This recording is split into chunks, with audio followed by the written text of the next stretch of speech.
Hello, everybody. This is Purge bringing you guys a long-awaited bot patch notes stream. I know I've been meaning to get around to this. I'm really sorry it took this long, but finally we're getting it done, and we can fully appreciate the changes to bot AI and other updates. All right, back to 2012 when we were still in beta. Bots will now use couriers. It's really good for them. This is really important because bots are at a big disadvantage not being able to use couriers. They'd have to die or run back to base. Just straight up inefficient for them. And even though they get to cheat and get buy items for free or for lower cost, I think it's going to make a big difference in making them dominate the match, basically. Bots will no longer forget about heroes they're trying to kill when they go invulnerable. Makes a lot of sense, right? Because from the bot's perspective, their goal should be murder. At pretty much all phases, and when somebody becomes invulnerable, I mean, you just don't know when they're not going to be invulnerable again, and once they are, they know to kill again. But in that brief moment of invulnerability, Bane sleep, that kind of thing, then they just frankly don't know what to do. They just kill other people instead. So when bots defend a tower, they should now be more aggressive about transitioning into attacking rather than milling around behind the tower.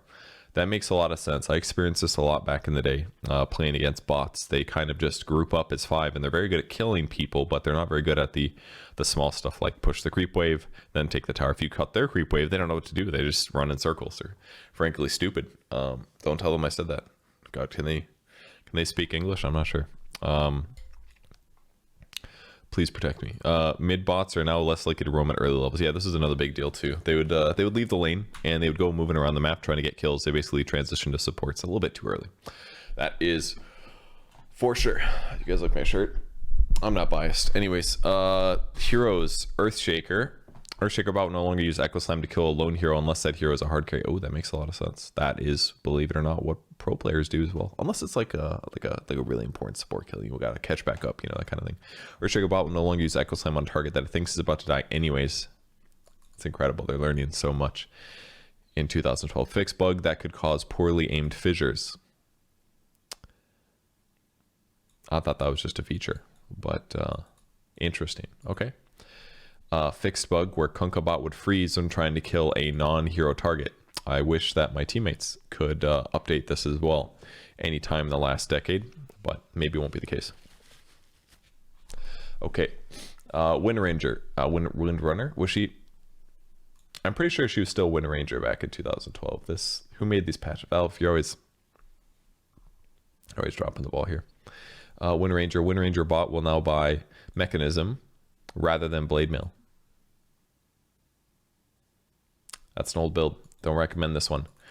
I'm pretty sure that Wind Rangers are still buying Mechanism rather than Blade Mail in 2020. So hopefully we've seen an update since then. Fingers crossed. Windrunner bot will now use Power Shot when pushing and defending a lane, sometimes to harass and last hit while laning. Wow. Honestly, guys, if you just want to learn how to be better at Dota, you should just read the bot patch notes, because this is literally what you should be doing. It's like, hey guys, by the way, push and defend a lane with Power Shot and sometimes harassed while last hitting while laning. This is basically it. Fix bug that could cause poorly aimed power shots. I believe you. I'm sure that will stop them all. All right, fix bugs that was causing Zeus to kill steal too much with his ult. Is this possible? I mean, no, seriously, is this possible? What's wrong? I don't understand. What's wrong with this? Was it like somebody's about to die? It's like the Echo Slam thing, like he's about to die anyways. Zeus, don't kill steal. It's actually incredible to me. I mean, I've only read 4 hero changes so far, and this is literally just common problems in regular games as well. It's almost like the brains of humans are really not that different than the bot brains that were spent programmed in Valve's free time. All right. Oh wow, new patch, and it's only been 1 month. That's incredible. It's before TI2, by the way. This is really early, actually. It was like TI1 had happened, and people were struggling to get beta keys. They sold their sisters for beta keys, sold themselves for beta keys.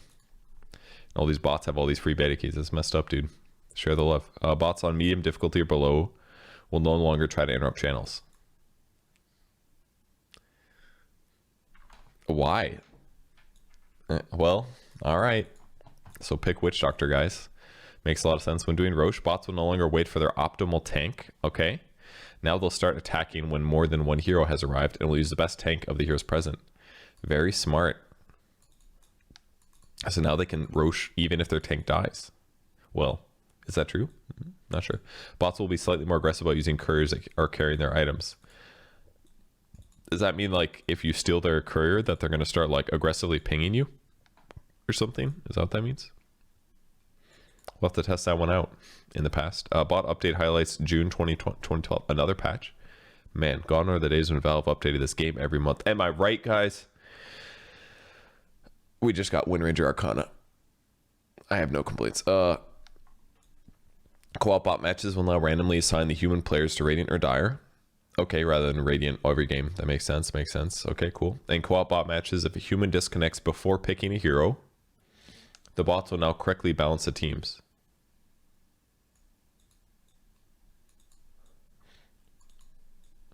What does this mean? Does this mean that they're like going to switch sides or something like that to make things even?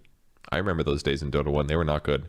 It's like you would stomp the shit out of your opponents, and then like 3 of them would leave, and they'd be like, hey, send some of your players over to our team. And you'd be like, okay. And you'd like pick 1 or 2 of them, you'd send them over, and then you get completely stomped by a guy that you just stomped with. It was not fun. And then you'd lose even though you were supposed to win. Bad times. Poor idea. But that's what you were desperate back in the day when there was no leaving punishment. It just happened all the time. Fixed bots not deploying their couriers on passive difficulty. Ooh. I mean, that's the definition of passive. I don't know what they're asking for there. Luckily, guys, in the year 2020, this one's not really going to matter anymore. But it's still worth reading through all these changes just in case we find some really juicy stuff. Another update. Incredible, Valve. There was a lot of work done retuning how bots calculate the desires for all their models in this update. Look, Ice Frog, I know that the patch notes can be a little bit vague at times, but this is a little bit overkill. Calculate the desires? Which desires are you talking about? What they want to eat for lunch? Who they want to date? When they need to use the bathroom? What's this about? Please explain. Fixed a bug where all bots would disable themselves if a human on the other team disconnected before picking a hero. Oh, they would disable themselves. Okay, I see. That makes so much sense. An interesting bug. Change how bots use glyph. They should no longer use it when their buildings aren't being attacked. This is where Thompson learned it from. He knew. Well, the bots knew. Thompson probably played Dota for the first time in 2012 or something and was like, hey, these bots are just using glyph randomly. I should use glyph randomly. It's not random. It's like, oh, they're about to get a last hit. Oh, they just use a lot of nukes to kill this creep wave. Glyph it, you know? That's pretty good. Bots will temporarily no longer do Roshan. That's probably for the best. They're like up here, they're all confident. Valve's like, hey, we got this. Let's fix Roshan. And then what happened was their bots would go do Roshan and their Crystal Maiden would start tanking, and then Crystal Maiden would lose half of her HP, and then they would just start dying to Roshan. And they're like, you know what? Let's just do this. Just block them. Made bots go to the lane front when defending in base rather than cowering behind the innermost towers. Oh, by the tier 4s. I see. Okay, I understand. So they're pawns, basically. Fixed bug where bots aren't correctly parsing their roles, which would lead to bad hero picking and randoming. Okay, so they were picking too many carries, that kind of thing. Fixed case where bots could cheat and have knowledge of where their target was when blinking. Okay. Made Maiden bot even more timid. Did not want to know this.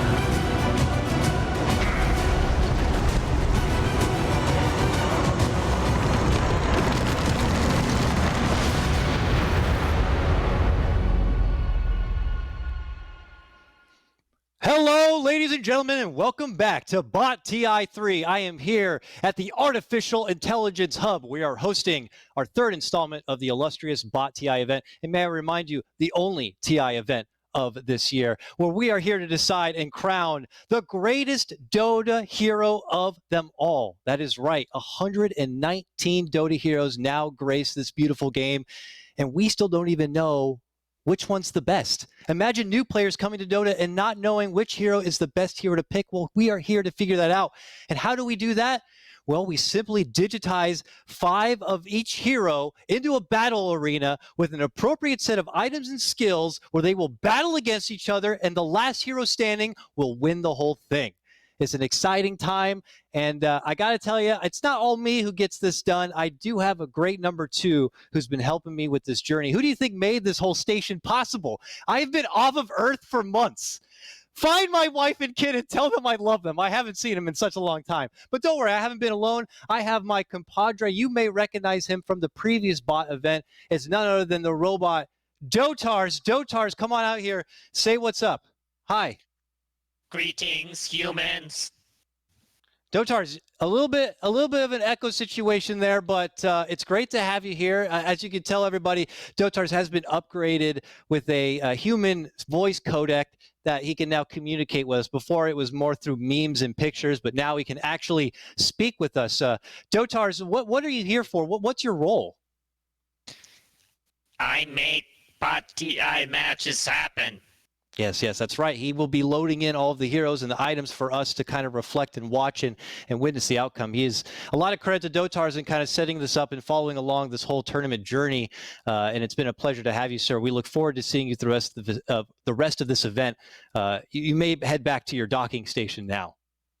Goodbye. Wow, he sounds so human-like. It's quite crazy here. All right, but he's not going to be the one who kind of breaks down all the matches for us. We have special hires that are going to be analyzing a lot of the matches for us. So, yeah, let's shrink me back down here, please. I'm quite big, and that's quite intimidating for a lot of people. So, without further ado, our special bot analysts. Coming in first, we have a veteran of the bot TI scene, hailing from Earth. It is none other than Lyrical Dota, a.k.a. Gabe. What is up, my guy? How is the planet down there? How are you doing? I'm a little bit afraid for you, Dakota. It's terrifying up there. I see this bright light in the sky, and I know it's just you getting ready to entertain the masses. Yeah, beep boop. I'm a robot. It's time to happen. I'm excited. Yeah, it's been kind of nice up here. It's alone, but I look down there, and it's actually quite chaotic. 2020 doesn't seem to be doing you guys so well, so I'm good up here. I'll stay here, and I'll just head back when I feel like things have cleared up a bit. But it's wonderful to have you. I'm excited to see what's in store for us. Now, you're not alone. Below, coming in from the Canadian quadrant, we have none other than Trent Pax. What's up, Trent? Hey.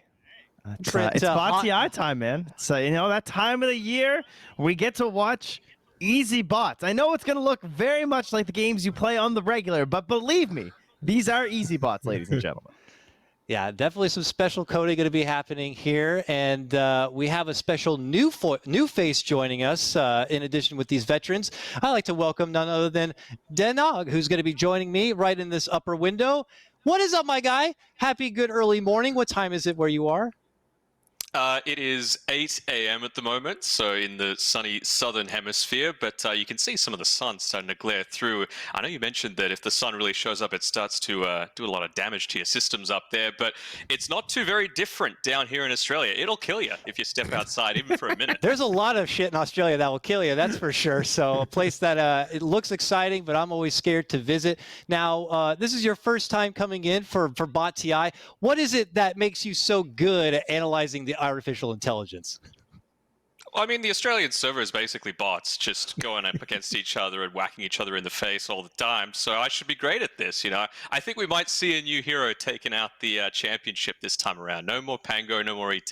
Oh, yes, indeed. I'm excited. And I agree with you. The AI has been totally reformed, and we're going to be possibly looking at a new champion. I don't think I gave a credit yet to Firetoad. Now, Firetoad is the creator of this map, and you may recognize some of his other work. He's done Midas Mode. He's done Path of Guardians, which is obviously on right now. This dude is incredibly talented and apparently arch rival of Ice Frog, being Firetoad. Nonetheless, the man does amazing work and has been tinkering away at this product, and I'm really excited to debut do it for everybody here. And I'm excited to debut our heroes that are going to be participating in this, gentlemen. Now, remember, 119 Dota heroes. That means we have a round of 128 bracket to get through. But I think each hero is special in their own way, and they each deserve their own bit of recognition. So we have prepared a special introduction piece. Dotars, when you're ready, can you load up the hero intro video, please?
What the hell happened?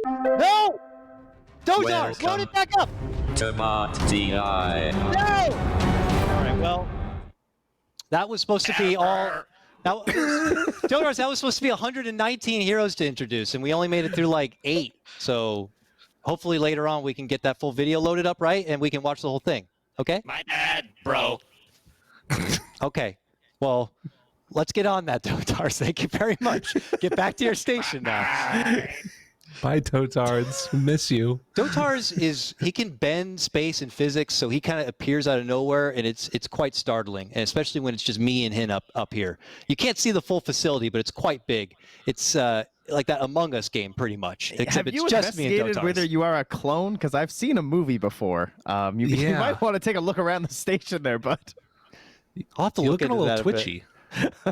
Gentlemen, let's move on from this awkward discussion here and get into the next topic at hand. We're going to recap a bit because this is the third iteration of BotTI after all. This is going to be an extra special one considering all the matches are live. But we can recap a little bit on some of the past events. Now, Gabe and Treant, I know you were a part of some of those past events. Any fond memories you remember, Lyrical? We can start with you. I think that some of the biggest ones to me are like some of just the unexpected moments, right? Mm-hmm. Occasional moments where a bot actually looks like a human. I remember some Pango dodges in particular being like just exceptional, right? And this was, I think, even in the first iteration before he ended up winning it, where you really saw the potential for this hero and what it could do going forward.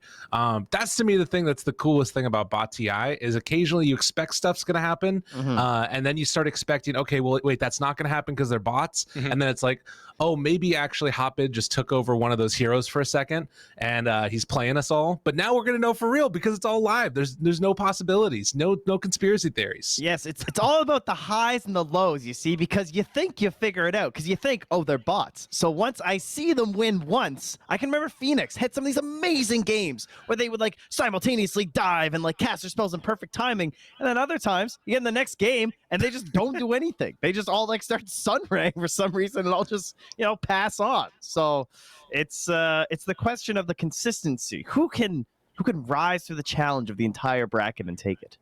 Yeah, there's always the questionable bot factor that could be called for. You like to analyze these matches as best you can, factoring in that they are going to be using all their abilities as a normal human should and would, but really when the code comes down to it and they suddenly see 4 others of themselves and 5 of the same hero on the other side, who knows what the hell's going to happen. So it's going to be quite crazy.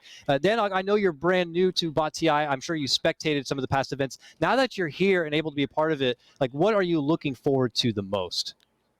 I think just what they were mentioning before, it's the randomness of it all. Like, even the first series of the entire day, Earthshaker versus PA, like, when those blink daggers start to come into the equation, who knows that PA is not just going to blink forward and you're going to miss a bunch of Echo Slams. So stuff like that's going to be pretty cool. I asked during our prep time as well, like, what happens with Sand King? Does he just go invis and you can never hit him? Who knows? You know, it's bot.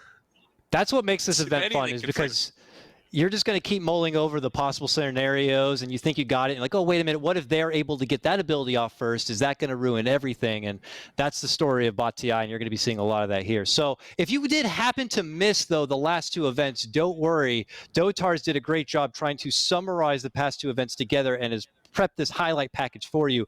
Let's go ahead and get that highlight package on screen.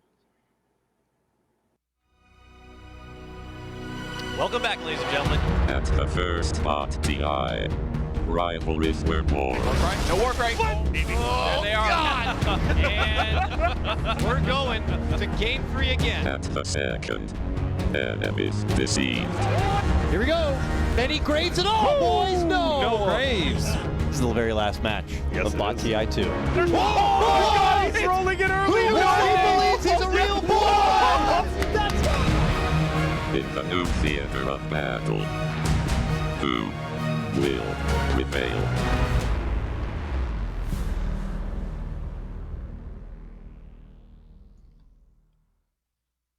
Crazy couple of years it's been. Now we're at Bot TI 3. If it's anything like TI 3, this should be the best one of all considered to some hipsters. So we'll have to see if that's going to be the case or not. Remember, Bot TI 1, we still allowed Blade Mail into the game. Blade Mail was so decisive for heroes like Abaddon, just took over. It was ridiculous. So we have banned out Blade Mail again, and even BKB. These items are very dependent. And, while we're talking about it a bit, let's go ahead and show some of the rules and format that is going to be expected for this event, because people are just kind of wondering, like, what is it? Are you just throwing bots in there? Hey, and just letting them haymaker each other to see what the hell's going to happen? No, there is a little bit of logistics to the whole thing. So let's check it out now. All matches are best of 3. It is a single elimination up until we get to the top 16. Once we're in the top 16, we're going to reseed those top 16 heroes into a new double elimination bracket, just like Dota TI. Now, 5 of the same heroes are going to be loaded again onto each side, and what we're going to do is have them all be the same for that particular round. So round number 1, it's level 5. We're going to be looking at Dota buff. What's the popular level 5 skill allocation? And we're going to be mimicking that for all of the heroes on each side. When we get to round number 2, we introduce a 10K gold cap, where they're going to be buying all the most popular items that hero uses in pubs up to 10K gold. Then in round number 3, it's level 30 and a 25K gold cap. What's not mentioned here is there will also be their most popular neutral item also attached to them, and that is going to be the highest level neutral item too. So level round 3 is insane, and I got great news for everybody because so many people were asking about this the last 2 Bot TIs. We are going to be airing round number 3 for every single series going forward. Even if it is a 2-0 and that hero has already won the series and will be moving on, we are going to air round number 3 regardless, and we're just going to say it's for the sake of seeding in the top 16. We'll match up the wins there, and it might decide on future tournament placement. So really excited about that. No more ifs, ands, and what could have beens. If it's if we had that 3rd round, you're going to see round 3 every time. And again, item skill and talent selections are going to be based on the pub trends over the past month, according to Dota buff.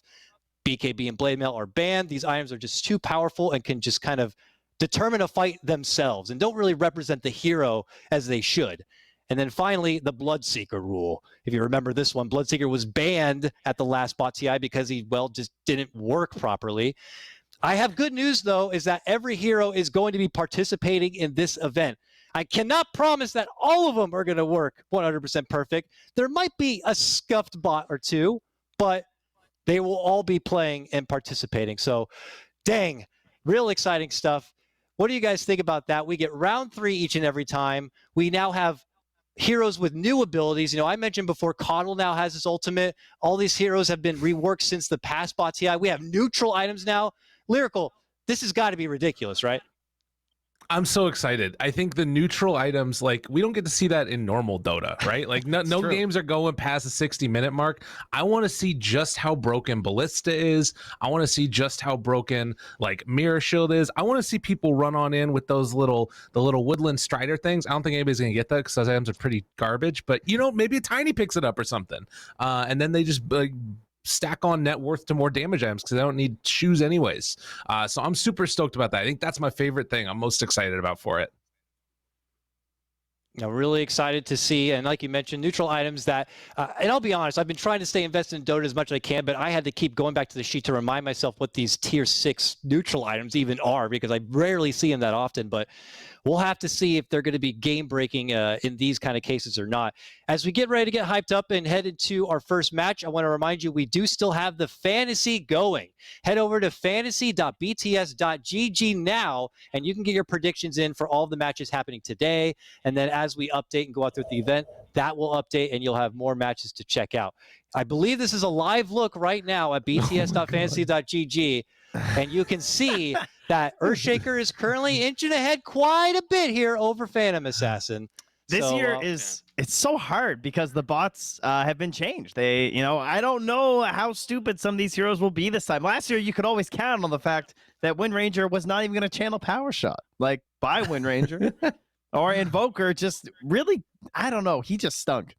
I mean, he won the toilet bowl last year. Him and Chen were in there for the worst performing heroes. That's right. I 100% agree with these voters, though. I mean, look, Earthshaker, he's got Fisher, he's got Echo Slam. Like, come on. Well, listen, Joe, we don't have to break down this match too much quite yet. We'll be able to dissect it a bit further. I do want to quickly hop over and just check out a bit of the schedule. What's in store for us today? What are we exactly getting into? Again, it's a huge bracket, around a 128, so we're going to have to start chunking our way through that. So we're going to be moving into Quadrant A and Quadrant B today, which will be 27 Bot TI matches today. Really exciting stuff. Quadrant A is going to be leading in with that matchup you just saw on your screen, which is going to be Earthshaker versus Phantom Assassin. Now, Dotars has loaded up a nice little display here you can check out on the screen to see, but if you want to see it for yourself, you can head over to the Liquipedia Bot TI 2020 page, and there's going to be a bracket there that is updated moving forward. Of course, also on the fantasy page, you can see all of the upcoming matches there. So really exciting stuff, guys.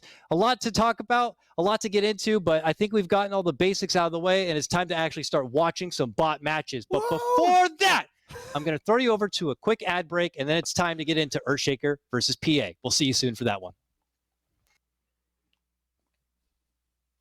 All right, welcome back into the Artificial Intelligence Hub, as I've dubbed it.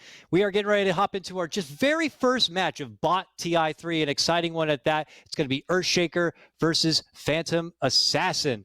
And I'm ready to get your first impressions on this one, gentlemen. Now, remember, everybody, if you want to get your own impression and predictions, head over to fantasy.bts.gg now and get those in. But we'll wait till it's summoned on the screen. We'll find out what the skill allocation is. But early impressions already, Lyrical, Earthshaker versus Phantom Assassin. What the hell is going to happen?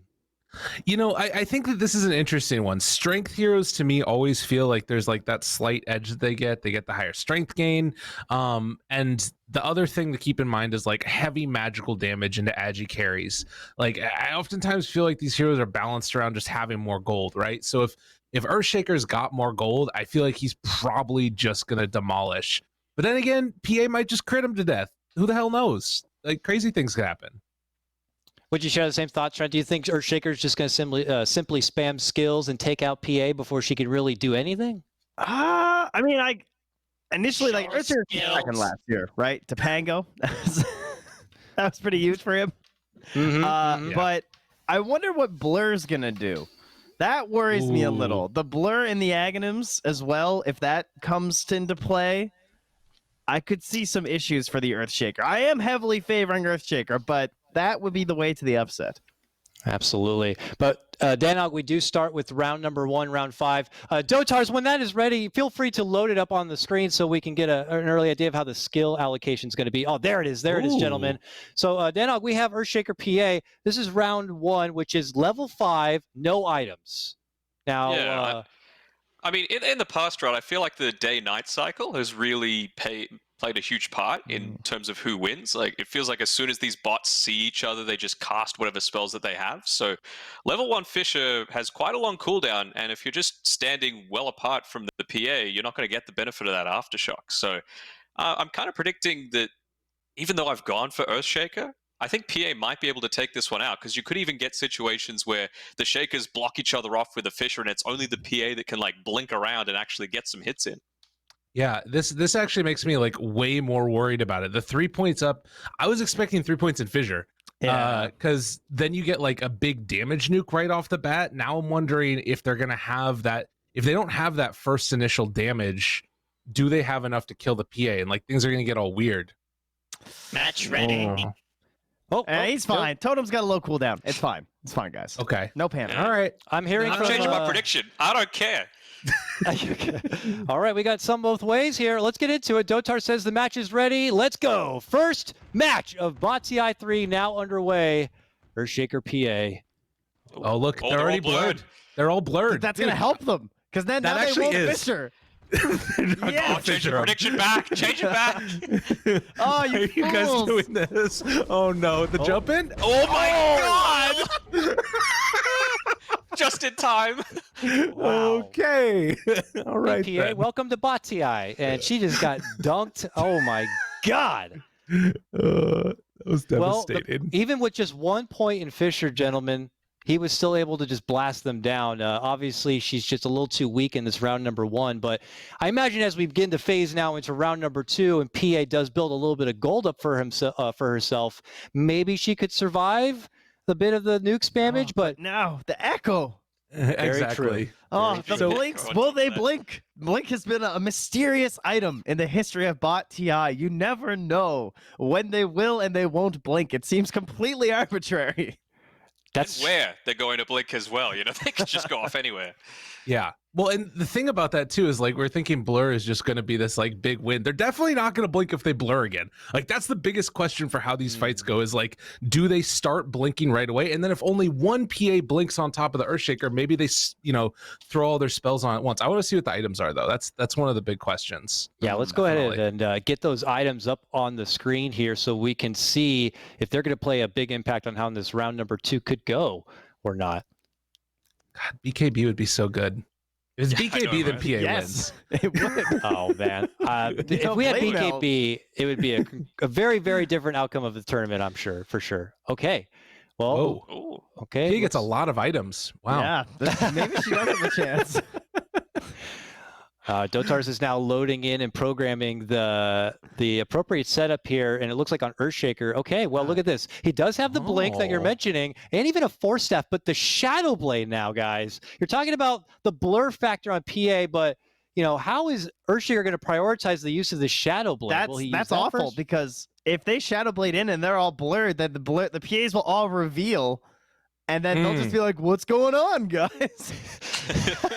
Well, in previous years, didn't heroes that bought Shadowblade not even use it? Yes. So it's like, how is that even interaction going to work? So, Well, I mean, in I'm previous keen years, to see. I don't think they would have blurred before seeing the enemy either. True, Right. true. So I have no idea what's gonna happen. Or the Battle Furies are pretty nice for a PA, Yes. especially. Well, talents too. So we have Lifesteal talent on PA as well as the one. There's no way though. Like I think like Earthshaker could have no items and just be level 15 and they would still win. That's how bad I think this actually is for PA. What if It's all like- 5 of them instantly crit though? Then they would win. That's a good point. Because there's like very little health on Earthshaker or on Earthshaker relative to like the amount of damage if you get a bunch of crits out. All right, so actually- just 5 Battle Fury Deso crits. It's fine. Okay. Yeah, you that seems bet on that? realistic. No, I have Earthshaker. Match Just get ready. attacked. Oh, match sounds like it's ready. So without further ado, let's go ahead and hop into it. Now, this could be a very big moment to figure out how bots are going to act in the future. God! Oh, Shadow Blade right away. this Using changes it. everything. And then the blur they're gonna reveal on the Shadow Blade, right? Well, we'll see. Now, do they? They're just going to stand around, maybe. Oh my god! Oh! Jump in! Crit! Crit! All right, that was a little worrisome. They were not instantly echoing. Yeah, that was a bit nerve-wracking. It looked like Earthshaker almost showed himself, and then Treant, if they all crit, that could have been disaster. It Blade almost Fury happened. crit damage. Woo-hoo. Yeah, they lost one Shaker. I did not think they'd lose a single unit there. So they got to work on their team cohesiveness here. At least they get some practice rounds now that they're up 2-0. That's right. Now, a reminder again, it is a 2-0 for Earthshaker. He has now won the right to move into the next round. And we saw the bracket before. Now, the bracket had been seeded by most popular win rate for all of these heroes, and we saw heroes like Spectre, for example, who has a very high win rate in pubs. She gets the bye into the next round. So Earthshaker is now slated to go against Spectre in the next round. But the good news is that we still get to see round number 3 for Earthshaker versus PA. This is just kind of for seeding points now for Earthshaker, but I'm excited to see if somehow, if we give PA all of the goodness, right? 25k gold of goodness and a neutral and the item. Talents, every and talent. The talents. Will that be enough to stop the mighty Earthshaker, who honestly looks like could go very, very far in this tournament? The problem is she still doesn't have BKB, and now the Earthshaker is probably going to have Aghanims. Yeah. God, that is a lot of damage, though. Yeah, the triple daggers, if you have Battle Fury and all of that armor reduction, is pretty significant. I'm keen to see what neutral item they get as well. Like, is it going to be a Stygian Desolator for even more minus armor? You know, that could be the big turning point. Yeah, totally. The thing that I also just, like, playing back in my head, the fact that Shadow Blades are getting used first, this is, like, it changes everything for how a lot of some of these heroes are going to work. They do get the Stygian Desolator. Like, particularly, I think that makes Earthshaker way better than he was before. He has the fallen sky. Oh, God. Oh, no. But she has blur. She's going in blurred. I think she can do this. Yeah, I think this is actually a win. Oh, that's a good point. Never mind. She's GG. All right. She's out for sure, but can she get some redemption here and taking down Earthshaker, or Earthshaker make it a clean 3-0? I mean, there's huge crits here. They're going to have a second. It's 1 second to reveal. And they blow him up in time. No! No! Really, no. The BM as well, the slams. The fallen sky even being like put in the mix too. Earthshaker takes our first series, guys, 3-0, and I gotta say, looks pretty damn good. Do you think he can go to top 16 with that kind of potential? He's a really tough bracket with Spectre next. Yeah, that's the hard part. It should be okay. I would think he wins that level 15. I wonder if he gets Silver Edge there. It probably doesn't matter. And I think without Blade Mail, Spectre probably still doesn't win. Yeah, I think he can do it. Carries him too. If he keeps getting Shadow Blade, that's going to be so helpful. I think it depends on when Spectre haunts as well, because if you're revealing one beforehand, you know, that disrupts a blink. It might force one of them to Echo Slam a little bit early, but yeah, that's for tomorrow. Or maybe the day after. Definitely something to get hyped and look out in the future. So with that, we're going to move into our next series. We've got Bane versus Rubick coming up next. Be sure to head over to fantasy.bts.gg/predict if you want to get right there and to get your predictions in now. Bane versus Rubick up next. We got our level 5 round on the screen. It looks like Bane is going to be going with the old 1-3-1. And on the side of Rubick, also 1-3-1. Some spellcasters here, gentlemen. Some sleeps, some fade bolts, some lifting. Who's got the better spellcasting and damage to get it done? I have zero faith in Nightmare. Yeah. AoE, good. Single target, bad. And I like one good thing about OD, for example, despite being kind of a dumpster hero, they can't stack their spells because you can't physically target someone who's already been astral. They have to like astral the next guy. Maybe if they're perfectly in sync with these nightmares, they'll like nightmare all 5 and start right clicking. Maybe brain sap a couple of them down. But the fade bolts are probably just going to be too strong. The one plus side, Fade Bolt does not stack with itself, so you're not going to be able to get multiple instances of damage reduction, at least, onto all the Banes. That would make it tragic. And Brain Sap is like a really good spell for being able to kill people. So I think there's a chance here for Bane, but it's a small chance. Yeah. Now, it sounds like you're all pretty favored for Rubick on this one. I'm curious of the people at home who's been predicting, are they feeling the same? Are we seeing a trend go towards the Rubick side from our fantasy site or not? Don't mean to put you on the spot. Oh, Dotar says it's unfortunately not quite working right now. So the fantasy site is working, but it seems like we can't quite get it up on the screen. So we'll pass that aside for now. Why don't we go ahead and just get ready to get into the match itself and see who's taking round number 1 at your call. Oh, yeah. Here we go. I mean, Easy. are all these Fade Bolts going to be used on different targets as well? Because, you know, they have that reducing damage for each bounce that of would it, be so- perfect. Nice. That would be the biggest of brains. I like this idea. The good thing is It the wants Fade them. Bolt has a longer cast range, so they'll get value out of their brain sap. Brain sap. Brain sap. No, Oh. no, very much no. Oh God. Oh, the Grand Magus, you know, Wow. takes him down. Yeah, gotta say that looked pretty damn easy for Rubick. Just a couple of Fade Bolts and we're done here. Nothing more to see. Pretty simple stuff. Now we're already at elimination match here for Bane.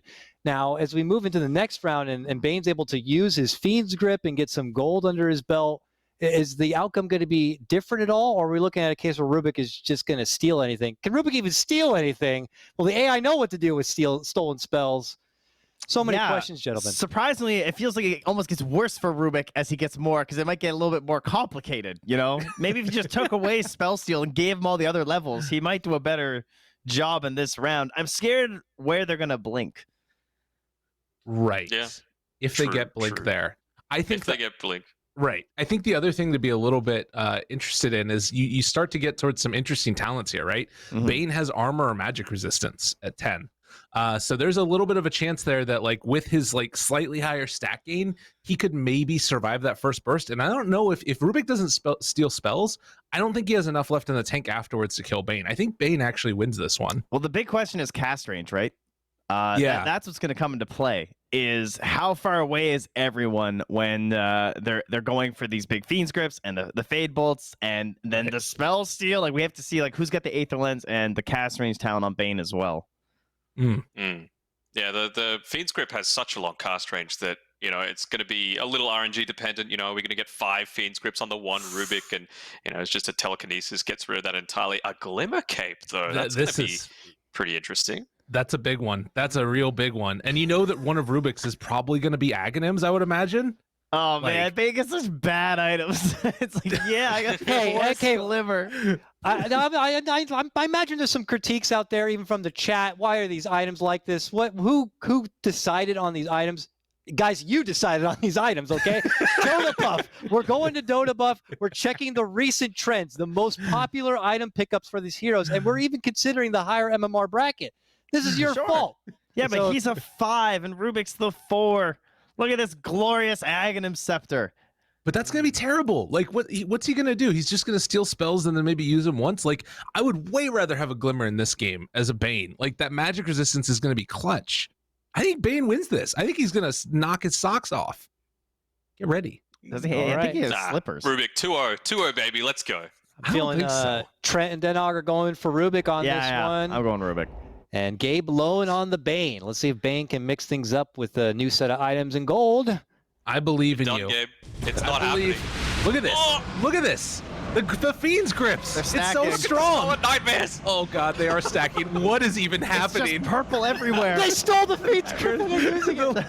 Are they? Is that even what's happening? I Oh, feel like- Rubick is. You're right, he was. More oh, nightmares. God. Oh, who even knows? They're doing it. Steal The those Glimmer brain Cape. saps. Dude, look at them. They're outplaying him so bad. Is everyone alive? They're all alive. They're still in nightmare now, but sleeping. you can't Down. punch them. They're trying to punch through him. No, Bane, Yes. no. Wow. You're done, Gabe. Let's go. Dude. That the was hell? kind of stylish. Not gonna lie, Rubick's code looks pretty damn good. That is some good Rubick code. What? He's stealing. He's using. It looked like he stole Fiend's Grip. He stole Nightmare multiple times and used it. Yeah, that was scary. That like the 2-second cast time actually got used, or the cooldown, like actual repeated steals from Rubick. I think that he was like nightmare saving his allies as Rubick. Like, what the hell? This is not easy bots. What's happening now?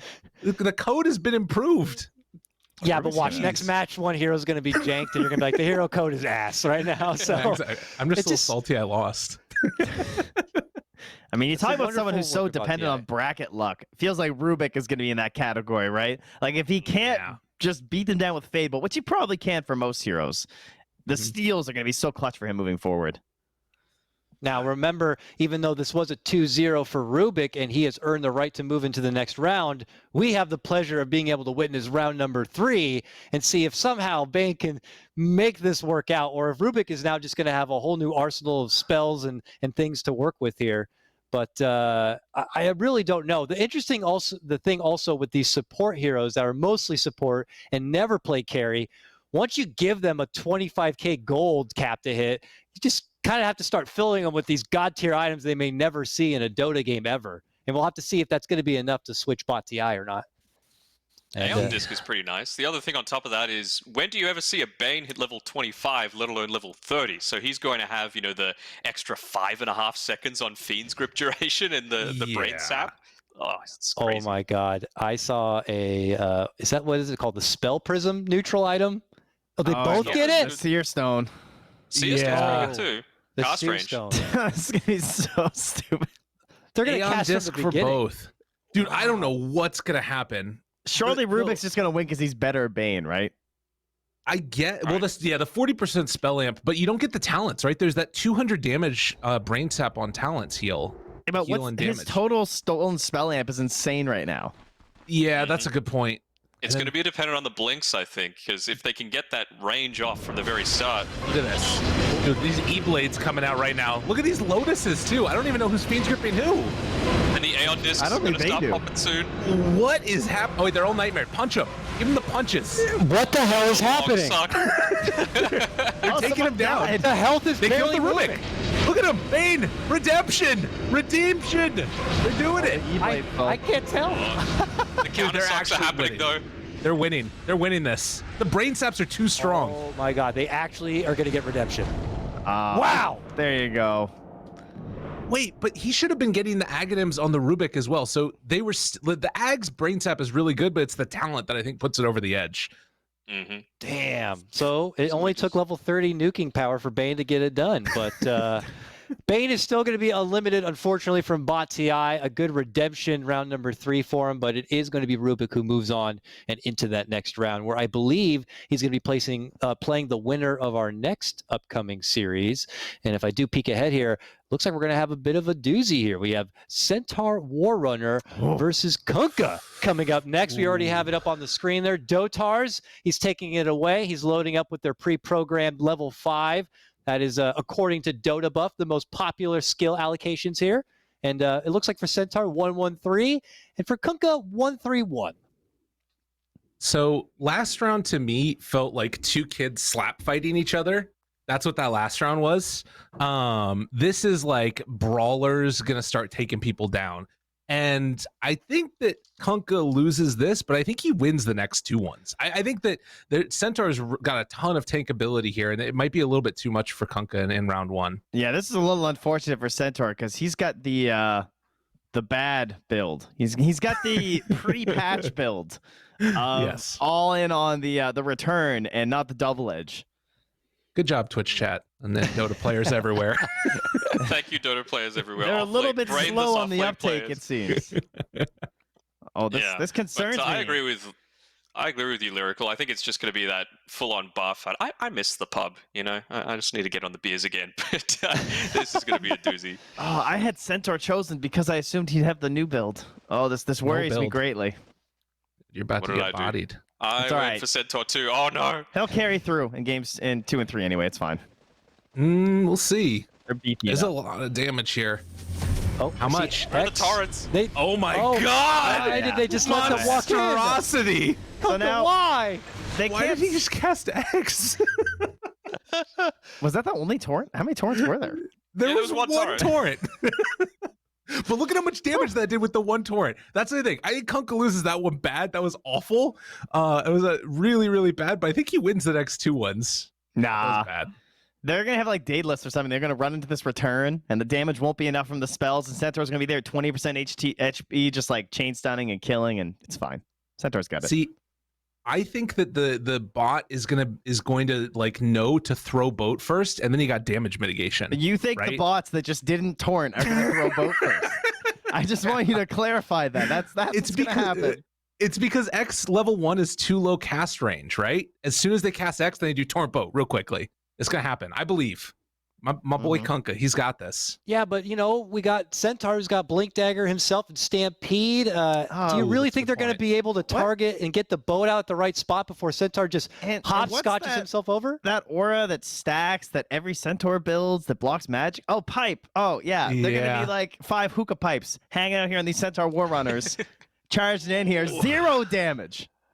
That's a scary point. Oh, he does have a pipe. There it is. So the 10K gold cap is going to leave Centaur with an array of Phase, Blink, Pipe, Vanguard, and then a Bracer Wand Kicker to fill out the rest of the gold. Is that enough durability, you think, Denog, to survive the onslaught of Kunkka's Tidebringers and Ghost Ships? Oh, I was about to say, it depends what he goes. It looks like he's going for a bit of a mix, magic and Brink. Yes. Yeah, I'm liking this from the Kunkka, just having the Torrent Storm going out everywhere. He's gone the Torrent damage talent. Ooh. Of course, it depends on him clicking the button. It does happen, but sometimes that just might not happen. But I think later on, especially, are we getting many Rapier pickups in this one either? Because I feel like in the level 31, that could be where Kunkka comes back into it. That's a good point.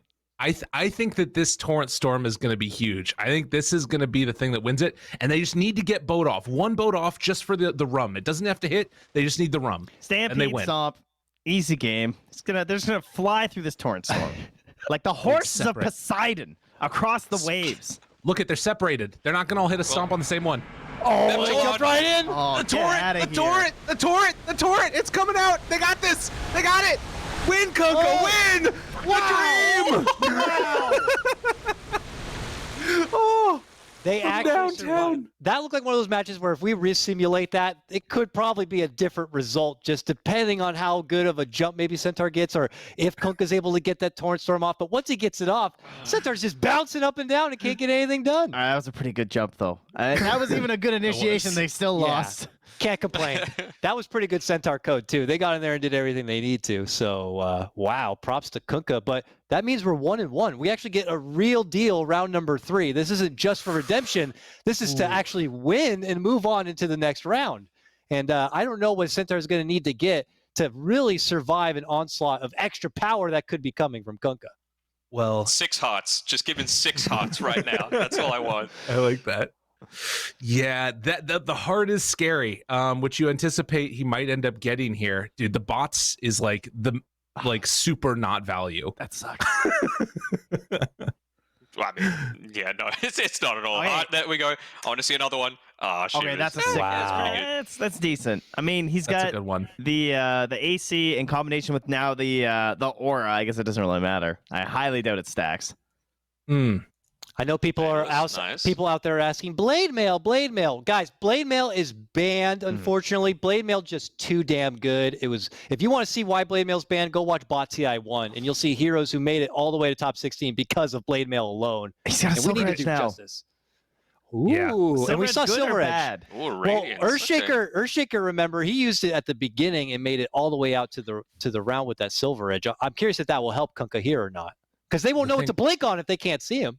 Oh my god, they pirate give him a hat. pirate Yes. hat. The memes. The role play. It's so good. It's actually kind of bad, but it's really good. The thing I'm worried about is Apex. Yeah, I knew it was coming. That's really bad. That's really bad for Kunkka. That's really good for my Centaur pick, though. Let's go. 75 bonus attribute. This guy is yoked And the out of double his edge mind. has strength damage plus 40% from the 15 talent. Yeah, that is this is really nasty. scary. That is a raid boss and a half. Wow, I'm excited. It's all about the Silver Edge, though. Like, what if he just breaks them? Like, It's all about the ghost ship fleet. Then If, there's the if they aura. can stun lock them, that actually is All how about you the win. Stampede. guys, You got to run through. They all have that to break extra them all strength because and of the damage. aura. It's Oh my God! No! That was the biggest crushing we've seen so far, without question. Insane. Why did they blink? We needed like Why- 0.25 seconds speed or something. That was just over. Wow. Why did Kunkka have a blink dagger there? No. It was the tactical boots of travel, just getting in vision a little bit earlier. We love you, Centaur. Oh my God. I think if you want to take out Centaur, you're going to need to take him out in the first 2 rounds because round number 3 looks pretty damn good for him. And that is quite ridiculous here. I want to remind everybody you can keep track of all the matches that are happening and get your own predictions in, of course, by heading over to fantasy.bts.gg/predict. Can I use that to brag, Dakota? Yeah. Why is that? Oh, because you there's have a good streak so leaderboard? far? Oh my god. Get on the leaderboard, guys. Yeah, I'm 3 out of 3. Check it out. Oh, yeah. Yeah. Oh, I 3 for see 3. some- Let's go. Trent, Yeah. you and I. Gabe, are you 2 and 1 or 1 and 2 now? I don't know. I'm not sure. It's not great. Don't talk about it, okay? Oh yeah, I'm wrong. I'm 1 and 2. Yeah, that's not good. I believed in Bane. It's a rough start.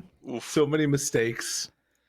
All right. Well, we do have another match to get into here coming up next. I lost my order here. It looks like we're going to be moving into Slardar versus Leshrac here. Slardar, a little bit more of that bruising mentality. Leshrac, he's going to have certainly a lot of DPS output with the spamming of his spells. It's going to be a lot about, I imagine, how they're going to itemize here to see if Slardar can maybe mitigate a bit of that damage or not. But first, it's round number 5, guys. And 1-1-3 for Slardar, and 2-3-0 for Lesh on this one. No lightning at all. Yeah, that's the thing that really gets to me is the no lightning. Of course, this is just based off pub builds, right? But if you've got all that shared damage out, granted there's 5 of those coming out the Diabolic Edict, but still Lightning Storm hitting onto everyone is going to be super handy. But I don't know. I think the Slardar just only having the 1 second on the Slithering Crush now could be a pretty big deal. Like, it's not going to completely lock down like it might have used to. Yeah, I think they're just going to get nuked down and electrified like fish in a barrel. I think the big question for me is, do they hit those split earths, right? If they're just running at you the whole time, are they going to anticipate the movement of Slardar? Is it just going to be the back lines of Slardar that gets hit? And then as far as just like tankability, how many rounds can Slardar survive before Leshrac actually kills him? So I think that there's actually a chance here for Slardar. I like Slardar's chances a lot going forward, but I think that Leshrac maybe takes this one, but I'm going to bet on Slardar. I believe in the Fish Boy. I think the problem is he's not going to have a preemptive bash. You think about how you initiated Slardar in a real game, you're always ready with that first hit bash, right? But they're going to have to stand there and go, with no items, and then they're just all going to get crushed. And by crushed, I mean split. I was a little bit worried about the Split Earth being able to hit. I don't know if the bots are able to predict the movement that well enough to be able to land it. But yeah, with the Crush, probably all going off at around the same time. They're only going to be stunned up for 2 seconds maximum, I'd say. And then all the Split Earths are going to come in. All right, well, let's go ahead and get into it. Thank you, Dotars! Reminder, Dotar's still here, loading up the matches, making things happen, and getting everything set up under the hood. Let's see, round number 1, Slardar versus Lesh. Let's go, Lesh. Do it for me, baby. I think that Slardar's got this. Look at, there's sprint too. It makes it harder. No split earths. Look at it. They're not doing anything. Oh, God. That's really bad. Oh, that's really bad. Oh, God. That's really bad. Dance on him. And then a dance party in the middle. Let's go. The bot's coded to taunt after they win. Look at you. Gabe, what happened there? What happened there, Gabe? I saw Slardar run in. They got a crush off, but unfortunately, there were backliners for Lesh that just kind of cleaned them up. Listen. Everybody just vote against whatever I say. Easy prediction points, okay? You guys will be good to go. Is it just me, or Sun Tzu? Were they chain stunning? Yes, that kind of looked like they were like synchronized. That's a little worrying. Are the bots that smart? Are they growing too strong? Yeah. So maybe Fire Toad has a little bit of his own AI magic going on in there, making him, he may have taken heroes that were total derp nuggets doing nothing and trying to force them to do stuff, and suddenly they're godly now. But yeah, Lesh looks like someone you might want to be looking out for here. I'm excited to see how it's going to work out now that we're going to be able to get the items on them and a little bit of gold and some talents to see, how things could pan out for potentially round number 2 here. I think they just kill too slow, though. And that Pulse Nova is just going to hit everyone, Yeah. The Pulse Nova is going to hit everyone, and now they're going to have Lightning Storm as well, which has the little slow component to it. So Slardar might not even be able to get in range to bash, which is, not great. He'll have Blink. Yes. So that's the other big question that comes around here, right? Like, when do they cast Pulse Nova, right? Are they programmed to Lightning Storm first and then do Pulse Nova afterwards? Like, because there could be some weird things that go on there. But the problem is, I don't know if if Slardar can bring him down in time. Yo, Slardar's done. They have Yules and Bloodstone, and there's no way they're gonna die if they press the Bloodstone Will they use button. them though? Will they use them? They're gonna get, they're gonna blink in and get instant Yules. It's gonna be hacks. Yeah, they really are going to do. That's gonna be bad. What if they self-fuels? What if it's like some advanced AI like, uh-oh, trouble, self-fuels, and they just yules themselves up in the air? I Could think Dodge they a crush? still win. Yeah, I think that's actually better.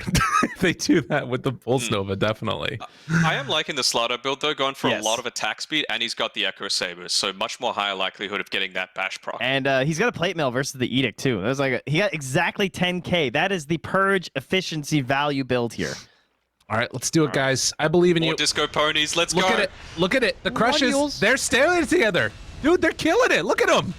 Oh, Slardar. Oh, wait. Oh my the God. damage. Oh my God. Slardar, no. Okay, It was meant to be. it was 2v5 pretty much, and they still got worked. Wow. Yeah. It was a good attempt. We'll give him that for someone with basically only single target damage.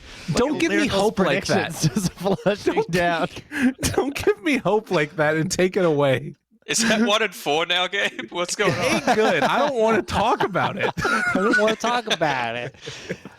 Congratulations to Lesh. That means it's a 2-0 for him, and he moves on to the next round. But don't worry, we're going to check out the round number 3 matchup for maybe the sake of redemption. Maybe it'll make Lyrical feel a bit better about himself if Yes. Slardar can somehow make it happen here. I'm curious what Slardar is going to need to actually survive that kind of power. He's not one to pick up a pipe, but maybe if Probably he a gets a lot heart. of extra HP, yeah, a heart or something. Oh, okay, an AC. He has that silver edge at the beginning. Oh, they got the puddle. Ooh, Wow. puddle's that's good. really nice. And a moon shard. Yo, there's a chance. The minus All right, what neutral items are you getting? That's what I want to know. Oh, that's a good question. force boots. Okay. Sure. All right, he's a get in there force boots faster. main. So Yo. the puddle is 12 armor, 35 HP regen, and 40% status resistance. Status resistance is gonna be nice. It won't stack on top of each other, sadly. If you can get like multiples, that'd be pretty hype. God, I think that the force boots are not going to do enough, and I think that Lesh probably just runs it down. But they do have the minus cooldown on the Slither and Crush. Oh man, that's scary. True, but like the Octarine is gonna have that spell Lifestealer, and provided that you at least get the Pulse Nova off to start the fight, and a Trident. Ooh, nice. So getting some status boost of his own. I mean, GG. that is true though, because theoretically, even if just like 3 of them do it, they would have a permanent stun. Yeah, that's a And good they have point. Silver Edge. Okay, I can believe it. All right. All right. Round number 3. Again, Lesh already has won this series with a What? 2-0, Did but Lesh this have is Trident? just for redemption. Yep. Yeah, Yes. yeah. Lesh has Trident. Oh. Will Yeah, so Lyrical status get his resistance. participation ribbon? Oh, Oh, what the hell? They force boots? No! Slide. Why did they force boots there? oh, they're BMing him as well. Toss him up Alright. again. I thought those were the Lestrac's forces. Pony Okay. Rain. That was terrible. I love That's it. not okay. That dirty fish slide. What was that about? He just slid past him and died. They literally just press every button. They're just rolling their heads over the keyboard. You know what? It's the Every fins. button but the crush. Every button but the important one. Wow. Props to Leshrac. He takes it 3-0 and looks like a commanding force in this bracket moving forward. Gentlemen, a lot of action already underway. Why don't we go ahead and take a brief break? When we come back, it's time to continue adventuring through Quadrant A as more Bot TI3 action continues.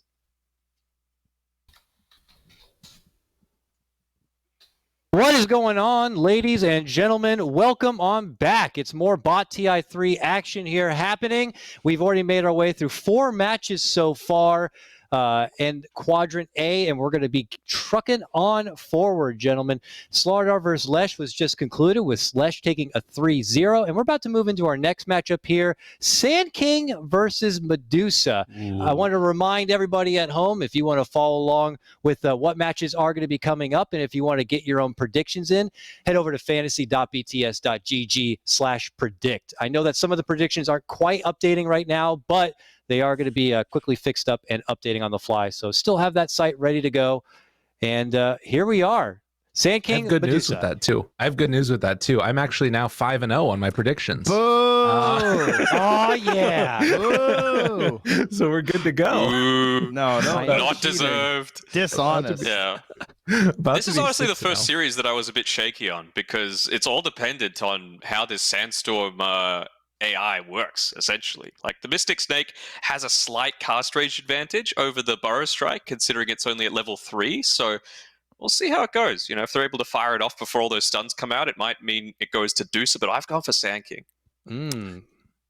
I think that right now, particularly the first level 5, but the first round of it, it's a huge damage nuke if they just get those burrow strikes onto him. So the big question is, do they hit more than one Medusa with that burrow strike? And I think they're gonna just eat her alive.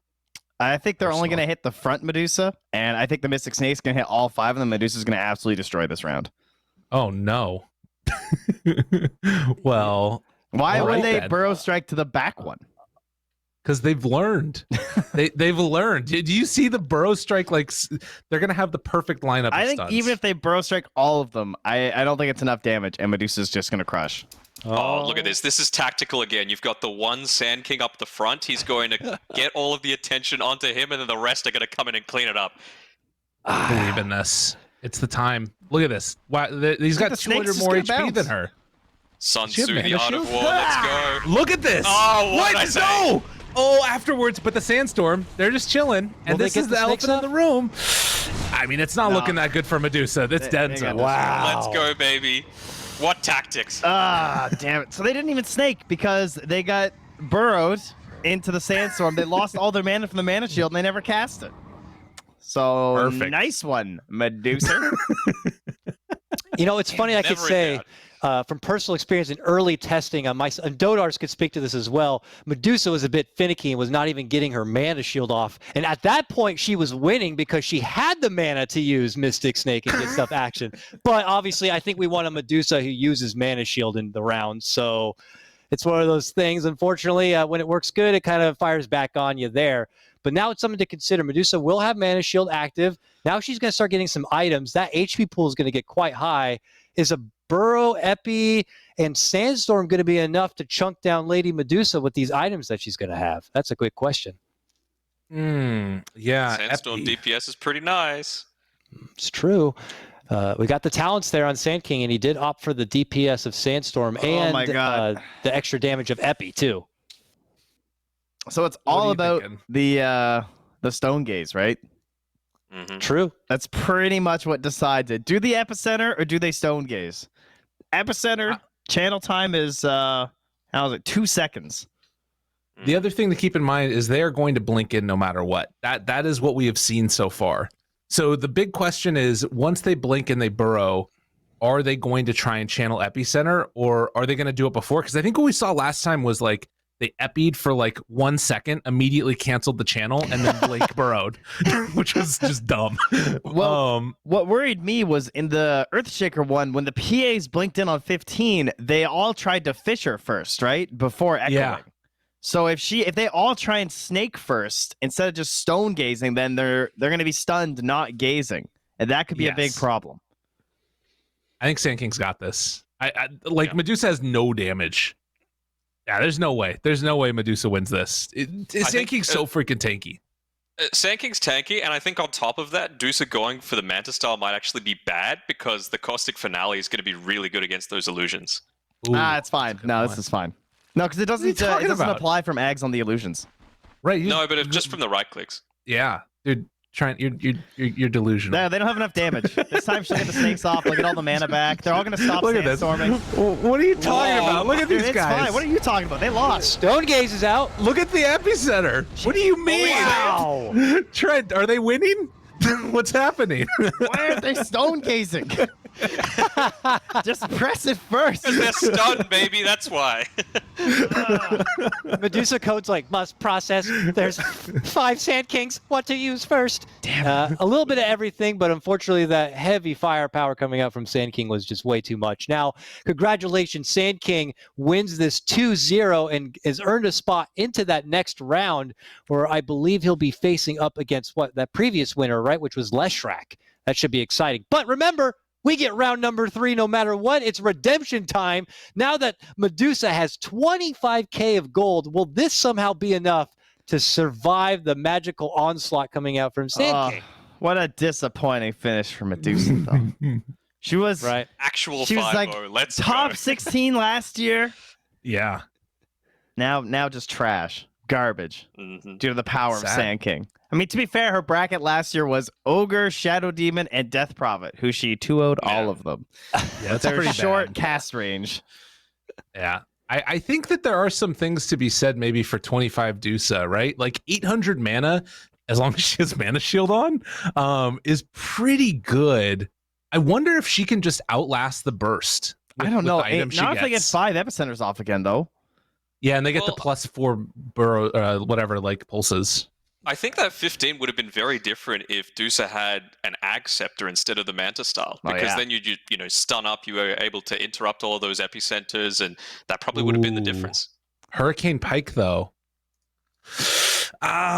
This is tough. She does have some, like, if a couple of them get out, and Apex too, there's Yeah. a chance here. There is a chance.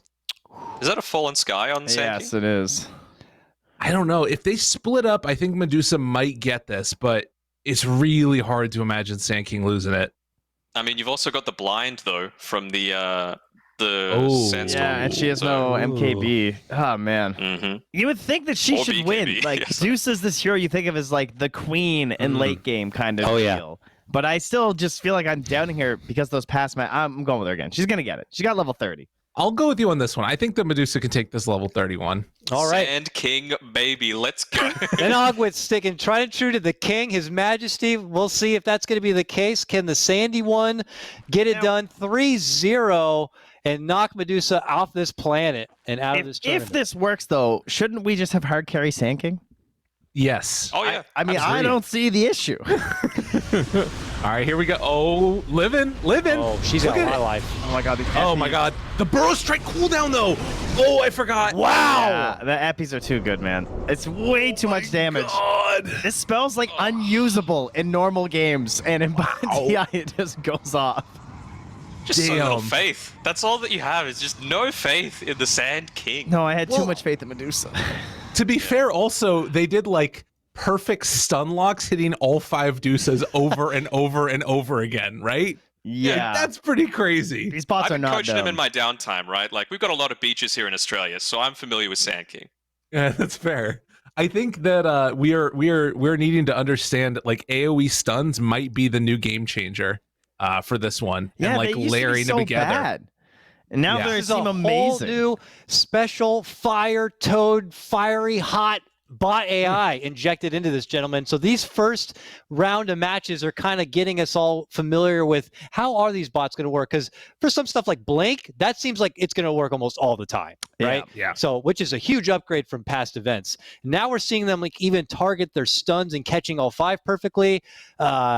I'm curious when we're going to see our first derpy moment from one of these bots, because right it's now coming, they're looking, buddy. they're looking pretty good. And We got a I mean, that's derpy something one to be here. proud of. But oh my God, yeah, this is the Ooh. time for some derpage right now. We got Broodmother versus Ember Spirit. If you want to get your predictions at home, head on over to fantasy.bts.gg/predict, and you can get yourself up on that leaderboard. Now, Broodmother versus Ember Spirit. Okay. Look. Oh, okay, good. We got the updated predictions. Oh, my goodness. A lot Wow. of people going for Ember Spirit on this one. 440 to 27. Damn. I think people are maybe underestimating Brood a little bit. She has really good stack gain again, and she buys like a lot of sometimes she'll get like pipes or things like that. I think there's a chance. There's also no flame guard here. I think there's a possibility that Brood could take this, but webs are weird. I think don't the know. I slights think- are too strong. I think for level 5, yeah, slights are way too strong, and not having Flame Guard is actually good because the Spit Spiderlings is just going to cancel it straight away. So I think Sleight of Fist is just going to be way too useful. She historically was pretty bad, right? She got knocked out first round last year by Veno. But will the Brood just like go to the jungle? Maybe she'll go make spiders this year. I don't know. Oh, Yeah, remember everybody, now we kept true and kept neutral creeps in the map so that if there are heroes who typically do interact with neutral creeps, we tried our best, or I didn't try my best, but I'm sure that the coding was tried its best to make sure that they do interact where necessary. Is Broodmother one of those heroes? I'm not too sure. I'm with Gabe on this. I don't know what the hell's going to happen with all the webs. Is that going to be crazy? On paper, Ember seems like the safe pick. You get this guy some items, he's probably going to be slashing through the whole team and taking him down immediately. But maybe this round one could creep a round one, round two win for Broodmother. We'll have to see. My favorite part about this mode is that they could all just slight and walk away and just win. Yeah. Instead, they just walk in and right click. Oh my god. All right. Yep. That was pretty bad. Well, Broodmother, it was nice having you at Bot TI, but I don't know if things are going to change too much once we even get items on there. Wow. I actually believe that it gets better the more levels that you get. I might still be crazy, but there's something in my heart that feels like maybe there's a chance for Broodmother. Full disclosure, I bet on Ember, but I think there's a chance that Broodmother at least wins one game.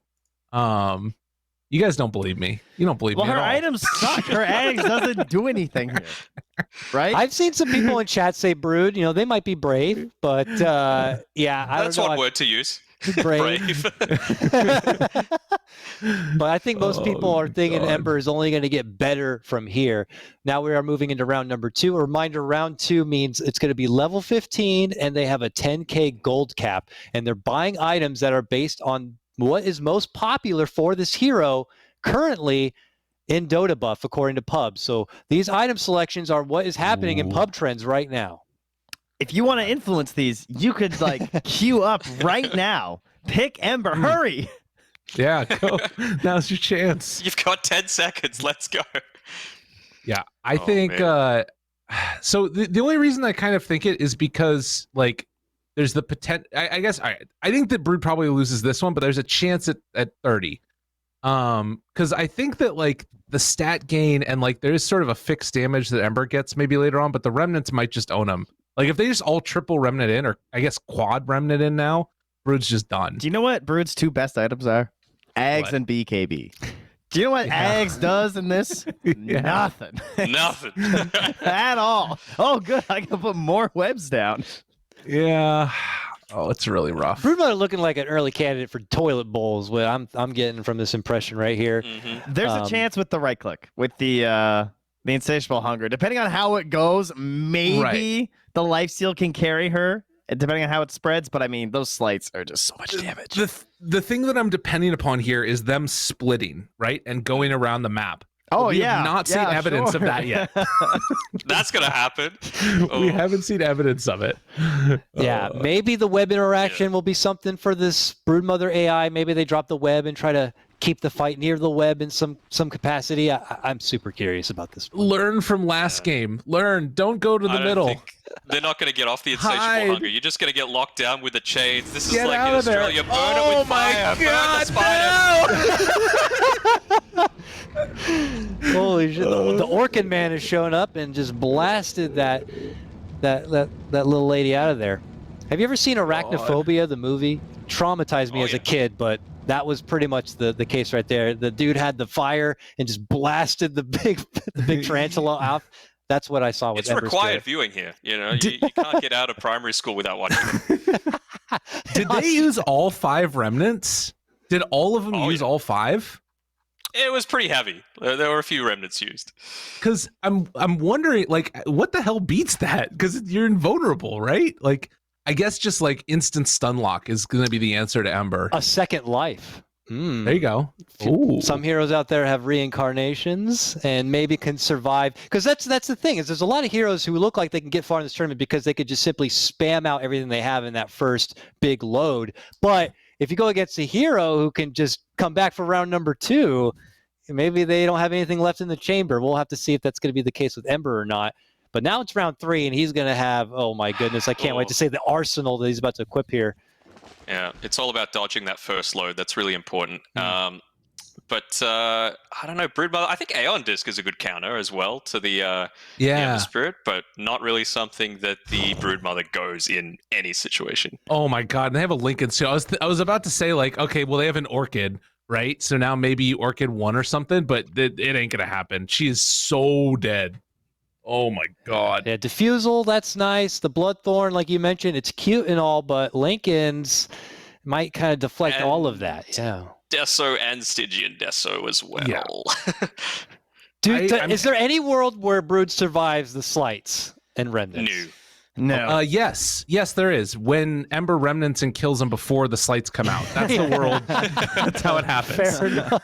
If they delta split to all 5 areas of the map and they use all of their all their remnants at the same time. But yeah, God. it's looking dicey. He's even got the Battle Furies, man. These heroes are clumping up so much that they're just going to explode. Pack it in. We're going. Yeah, it's devastating. Whoa. He's alive. What They're the hell? dancing. She's Oh, wait, my what? God. What? Look at the heel. What? What is going on? Oh, she's doing it. What? What is happening? How is this a thing? Broodmother. Hey! God, what in the hell I've seen happened? that in BotTI. What? So What it's, happened? Oh, the 1v5. yeah, it's because they stopped slighting, and then all the talents for the Insatiable Hunger took over. And so the fact that it was 1 was actually producing less damage because there was no more cleave happening. So they couldn't cut through the lifesteal. Wow. So they needed to kill them all more in sync for it to work. In what world again? That world? That was crazy. That was straight anime right there. That was insane. That was insane. That's a weird anime. That's a really weird spider-themed anime. Oh my God. Master, I have to use all my power just this once, you know? It was I that am- sort of situation. I'm It actually makes so much sense sad. of the build, though, because, like, the Embers, you saw eventually they were just Yeah. kind of like, eh. It was like little wet noodles. Mm-hmm. They It's didn't have the sadly items for it. Broodmother's out though, you know? It's like she lost those first 2 rounds. Yeah. I would have loved to have seen if she would have always been like somehow a round 3 comeback kid, but well, that is a hell of a way to get redemption before you're, kicked out of the tournament essentially. Props to Broodmother on that crazy 1v5 comeback, but it is going to be Ember who does advance in the next round because he did win 2-0 after all. Let's go ahead and shift on forward to our next matchup. If you're following along over at fantasy.bts.gg, you'll see that it is Bounty Hunter versus Storm Spirit here. All right. So this can go a lot of different ways, certainly in later rounds when they get the items and you can see Storm jumping around or maybe right clicks from Bounty Hunter. But let's start with round 1 because it's a pretty important here. 1-3-1 for Bounty Hunter and 3-0-2 for Storm Spirit.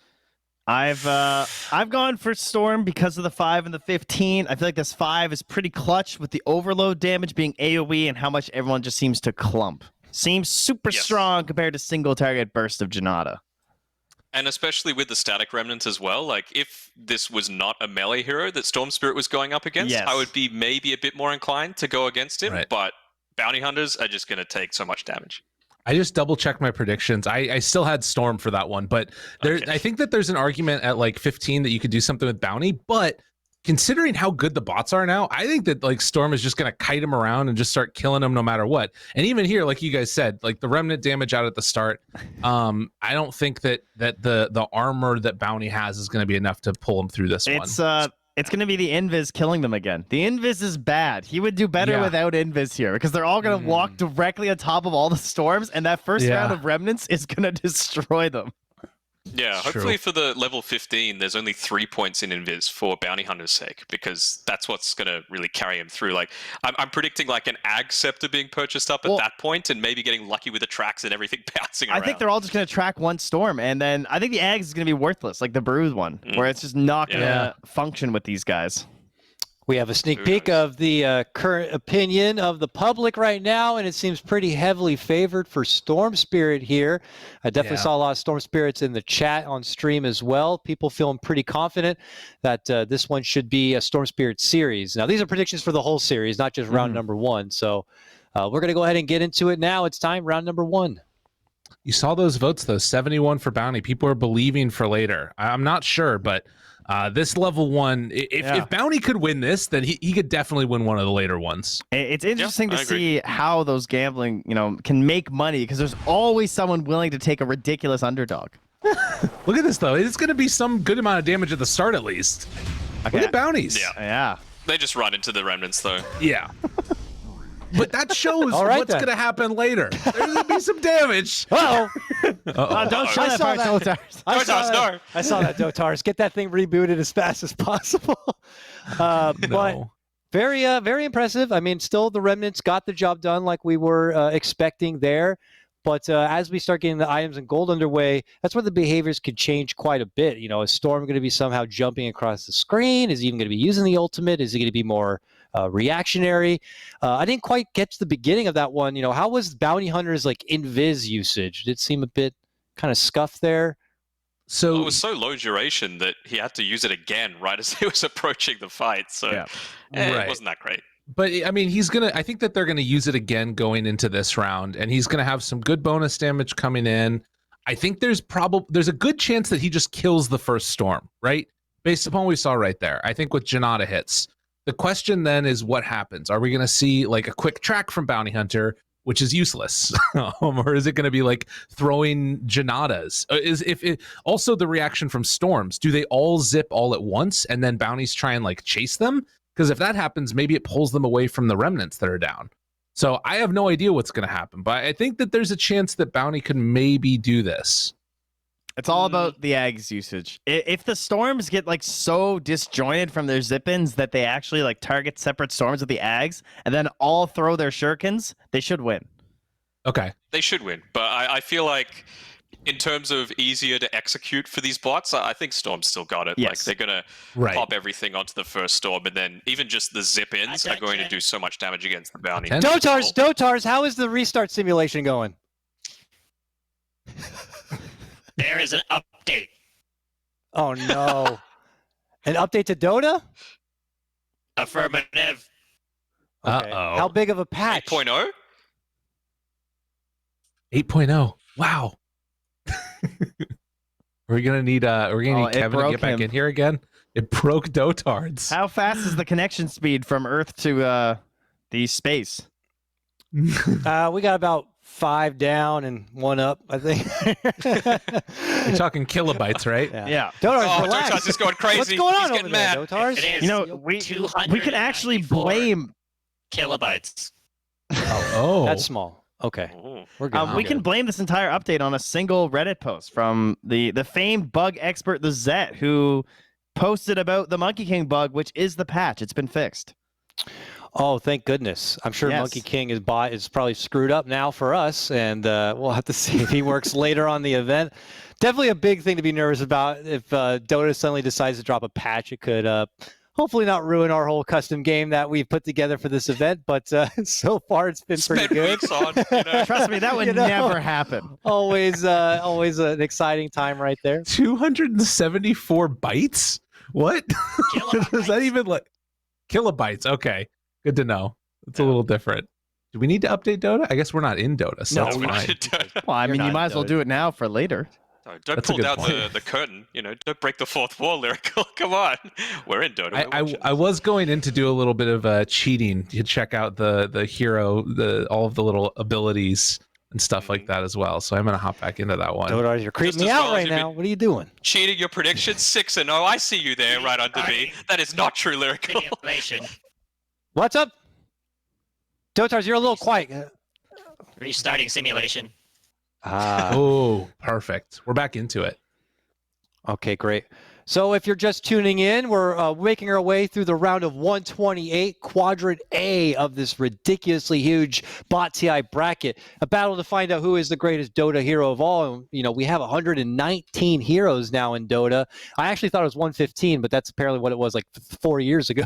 So we've had quite a number of new additions that are going to be making their debut in Bot TI, I imagine, this go around. And a lot of heroes, as mentioned before, have been totally reworked and could have totally different results this edition of Bot TI, a very exciting thing. And again, follow along at fantasy.bts.gg to see what matches are coming and get your own prediction in. If we need a little bit more time for the restart of the simulation, we can always get a... Oh, okay, sorry. Dotar says it's ready. So Dotar, go ahead and throw it up. There we go. We are heading into round number 2. Oh, no, I was worried about that. I was worried about the Spirit Vessel. Yeah. What are At these? least it's just an urn and not the full vessel, you know? Oh, Solar Crest makes me worried. He's gonna cast that and break Invis, and then Storm's just gonna kill him. That ruins my like Storm. One of them dies at the start idea. Mhm. That's really bad. Storm, Now, as I we don't see, want to spoil anything that you guys might have had prepared for it all, but typically at a TI, there gets a new hero mentioned. So is the 120th hero Dotas? Is that what's going to be happening? Or what's going on? Oh, Lord, I hope not. That dude's been freaking me out while I've been up here this whole time. Get out of here! We weren't talking to you. Thank you. No, but I've always been under the idea that whoever wins BOT-TI should get like the next Arcana. I think that is pretty appropriate there. But we'll see. Maybe like Wind that Ranger idea. will earn her own right in BOT-TI. We'll see her later. But right now it's time. Round number 2. Bounty Hunter versus Storm Spirit. About to get into it now. Storm's got this. Yeah, I'm very curious how he's going to jump. Yeah, the lack of Ags really ruins any hope for the big 5-man play. Yeah. This is really tough now. Just don't cast There Solar you go. Crest. No. They did. Oh, God. It's a good amount of damage still, though. Look at him. Storm's... Okay, never mind. Yeah. And they got blasted. They got blasted pretty good. Oh, God. That was a tough one. Well, maybe they get an Aghanims here. Maybe there's a chance. But Storm was kind of zipping, looking like a real person in that one. Didn't you guys think so? Yeah. Like a real boy. He's Pinocchio.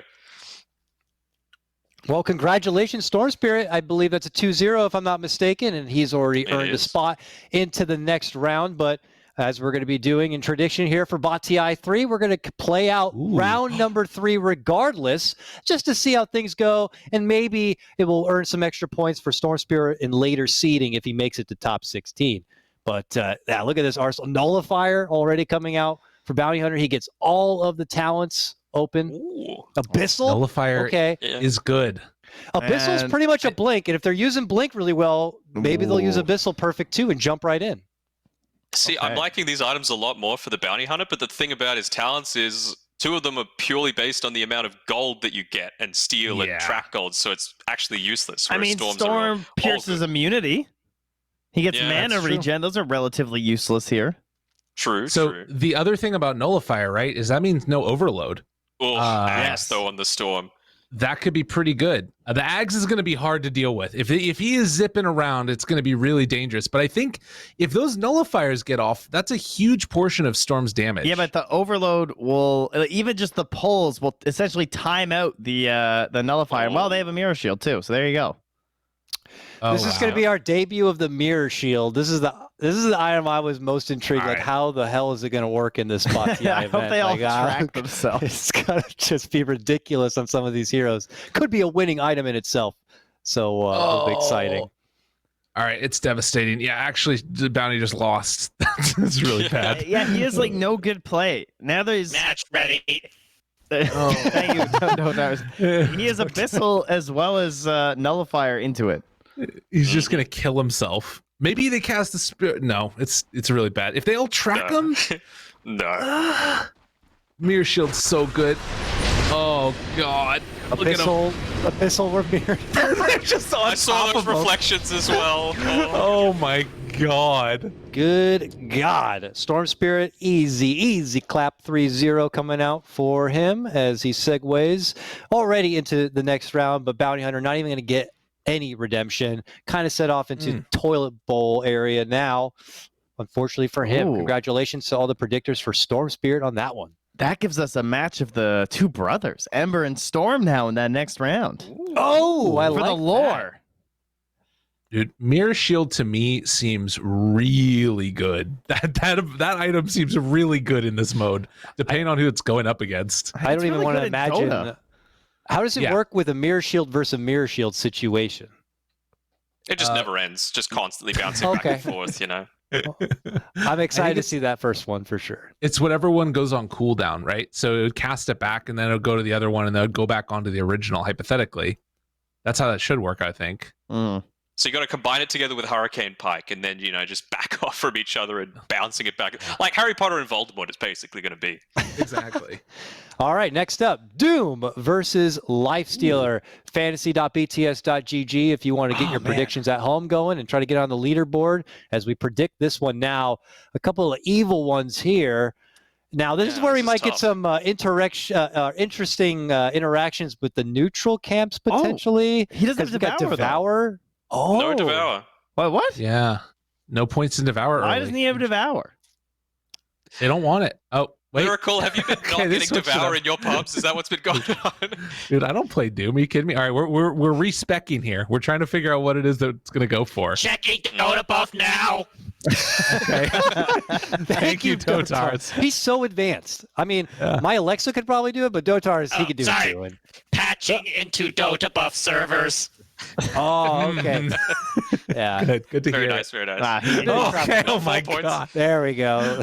No, Wow. I kind of liked All it right, yeah. before. He had definitely had better chances having more All Infernal right, now Blades. Lifestealer's got this. So this is the whole key to Doom is how separated do they get running amongst the different creeps? And look at this. I agree. This one's so hard Oh my god. to guess. 256, yes. 261. Wow, look, someone quick vote. Yes, you can be the live voter. Vote 264. Where are you at? Show me 264.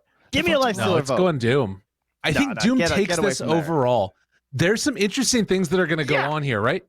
Because you've got so much regen coming in from the Devourer too, right? Like, doesn't he just out regen the Lifestealer at least at this early level? He's no damage though. The Lifestealer just out heals. Yeah, he's got 3 points in the feast, and Doom, he's a pretty. And they're gonna come in high one by HP one boy. because they're gonna spread out to grab creeps. So, I think what that neutral this is, camps are there? I saw a Satyr camp above on the left. Oh, there's trolls as well. I love Okay. the Doom. Oh, here we go. They're going for so it. funny. Eat his whole family. Eat them all. Summon the skeletons. Take them all. God, why are these creeps? That's a bad spawn. Oh, the Centaur is interesting. Oh, look, they're one's like, splitting. I'm still hungry. Oh, they raged so They early. raged Get the big first. one. They raged first. Oh, look, they're separated. This is amazing. They're farming. They're gonna come in afterwards. Oh, that's actually really bad. Yes. What are you guys doing farming? Well, Oh no! I think we dude, found I our knew first it. dirt I knew nugget this code. is exactly what would happen. No, why? I mean, this is the same as pubs, right? Like, guys, I'm juggling. Just What are you don't worry doing? about me for the next team fights. Guys, I don't have my blink yet. I can't leave the jungle. Dude, two Dooms farming the same like hard camp together. What in God's name? If they started like attack animation canceling just to get the last hit run, I would have lost. Oh, that's 'Cause- hilarious. Well, I hope that doesn't cost Doom the series now, because a very flabbergasted round number one, putting so much priority into that Devour. But it is Devour. It's an ability. I imagine the bot has to be coded to use it, so can't really fault him too much for that. Maybe with better items and abilities and strength, he could just wipe out the camps real quick and then get to the battle. Because from what I saw, Lifestealer using Rage early, that's a bit derpy too. So It would be, but now they have blinks, probably. Right. So now The it'll other help thing- them. The other thing that's going to be interesting is what camps are there, right? Because you get some kind of cool auras there, and suddenly you're pulling in like if a pack leader's aura or the toughness aura from the Wildwing camp, like that could be pretty cool. we got bonus are gold we- talent. Let's go. Are we supposed to use our brains to not have a gold talent? Is that part of Yeah. it? No. Nah. Okay, thank you, Dotars. That's amazing. Thank you, Dotas. I think honestly, even that first round could have been very different if they just used the Devourer even on the large Centaur, because then the two would have taken much less time. And then once you join, Rage is on Right. cooldown and you have a stun. Maybe things could have gone Doom's way. So I don't know. Lifestealer with items is a very different prospect to Doom with a few items. Yeah. They The will other have two. Doom at least, which is really nice. And like Infernal Blades, if they rage right away at the start and they're like a little bit separated, Mhm. there's some things there. But God, it's so much damage out from Lifestealer. Evasion though. Got evasion. You got the disarm. Okay, the halberd's Blink. pretty sick. Between Doom and halberd, that is nice. Yeah. That is nice. I don't think we'll see any armlet toggling, unfortunately. No. But What if we I see mean, I think the spastic Death armlet toggling and he like kills himself or something with it? That's very true, too. possible. The separation of the Dooms also is going to favor them. I think that Doom can do this at 15. Nah, right? 'Cause I don't think the separation helps. The separation is mean? bad, dude. it separates the Dooms onto different targets, right? It's not all going to be Yeah, doing but the same then one. all the lifestealers are able to just single targetly hit and all lifesteal like this. Dude, they got the toughness aura. That's really good actually against this Desolator. Yeah, but look at Okay. those two Oh no, peeling not the off. two again. Couple of One, them two, going. they're all Rejoining, separate they're joining. Dooms. They got this. Yeah, surely. They're taking them down. Nah, Look at this. Nah. Oh, no. No, Ah, dude. sorry, Doom betters. You didn't factor in the Doom Devour. Mentors, kick W. Oh, Oh Get no! him out of here. Easy series for Lifestealer, claiming an easy 2-0. But we still got round number 3. We could see if maybe Doom could somehow fabricate enough gold and items together to outmuscle the Lifestealer. I was going to be curious if Lifestealers just somehow ult each other. They like dogpile on top of each other and then bomb. But it didn't even look like they used the ult at all. That just cut the number of people at 100% almost in half. Because I was just looking, it was like 16%. Now it's at 9%. Can I switch to I'm one of Lifestealer them. again? Let's go, baby. Salty Doom betters out there for sure. Oh my god. They have the cleave talent now, at least for Doom. And Infernal Blade damage, which is kind of interesting. But I mean, this is all just consolation bracket, right? It all feels bad. It all feels real bad. Just please don't give Lifestealer Mirror Shield. For goodness sake. Oh, please give him Mirror Shield. I need to see it. I've been given the official numbers here. It's currently 52 people with an 8-0 record. So if you're out there, congratulations. That's impressive. One of only 52. You're part of an illustrious group that also includes Solari, the support player for Viking GG. He's playing along. He's 8-0. Shout out to Viking GG. Oh, Amazing. Abyssal too. Oh no. They might just jump him while he's trying to still devour creeps. Oh, It's true. You started to type in Mirror Shield. Did they have a heart? Pirate no, Hat. thank That's goodness. just as good, honestly, on Lifestealer. All And right. these force boots are the worst thing that's ever been invented in Dota. What the hell? Swear to God. Apparently What they're if using they him though. break all the Lifestealers, guys? Oh, It's yeah. it's a chance. The cleave is kind of interesting. The Silver They're Edge. Shadow Only Into the Blade can quicker. They're killing it before they can even... Oh, no, they got the mana burn. You know, things are looking up. You get the Shadow creeps. Blade? I'll go for Lifestealer. Force boots, Abyss. They're mega dead. Here. Oh my One He's deal. still farming the can. coming, guys. Hey friends, what are you so doing? bad. It's so bad. Oh no. Damn. Emphatic 3-0 from Lifestealer on that one. Scores into the next round. See you later, Doom. Doom is long gone. No chance for him there. Goodness. Wow. All right. I'm particularly excited about this next series. You shouldn't be. Very excited. Well, I have witnessed this hero play in the past bot TIs, and he brought nothing. Maybe would take a round 1 win with a nice placed blast, but come on. Now we have KotL with the big ball, but it does sound like we are going to be cutting to a break first. So Dotars, why don't we restart the system during the break to make sure everything is good? And can I get you anything, Dotars? Are you good over there? Oil. Oil? That's what you run on? Oil. Oil. All right, Dotars, I'll find some oil for you. In this economy? Somewhere. Yeah.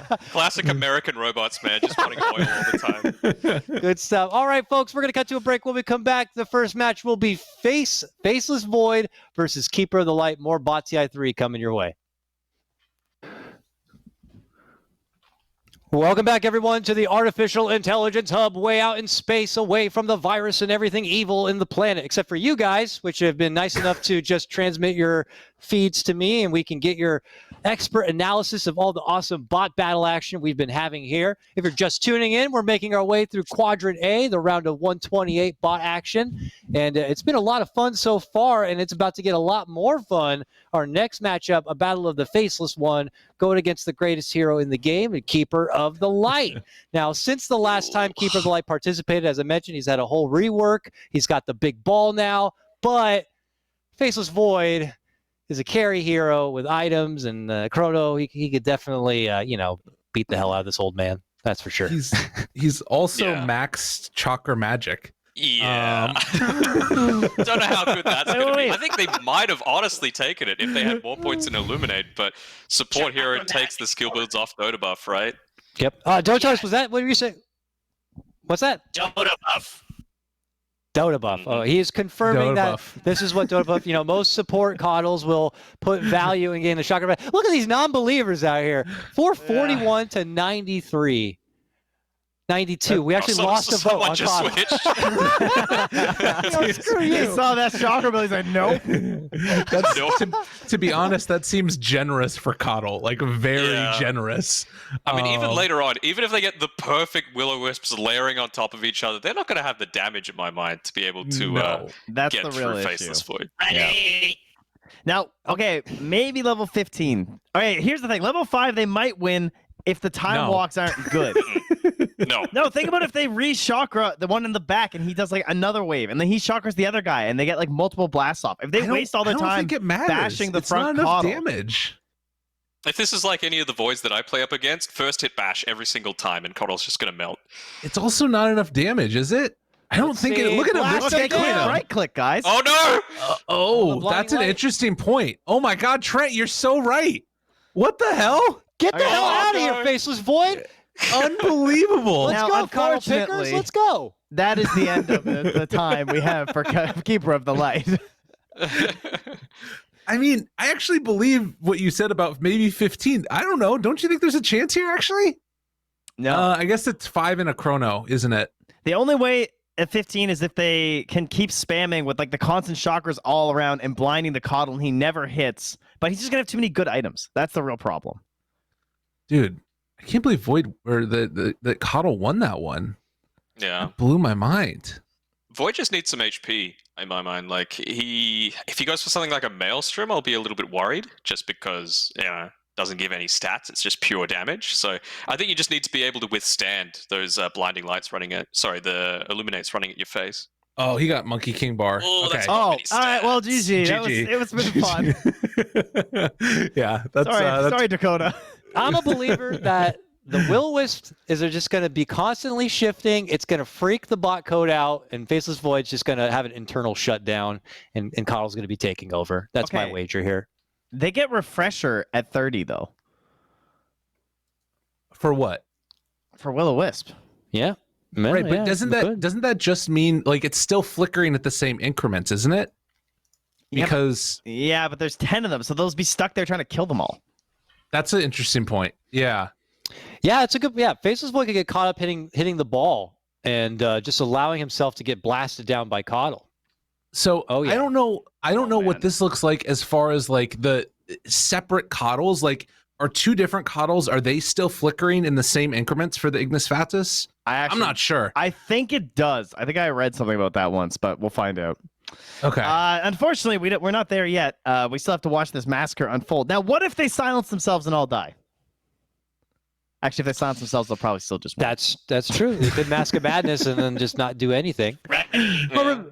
But remember also, guys, as the match is ready and we're going to hop into it here, Mhm. KotL has the Ags and he could just do the Illuminate Blast freely and then walk away. Now, I don't know if the bot's going to be coded that way or They not. can walk in after doing it. I'm Yeah, sorry. they can Exactly. blast and then bait them in. If KotL has a chance, it has to be right now. They have to big win this heals. one. Yeah, I agree. Oh, the Chronos. Oh, look at they got it though. The heels are coming out. Look at that. That's big. Drop the The ball, turn. boys! Drop the The ball! turn. Oh, it's not good enough though. Wait, they had another chrono? Oh God. Yeah, this is devastating. It like it's not happening. They didn't Sorry, kill Dakota. any of the Will-O-Wisps. Now they might. There we go. No, not my Will-O-Wisp friend. All right, well, they didn't quite go as I had imagined it, but I'm sure for most people out there, that's what they were expecting. But it's round number 3 and a legit round number 3 because KotL took that round 1. I don't know. Is there anything KotL could get here to change it around? What kind of serious item, like Dagon maybe? Like, how do you fill up 25K on a KotL? Ags Keyblade Refresher dagger. Scythe. Yeah. Ooh, that's interesting. I am Impossible. curious if I guess he probably gets Seer Stone as well for neutrals. Here's the problem, though, is that he's going to have Satanic on Void. Yeah. That Although seems that like an doesn't- issue. The I status, mean, it's not just the it's the status resist. That's the big thing that I'm Mhm. concerned about for the KotL. but the status resist isn't going to matter for Ignis Fatuus, right? So that's one thing to think about. Like, it's still going to be pulling him in because it's based upon like I guess that kind of doesn't matter though. God, look at that with the pirate hat too. He's just Oh, going he to does- eat through him. He doesn't have Satanic, though. He has Butterfly instead. Hmm. The chrono AOE I I don't think know is how I feel about that. really difficult to deal with. Yeah, I think Kyle has to hope that one of them gets that ball out again and slows them down from just wiping their whole team out in that one big giant chrono. Dude, the heals are pretty big, though. But Greaves, you got the illuminate damage and heal talent 160. Yeah. Oh my goodness, that adds up. Here's the thing: even if KotL gets all of his blasts off with the 160, illuminate heal damage thing, like that probably doesn't all the way kill the voids. Oh my god! What if it's actually going to be huge? That's our first Book of the Dead. Guys, I don't even know if this is going to work. But they're probably just going to be chrono the whole time, or will they actually kill them? Oh my god! No, if they kill the necro books, they have Mjolnir. That's going to kill them. Yeah, they're going to kill the necro books. The void might actually lose this because I was like, how do you get the extra bit of damage that you need? He's going to backtrack the damage. It's fine. But he'll be Will-O-Wisp flickered. He can't do it. I don't goodness. know. It just seems crazy. When are they going to use the Books of the Dead as well? I think that's going to be the key Dude, thing if they that's going to turn refresh this. these Books of the Dead, though, Yeah. I mean, you'll There's a assume way. that they're going to do it wrong, though, and just kill the first round. Did they already spawn them? No? Oh, I'm so curious how this Book of the Dead's going to work. I don't know how this The is going to work. Book of the Dead is a game changer. Will The they Illuminate use needs it? to get out right now. Book of the Dead, Book of the Dead, use them! Are they using it? Book There's of the Dead's one! out. Oh god, those are big chronos. There's a lot of Book of the Dead though. Look at him. KotL might have this. No, they're not. There's a chance. Look at him though. Wait, no. Dude, they're stacking the chronos. Oh No, wow. back to the darkness with KotL. Oh, They man. actually did stack the chrono. What the hell? I mean, that's the good thing about the Void. At least as a Void, you could still run around in another Void's Chronos, so it's fine. yeah. That is their greatest strength. Damn. And for the third tournament straight, KotL's going to get knocked out in the first round, I believe. You got to rig God this damn thing, it. man. Guy. Even with He had a better better showing lure. than I thought, though. He did. He made it to round 3, and you could theorize ways he could win, but definitely did not definitely did not go out as expected there. And props to Faceless Void. He will be moving now into the next round. Let's get into the next one here, gentlemen. Looks like we got a doozy here. Another one of my favorite heroes, and I'm very nervous about his coding. We got Earth Spirit going to be going against Skywrath Mage. Oh my god. Yeah, Skywrath Mage may be a force this event, let me tell you. I don't know. I feel like Earth Spirit's just going to kick all them boulders at his face. It's true. If that works, I mean, think about Earth Spirit and everything involved with this hero and how the hell they could make an AI work with it, right? Like drop a stone, you want to roll over it to get the extra boost. When you get there, maybe you land a stone, you pull it to silence them. Oh, and then maybe another stone to kick. Do we really think the AI is going to be able to do all that? I think his big problem is his position 4 syndrome in terms of like the itemization. His items are kind of bad, like urns and stuff, you know? That's going to kill him in that second round. I could see him winning first round, though, between like the damage and just his general tank ability. That could happen if the spells aren't cast very well from Sky. But I think that this is the tune after. I think this is going to be the first big upset of the tournament. I think Earth Spirit's going to take the first 2 and he's going to lose the third because his like stat gain is so off the charts as far as like the amount of damage that he or the amount of like tank ability that he gets like up the early ones. I saw the votes going up as I'm saying that Earth Spirit's going to win. That's great. Yeah. People are understanding the way this works now. They must not know that Skywrath Mage Ags exists. That's really cool. Yeah. Meanwhile, he's going to have I would feel a lot stronger for Skywrath in this round 1 if they had 3 points in the concussive, but it's only 1. Like, that's the AoE that they need to be focusing on right now. So I feel like Earth Spirit's going to take this first one. Yeah, I could see Earth Spirit taking first round, but I think when the items come together for Skywrath Mage, it could be just a crazy nuke party happening on his end. But let's see here. What the hell's going to happen? Wow, actually kicks and silences and rolls. Holy shit. This bot code is amazing. I'm telling you. Wow. This is going to Real be the first Madrid upset. just coming in hot. 5 good. Level 5 good. Wow. He has worked. 1,000 HP at that point, right? 980 HP with 5 armor. Like, it's kind of nuts how strong this guy is early on. I think there's a chance he can take this one at 15 too. It's going to depend on the items a lot, though. He shouldn't have a Dispel, though, right? And he should get silenced, one would think.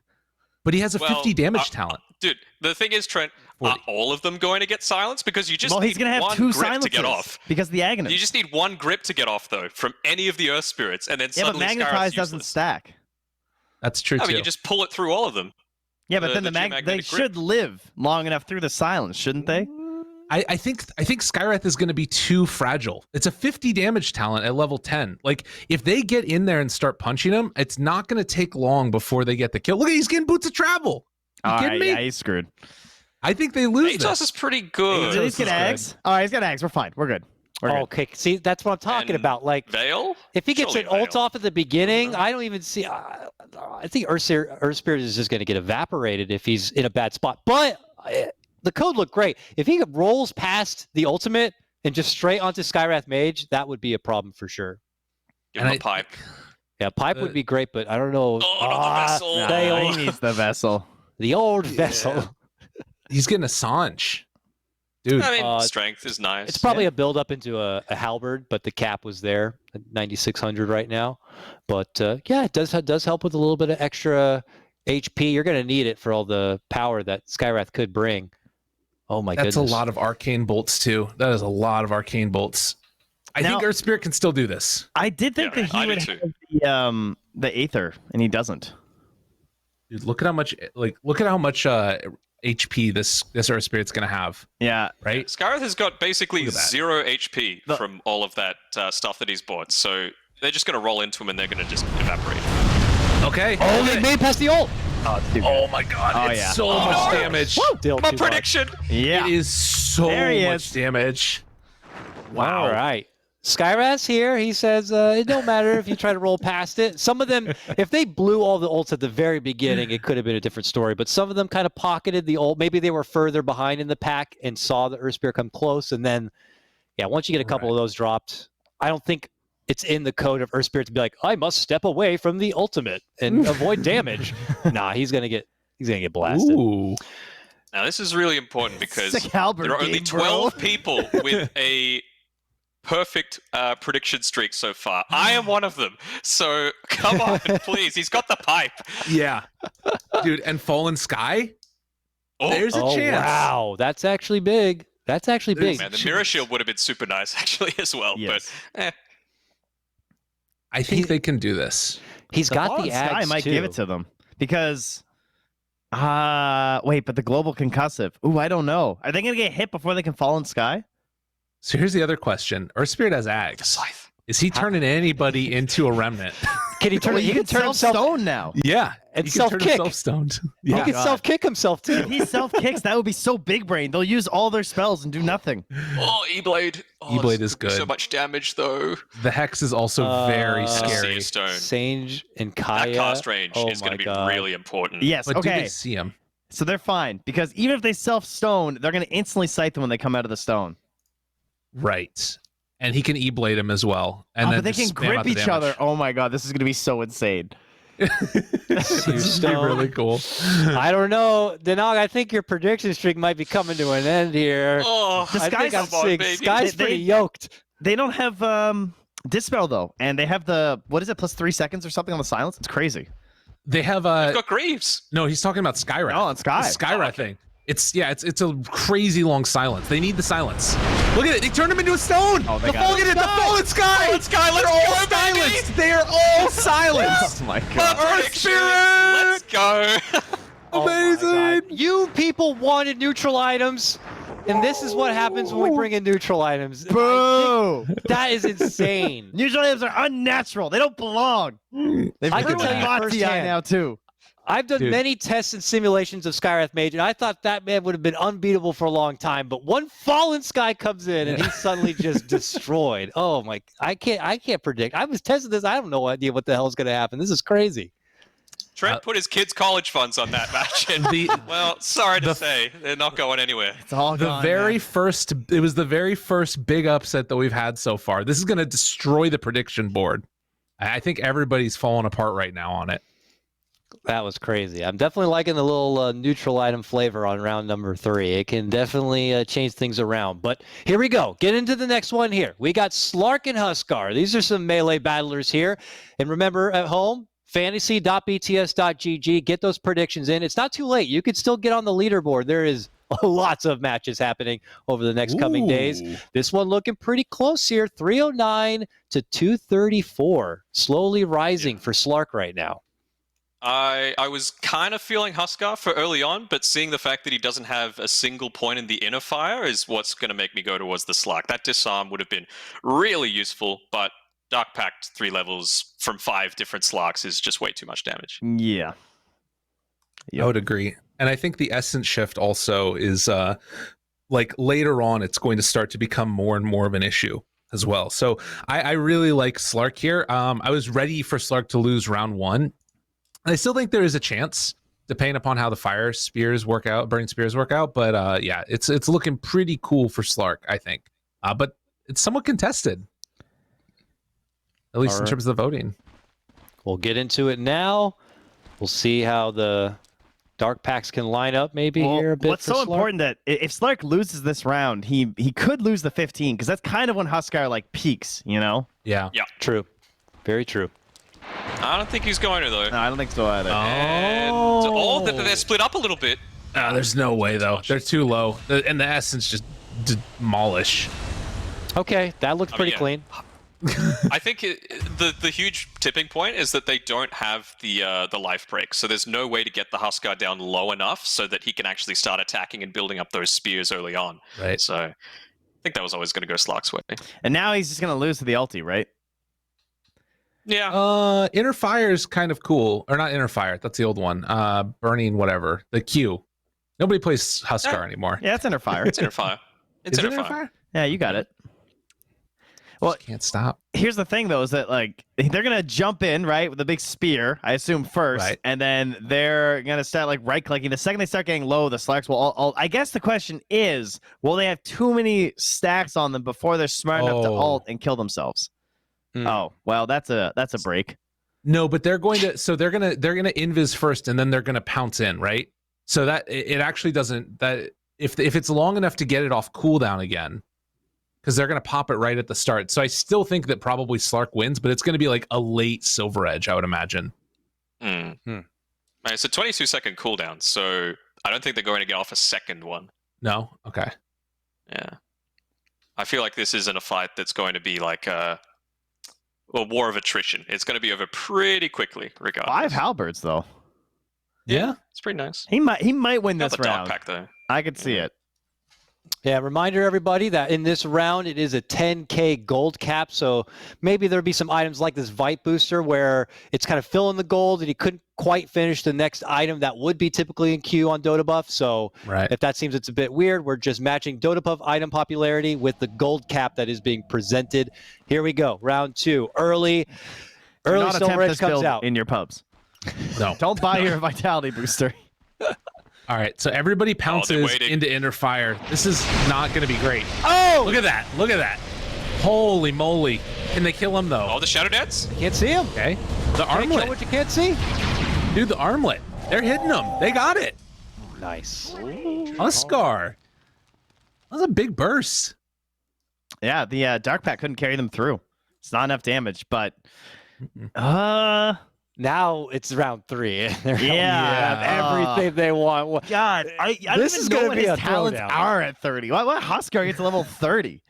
The pure damage and then the attack range. Last round is so stupid. It's wait. so random with the neutral item. There's also the life break cast range. I forgot about that one at 20.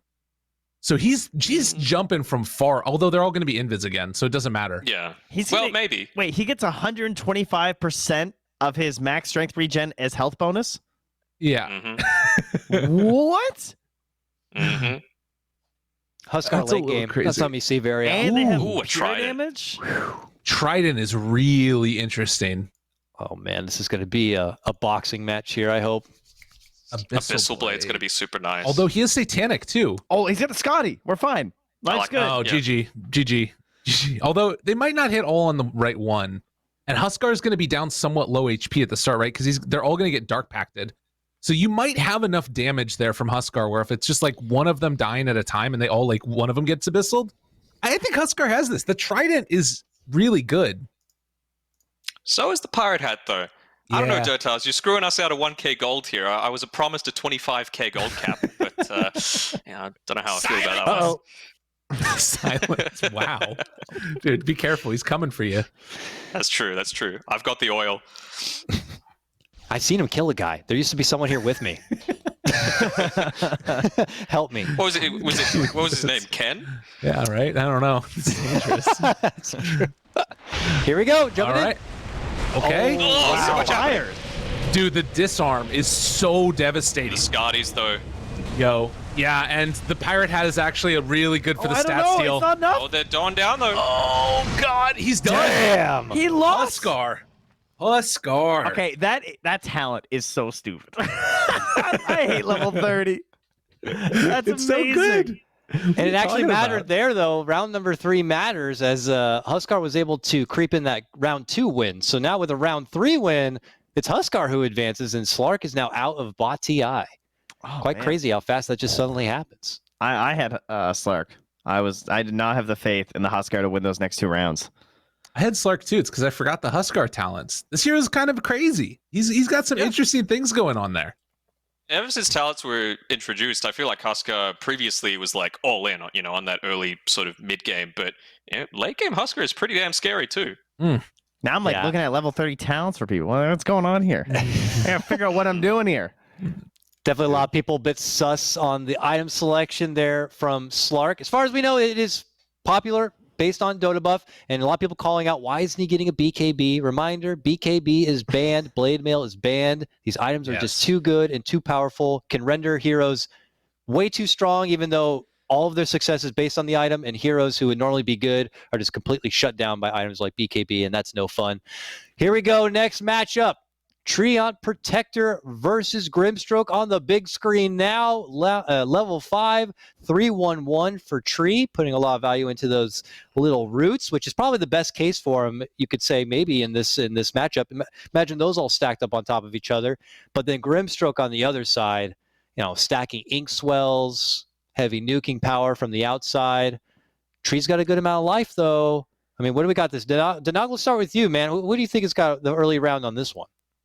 The thing that I'm feeling less confident about Tree for in this one is that there's not many trees on the map that they're playing on. So it is impacted with the Nature's Grasp of if it hits a tree, it just does so much more damage. So I feel like the level 5 is going to go to the Grimstroke just because of the Inkswell dealing so much damage, all popping together. Well, I think I later pop on, it too who early. knows? That's Maybe. So one other thing I just tested in lobby, Nature's Grasp does not stack with itself. Uh-oh. That's a problem. That's a problem. That is a GG. Grimstroke might just be able to take it here. Excuse Well, me. that sucks.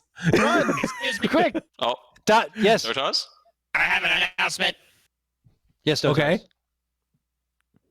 The Desolator item choice was incorrect last round. Oh, Are we going to have to re-simulate that Run it match? back. Simulate it, yes. Oh my God. Slark Oh. voters Oh my rejoice. God. I was about to say, are you going to give him some lifesteal? Because that's what I was lacking that time. Oh, Dotar's with a it was a little bit of a rare slip up there. We're going to bring it back to, was it just No. round number 3 that he had the deso, or round 2? The item list that was populated by not Dotars was incorrect. Okay. I think I know who you're trying to point out. Did that? I got your message loud and clear, Dotars. Maybe the wrong line in the Google sheet may have happened, but whatever the case may be, we could do it justice. Why don't we go ahead and get that matchup back up on screen? We'll get the more appropriate item selection for Slark and run it back, because I get it. It may have been a human error. Dotars often will hire humans to do all the data entry work for him. So fair enough, Dotars. Those damn humans. Thank you, So- Dotars. See that? You see that, Scotty? Oh, look, he's doing a little dance. He's very happy with himself. There I we want go. to see that lifesteal. I want to see the Scotty. Yeah, I don't Oh, think they're man. doing that. They might Commissioner not. Blaze is gonna have a word with him later. Diffusal. Oh, that's worse. So Diffusal is the choice. I would love to watch this and Slark still gets crushed. And be like, there, everybody happy now? Exactly. So he already has a lifesteal just the talent mask. at least, right? Yeah, but he needs more. He needs to last it out. Look, he's so short on gold. Oh, yeah, I it think looked like he that's- wants the MKB but can't finish it. Is calculating. there we go. slightly better. Okay, cool. There you go. Demon Edge. Good stuff. I don't know. That regen just seems like too much. Even if he's cutting it down with the Scotty, it seems crazy. Well, the plus side is that you don't end up like, I think that this could very easily turn again, right? Like, you think about how fast those individual Slarks were hitting, and if they start getting all those stacks of Essence Shift up, you could suddenly, like, living a couple of seconds longer for Slark is a huge damage increase. They're pure damage now. Like, it's right. No, like, armor's not helping you or anything. I mean, I guess it doesn't before anyway, but I guess I'm saying that the damage output from Slark is going to be a lot more than it would have been otherwise. I don't know. Huskar looked pretty solid, man. I'm seeing a lot of people feel like Trident is too good and deserves a ban. What do you guys share that opinion? What is it? I think you could make the same logic for Fallen Sky. I think that's super broken in this. If anything, that's just better. All of those items are broken. Yeah, they're all that's broken. The whole point. Mirror Shield's broken. We wanted neutral items. You got neutral items. Here we go. Let's see if the scene of diffusal my makes a worst difference. defeat. Run it back, Slark. Okay. Oh, God, those halberds are really good. Look at them. They're going to start beating them up. Gobble, gobble, gobble. Be a difference? No. Gobble, gobble. No, gobble, gobble. They need the lifesteal so badly, man. No. Well, there you have it, Slark voters. You still lost. It didn't matter. You can be as salty as you want about the items, but in this case, it looks like. Uh-oh. And then another announcement. Oh, God. You happy now? Yeah, sure. Chat? KotL chat? Oh, God. Build more satanics on your Slarks, guys. I need it. What kind of sick AI have you built? Like, he's taunting chat now. He's going to kill us all. He built himself. God. He was here when I arrived. Oh, God, he's coming for you, Gabe. Yeah. He bends physics and time and reality and can do whatever he wants. So please. Back off. Bad dad. Just leave me alone, please. Please have mercy. Go back to where you came from. Let's get into the next match here. God damn. Nerd. Oh, that voice makes it so funny. All right, let's get back into what was the next match. What was it? It was Treant Protector versus Grimstroke. I don't think we got to simulate that first match. Lyrical was letting us know that the Nature's Guys, or not the Nature's Guys, the Nature's Grasp, the Q does not stack on top of each other. So consider that when you're making your predictions over at fantasy.bts.gg. Ever since I said that, it dropped like 200 votes. I'm saying, I'm on Tree. Come on over, ladies and gentlemen. It's good on this side. He's going to win 15-30 anyway. It's fine. Wait till all these talents come through later. I actually think that it might not matter, like, because it's just so tanky on Tree. Like, I kind of agree with you.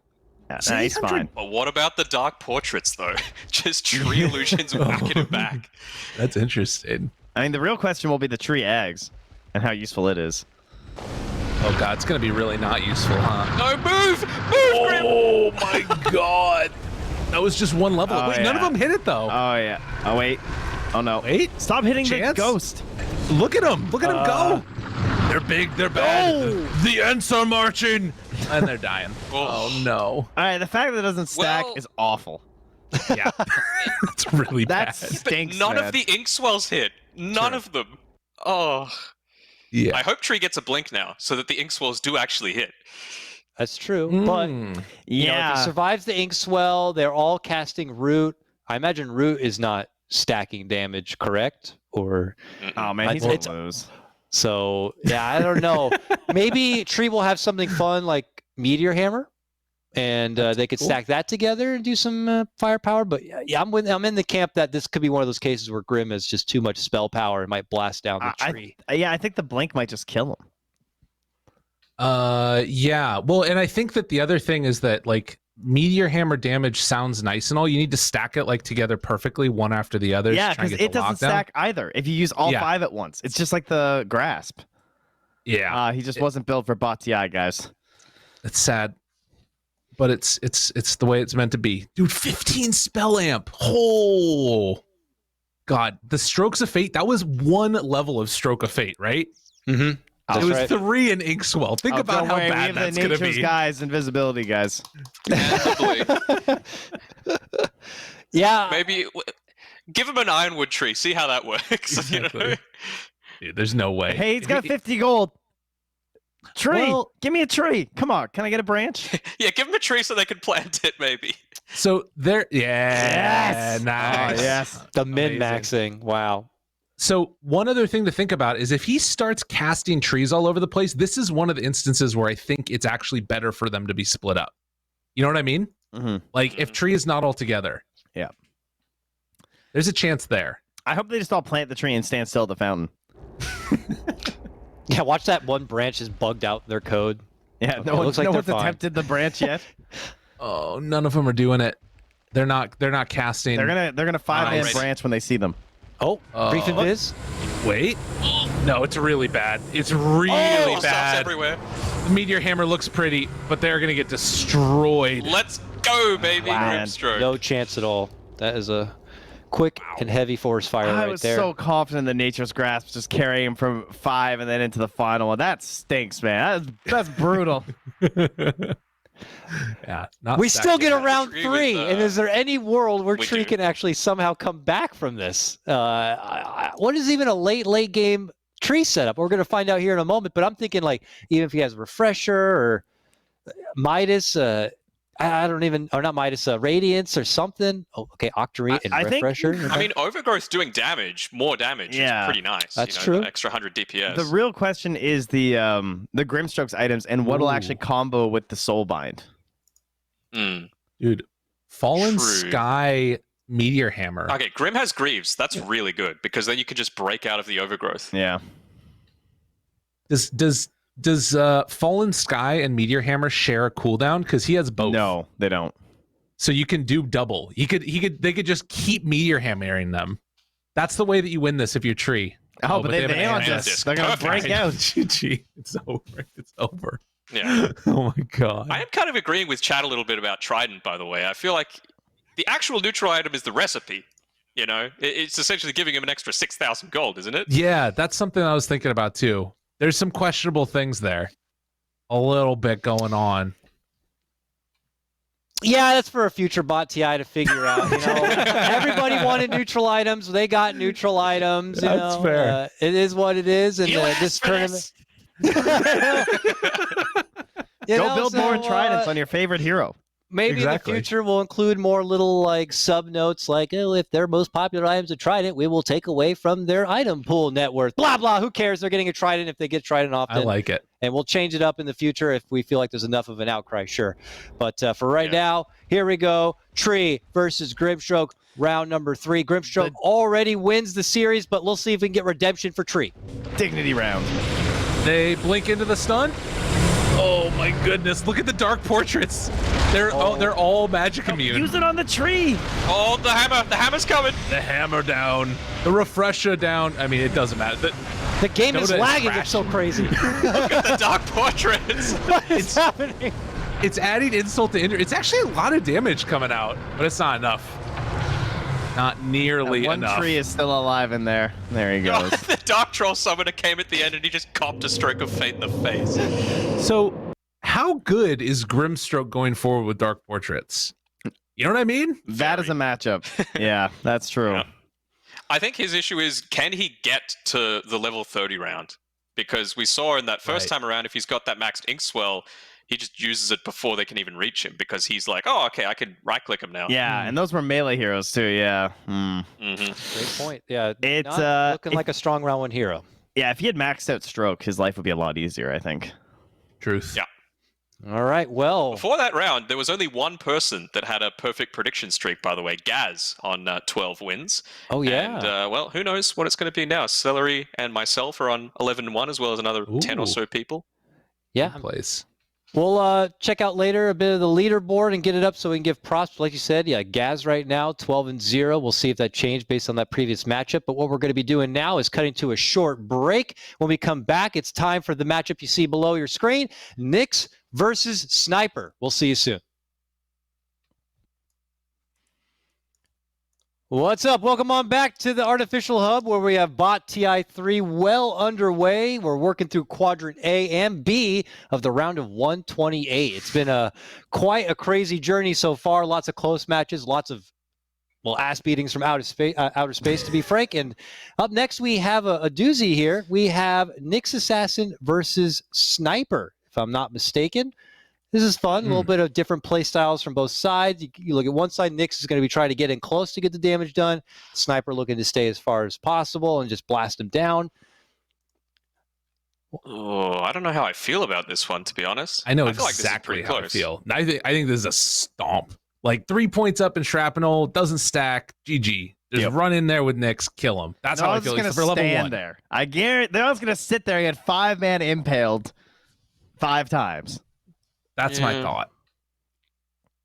But later. But later. We're talking Later the whole series. I think the 15, they're gonna do the exact same thing. They're gonna stand still. They're all gonna get 5-man impaled, and they're gonna get meteor hammered, and they're gonna lose. And then they'll win 30 when it doesn't matter. You think so? Yeah. Starts with round number 1, which is level 5, no items. Shrapnel certainly going to have an impact on this one. We'll see if Nyx can find a way around it or not. Maybe use it with the Carapace.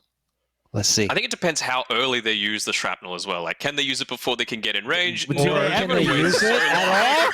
How about just use it? Oh my god! Did they all press their E? I think they all pressed their E to give him the extra range to hit him. They took aim and Yeah. they just saw a big Oh, friggin' borrow strike coming at their face. that was amazing. they didn't use their good spell. I don't think that it even matters if they use it though, right? No. Like it's not enough damage because shrapnel doesn't stack with itself. So it feels, there's a lot of votes there. But I agree, it's like at 15, there's a chance that I think this turns around a little bit. Because you actually have some more right click damage. But they're just gonna do the same thing. Yules? If anything, they could Yules and screw themselves over as the Nyx assassins. They're gonna blink first. What about the axe though? What happens with axe when he just burrows in the ground? Like, what can they not hit them? Do they just stay there and wait for cooldowns? Ooh, that's a good point. Looks Yeah, like no I don't ags know. for this round though, but I don't know Yeah. what the code will do with an ags. If they just keep self-burrowing, unburrowing, self-burrowing, unburrowing to make something this is happen, gonna or be- if they'll use it right. Oh, maybe if they force staff, maybe that'll save them. If they have pike. So the other thing about this, right, is that you're going to have Vendetta first that probably gets cast, and then as soon as they see the snipers, they blink onto them, right, and then probably go for an impale. I guess that's typically how it's been, right? They people with invis use it, wait in the middle, and then as soon as they see the initiation, then they blink in and go on them. Yeah, they're screwed. This could be a really bad round for sniper. Yeah. I think Could they get to them fast enough that sniper has the high ground advantage though? that's a good point. They're waiting. No. Oh, no. Wow. One sniper got Unbelievable. blasted so hard. Is that flawless? Dude. Flawless victory? Oh, no. A chance? No? Okay, I think that they still win this. Wait a minute. This is interesting for round 30, though. They got it. Yeah, sniper just wants to get off Mr. Nyx's wild ride. Yeah, that's fair. Well, Nyx has certainly scored an easy 2-0 for this series. He takes the series win, and we'll be moving into the next round. But we do, of course, get to watch the round 3 regardless to, see if he gets a bit of redemption and to see if it will affect the placement later on for Nyx Assassin. And I love the beginning of that round. They all came together, and then they just put all of their vendetta onto one sniper, and that sniper just got blasted into another dimension. That was interesting that they decided to get the vendetta hit off. That's kind of relevant for the future, I think. Ooh, sniper has Shadow Blade too, though. What happens when they're both invis? A fantastic Ooh, question, Gabe. Perfect. We love all it. right, that's nice. 25k on the nose. Yeah, that's good. That's good. The sniper will come out first, though. Ballista? Because Vendetta will Give me a just ballista. stay way longer. Ooh, yeah, Ballista. That's an interesting one. Yeah, it's gotta be its best one. So let's highlight the ballista for people who don't know, because I'm a little curious to see. It's really good. Okay, yeah, he'll be attacking Attack from range spawn. and pushes so- them back. And pushes them back. Oh, Look, it pushes them shite. back with every hit. Wow. And it does 50 pure damage on top of that. So you get bonus damage, and then you also like. Oh, what? Bots too? Well, that's not good. So much wasted money, Oh, man. Aeon Disc is interesting. Although that could be bad, right? Because if Aeon Disc procs, then that means he's not going to be doing damage in that burst. And we saw last time, right? If you don't kill him, Oh, wow. No way. That just made everyone stop in their tracks like, oh, that's a Dagon. That's the first Dagon. And we got E-Blade Dagon. Oh, Ex Machina. Oh, refreshing items. Yeah, Oh that's my God. GG. All right, never mind. Never Well- mind. Yeah. Even the Aeon disc, right? That's so much better than Aghanims. That's so He is much the better plus than 80 Aghanims. agi with the E-Blade. So Yeah. the only way that this possibly works for Sniper is if the Aeon Disc procs as all the burst damage comes out, right? If that happens and then Nyx isn't doing any damage because of the Aeon Disc, then maybe there's a chance. But But he doesn't need to right click. He just has E-Blade Dagon. right, but that's what I'm saying is that Aeon Disc that reduces that damage to 0 too, right? Am I Look at all crazy? these health items on Sniper. Right. Like Dragon Lance and Treant. all that health. Yeah, this is crazy because, again, Sniper's going to be Shadow Bladed this time, or I'm imagining he will be like everyone else has been. And then I don't know what happens when he reveals. Are we going to see 10 Shadow Blade- lasers? 10 lasers? They're all going to be standing directly on top of each other. Like Yeah, phased, they are. right? They could end up lasering just one Sniper like they did with their ulti, too. So, Oh, they're about to get this. Here we go. Here we go. Here we go. This is gonna be And then really it's running all out. going to end. We just need to wait. Oh, my God. Flawless victory. Oh wow. Oh no. Oh, that was Jeez. insane. I Wow. love how Invis kills them. It's like worse for most heroes. Oh, hello, Nyx. Oh, Wow. that's Well, devastating. that was a blasting from Nyx. He scores 3-0 all the way through and into the next round. There he is right there. Congratulations to Nyx. Hey. And that was hype. Let's Okay. go ahead and check out what's next. I don't know about this matchup. I'm so flip-flopping. I just switched over to Shadowfiend like 2 seconds ago because I actually don't know. Really? Like, do the raises stack? Oh, the extra damage. Ooh, Oh, the I extra don't damage know. across 2 of them. Yes. Hmm. Because if that stacks, that could Then win yes, round it's- 15 with no BKBs. All right, I'm switching to Shadow Fiend right now.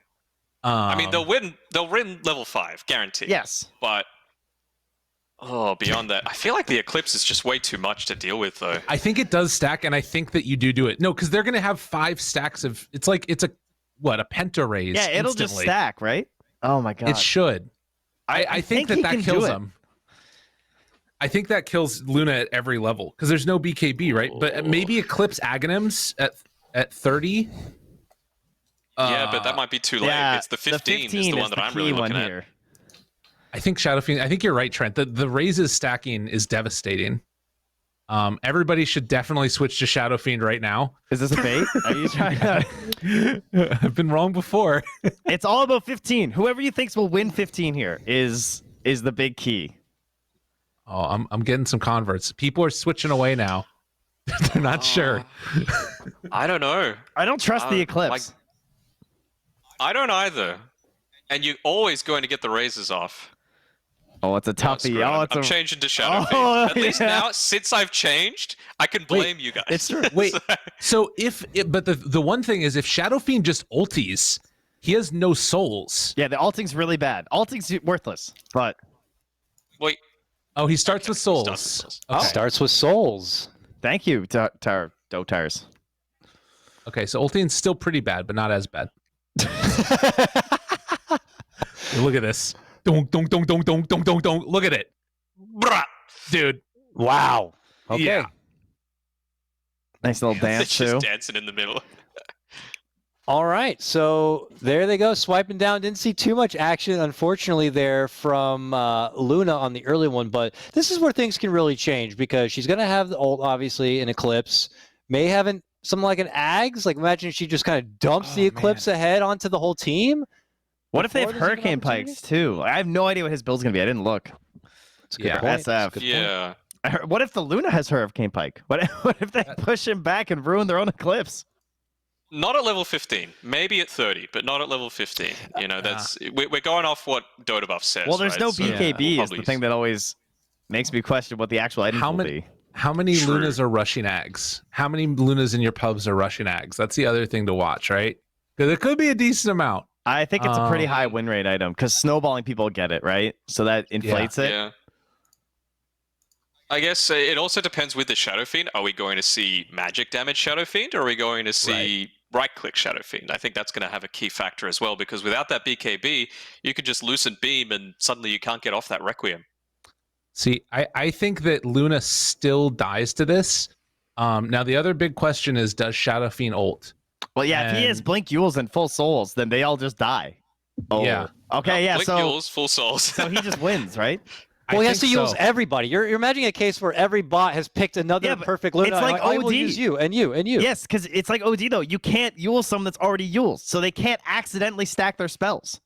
Yeah, True. But that's in that really 1 scary. second, that moment where the bot is like, oh, that one's already Yules. Let me find the next one. Maybe Yeah. a I Yules Luna. myself then. Maybe a yeah, true. Maybe a Luna might get an ult off and change it up. Well, Unless they mask him out themselves and then don't I think Shadow Fiend's got this. I think he's got it. Here come the Blinks, baby. Oh, the Manta though! The Manta! Oh, the Manta! Oh, the frame! Oh, they're living. I think they could still do this. They do it. Luna, the Eclipse afterwards. Damn. Oh, wow. Man, the fear kind of ruined it for them because they didn't raise first. Or like they didn't raise all in one direction or anything. They couldn't 5-man Yeah. raise because of the fear. Well, it was just one Shadow Fiend that jumped in first. He ruined it for everyone. Yeah. Classic. Well, and if the Luna Mantine makes the Yules not as good as it would have been otherwise, and then on top of that, just Shadow Fiend ulting at all makes it worse. If it was just raises, I think he wins there still. And things get weird now. Things get real weird now. I don't know. It just man. sounds like any 60-minute game of Dota, you know? Things are going to get real weird, guys. Yeah, it's always about the All initiation with the Hex. in the late game. So he The Hex is gets going to be super. 30% CDR. That's like one of his big talents that he'll get. He'll get the bonus raise damage too, but oh man. Luna seems pretty scary. Delayed. Oh, I think you might have got baited over to the wrong side there, bud. I think I baited I hate to everybody. break it to you. If he had the Satanic, I would be honestly like okay Ooh. with it. Ooh, that's Mirror Shield? okay, Oh, I guess. I am God. curious how that's going to work interacting with things If like it's- Eclipse or not. Dude, the Eclipse mini stun though. Oh my god. If it's They're just gonna Aghanims, get it's just burst. over. If they have Aghanims, it's over, I think. They're definitely gonna have Aghanims. Satanic Ags. Are they? Probably. Mm? Yeah, it's that battle between the core build or the caster build. Necro book? No. Psych. All right. It's there over. it is. Oh. It's over. Get him out of here. So what's the big Debated. item God now? damn it. Oh, the level Ooh, 15 ballista. fight. And a Ballista. Dude, this is devastating. Okay, the scythe though. Maybe they blink scythe them all. Yeah, but it's not the they have same Manta. situation as yours, right? You can use it on the same one. And the 5-man spread is killing them. If they fear them all away, then they don't get like this big bonus that they have. But maybe they can like start focusing them down a little bit faster with all the damage they have while they're scythed. The one at the front needs to blink to the back of the Lunas. Oh, good raises. Oh my god, look at it. Luna is queen. Oh my god. Wow. I Evaporate. blame you, Lyrical. This is on you. That's fair.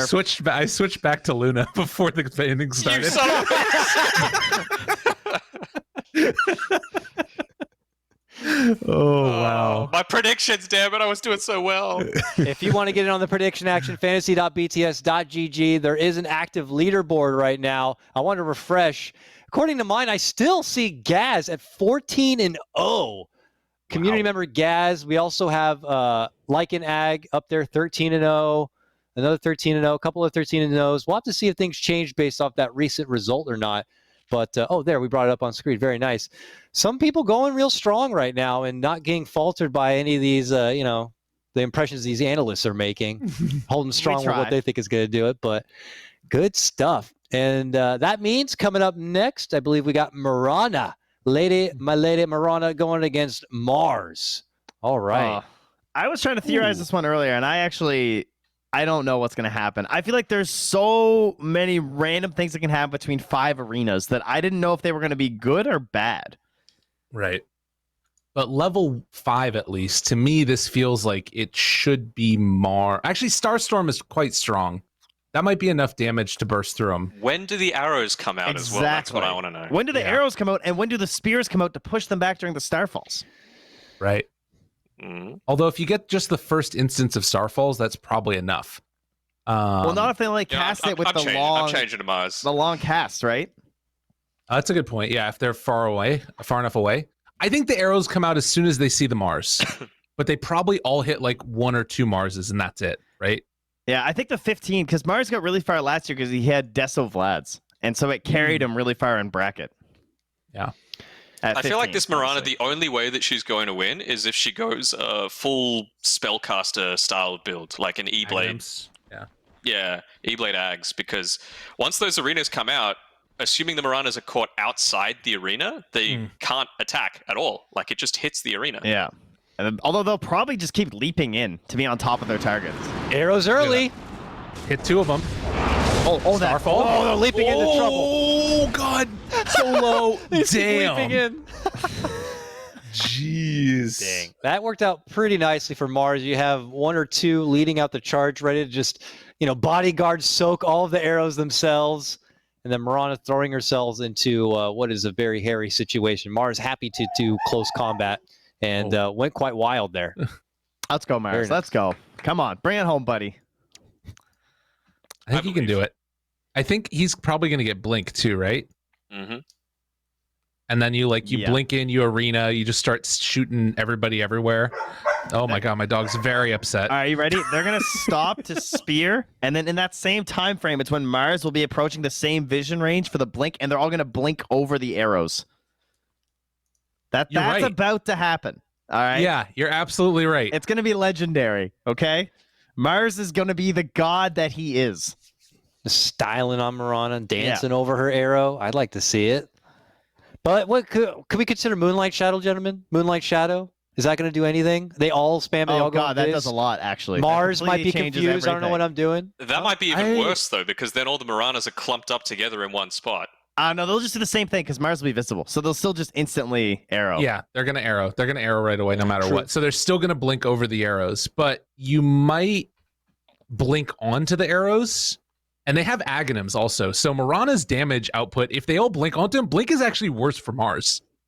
I think that Mirana wins this. Okay, the Ags is pretty broken. I did not notice they had Ags.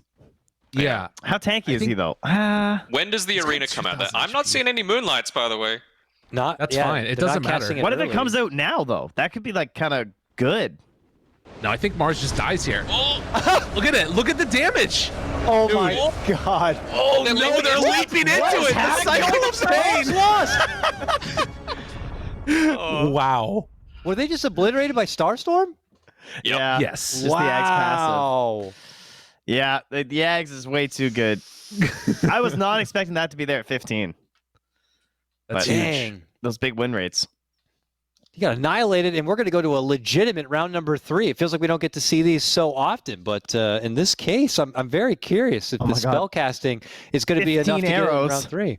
Oh, you're right. There's going to be split crazy arrows on top of it. Does Mars come with any extra durability, whether it be in the items or talents or something to kind of help him survive this onslaught of magic damage, though? Pipe helps. 80 HP regen when you're inside the arena. Wow. Which is nice. And heart, yeah. Heart and Pipe. This is perfect. Like, this is actually the legit counter to what Mirana's doing right now. Yeah, Mars is good. Wait, but the self-force staffs could screw them. Although he's going to force boots and he's got the force boots as well, no. Yeah. What? Why does he have force boots? You Mars players. What are you doing? Why are you buying? Honestly, Woodland Striders isn't the worst because you could create your own trees to spear someone into. There you go. So she still has Ags. She's got a lot of damage. There are some weird things going on with this one, though. That's a lot of damage. I don't know. I think Mars probably just has too much like regen coming in with the heart, and then also the arena blood talent. I think he wins this. I think it's going to be close, but I think Mars wins this. It probably doesn't stack, but if the HP regen for the arena stacks, they 100% win.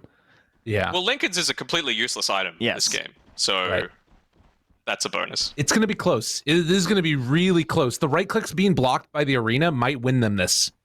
Mars got it. He's too tank. Oh, wait. Where's the blinks? The force boots again. Oh. Wait, it's still good enough. It's still good enough. Oh, wow. Yes. Look at that Venn diagram. Damn. Well, it's Mars, the one true god of them all. He earns the win in round number 3. Like that in Mirana, she's done in bot TI. Props to Mars. Anyone have a look at the bracket to see who that means Mars is going to be playing against? Does that mean he plays against Luna from the previous one, or is he playing against the next upcoming matchup? He Plays the next upcoming match winner. Thank you, Dotars. Dotars. Dotars Amazing. always on it. And that next upcoming matchup winner could be a decisive one between Vengeful Spirit and Phantom Lancer. I just want to put out there as well that I think we just saw like two potential like round of 16 heroes go up against each other in that one. I think Mirana really got unlucky in the bracket there. I think she could have gone far. That's a tough one to see. That's true. Her 15 was so strong that I think there's probably some heroes she can beat early too. Yeah. God damn, people think Phantom Lancer got this one in the bag convincingly. 536 votes to 62 of Vengeful Spirit. All right, if you're behind in points, now's your chance to catch up. Yeah, I mean, I'm actually going Venge. In my mind, I guess people mostly imagine PL is eventually going to have items, and then there's just going to be this insane amount of illusions that are just going to be taking over the whole field. I don't even know if the frame rate is going to be able to keep up with what could be happening here, but I think that's just the impression people make in their minds. But does Vengeful Spirit actually have tools to She has make a comeback? At level 5, yes, Level 5, she's got the tools, but I think she wins level 5 because the other thing is the illusion getting spawned on death, right? Yes. That's the other thing that will like soak up some of the damage from PL. But one of her big skills does, like her aura doesn't do anything, so it doesn't stack at all. Yeah, that is a problem. Well, we'll see. I think if she's gonna win one, it's gonna be 5, and then it's a question of like at the max level if she can like blow up one of the PLs at time, and if they can prioritize correctly. Yeah, she actually beat Earth Spirit and Bristleback last year. yep. I think because it went a more carry-oriented build, going like Deso and stuff like that. Yeah. Look at this damage. There are little doubles. I think she got this. The Wave of Terror is really good. I don't know. They're That's a lot of attacking illusions though. They're right-clicking illusions right now. Oh, they need one more Wave of Terror. There it is. That's it. Oh, That was got big. it. Okay. Damn. Vengeful Spirit saying, I can at least take round number 1, and if you PL betters just think that it's going to be all about the items, at least we're going to be going to a round number 3. But this has got to be it then. If Venge can snipe a game 2 win, this could be a big upset, because I feel like PL is one of those heroes that could go far. Certainly round 3, you get a lot of items. Bad though. Right? I don't know if this is going to be like a core influence from Dota buff or a support kind of influence from Dota It's buff a bit. Probably going to be some like half and half. Yeah, because like a medallion or something. And like a 4 staff and it's a high other gold items. cap. So for some of these support heroes, they sometimes don't even hit this gold cap in a Dota game, so they get kind of extra nice items. So yeah, this is pretty over, I would say. The PL's got this. So the one thing to keep in mind, Wave of Terror, it's 120 damage, right? 120 damage nuke that hits onto all of them. We did see them doppelgangering. PL doesn't have a ton of HP, and Venge has some really good stacking. So, like, let's say that she kills those illusions with the Wave of Terror. She gets Magic Missile onto, like, one of the main targets, and they focus it. There's a chance they could get some kills here. It's high. Oh, her items are terrible. 3 items that do terrible. 4 staff does Oh nothing. my Vlad's God. doesn't She's stack. the most like support utility hero right now. She's just gonna get clobbered. Yeah, this is a loss. This is definitely a loss. Damn.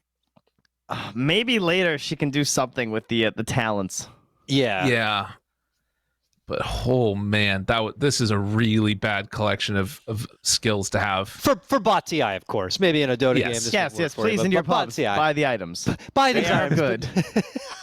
That's the way to be. All right, can PL bring it back All and the go to mantas. round 3? Dude, he manta dodged the stun. What? What the hell are these bots? Oh god. You got 5 honors in here, boy. What a slaughter. Unbelievable. Yeah, PL looking pretty good to go far as a round 2, round 3 dominator for sure. It's kind of funny. In the first round, the spirit was helpful. In the second round, it just helps make more illusions. Yeah. Like, it's just multiplying his damage. I don't know if there's anything Vengeful Spirit can get in this round 3. Maybe is there? What about a godlike neutral item that can somehow pull it out? Maybe like a Mjolnir build. Book of the Dead. Yeah, Book of the Mjolnir's Dead. I was thinking. Book of the Dead, that's interesting. Book of the Dead and Mjolnir, I think, is their only chance. Even then, I don't think that's enough. Well, 5 Mjolnirs is a lot of damage, but it's also 5 PLs that are fully stacked at level 30. And they're just going to doppelganger so many times. You're probably going to have the Aghanims on Venge, right? So you have the Fear with the swap. Someone go put some extra oil in this in Dotars, because this one's going to hurt the frames. Yeah, that's true. Well, this is a pure right-click build. How's it going, Dotars? Fine. He's got to work on that human codec.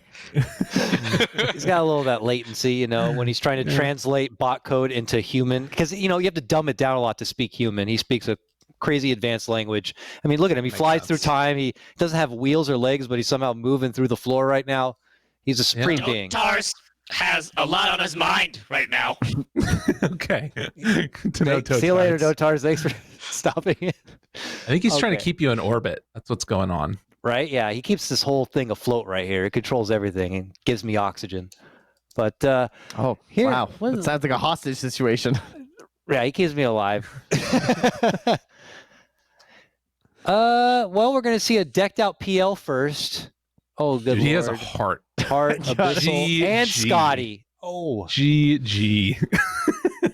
does he even need a 6th item? He's already like hit the cap. Some of these core heroes hit the cap so fast in round 3. Oh my god. Yeah. Apex. It's over. It is over. It might take a while because they're gonna have the swap fears, but it also might not take a while. I mean, they're gonna have the second round of spells when they die too, which would be kind of funny. That's true. Yeah, because of the talent. That's gonna be interesting. I just think it's too many illusions though. Like they can't get through Too them. many illusions. Oh. 4-second doppelganger cooldown. Start blowing on your PC fans. Quick. I feel like she's gonna live for a little while probably though, right? Mantas? Look at A this. little while. All right. They're not Hurricane getting to it yet. Why aren't they manting? All right, it doesn't matter. Okay. Any swaps? Any swaps? No swaps? What do you swap? Yeah, I don't even know. There's nothing. There's just they don't have a chance. I don't know what's happening. I'm just seeing a green health bar slowly go down, That's what's happening. and that's Venge This going is like away. Black Friday and it's the last bargain bin that's available. Oh wow. PL with a force and a dominating army just cleans house and moves on forward. Good stuff. And that means he gets to play Mars from the previous round. And I don't know if Mars and his magical arena and brute force is going to have enough for all those illusions or not. He's got a lot of AoE, man. I don't know. That should be pretty good for Mars, I think. Be interesting to watch, definitely. He's going to win 5. That'll be a 3-gamer. Yeah, he's definitely going to win 5. All right. I Well, think 15 would probably go PL and 30 back to Mars. true. That's the thing is I'm definitely excited about seeing some of these future round matchups because round number 1, you know, it could just be all about the seeding. We're going to be seeing a lot of crushings, fewer like 2 potentially good heroes that actually happen to land in the first round against each other. But as we move through the bracket, we're going to be seeing some of the best AI move forward, and it can get quite crazy quick. All right. Speaking of crazy quick, we got Anti-Mage versus Lycan to come up next. But first, we're going to be throwing to a break. When we come back, more Bot TI3 action to come. What's up? Welcome on back, everybody, to more Bot TI3 action here, coming at you live from the Artificial Hub, where we have been simulating all of the bot battles. Moving forward, we're over halfway through now, right, Dotars? How many matches we got left here today? 11 matches. See how fast he can calculate that math? That's crazy. Dotars, Wow. what's 42 divided by 8?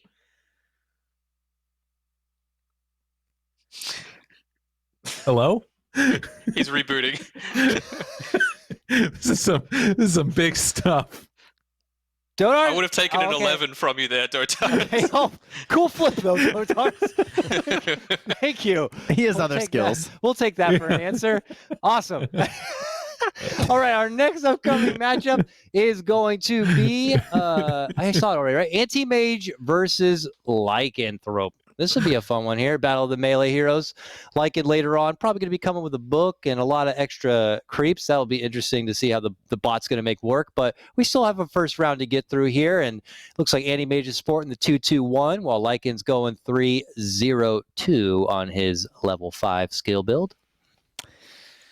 Seems like nothing AM has really stacks up well versus Lycan. No.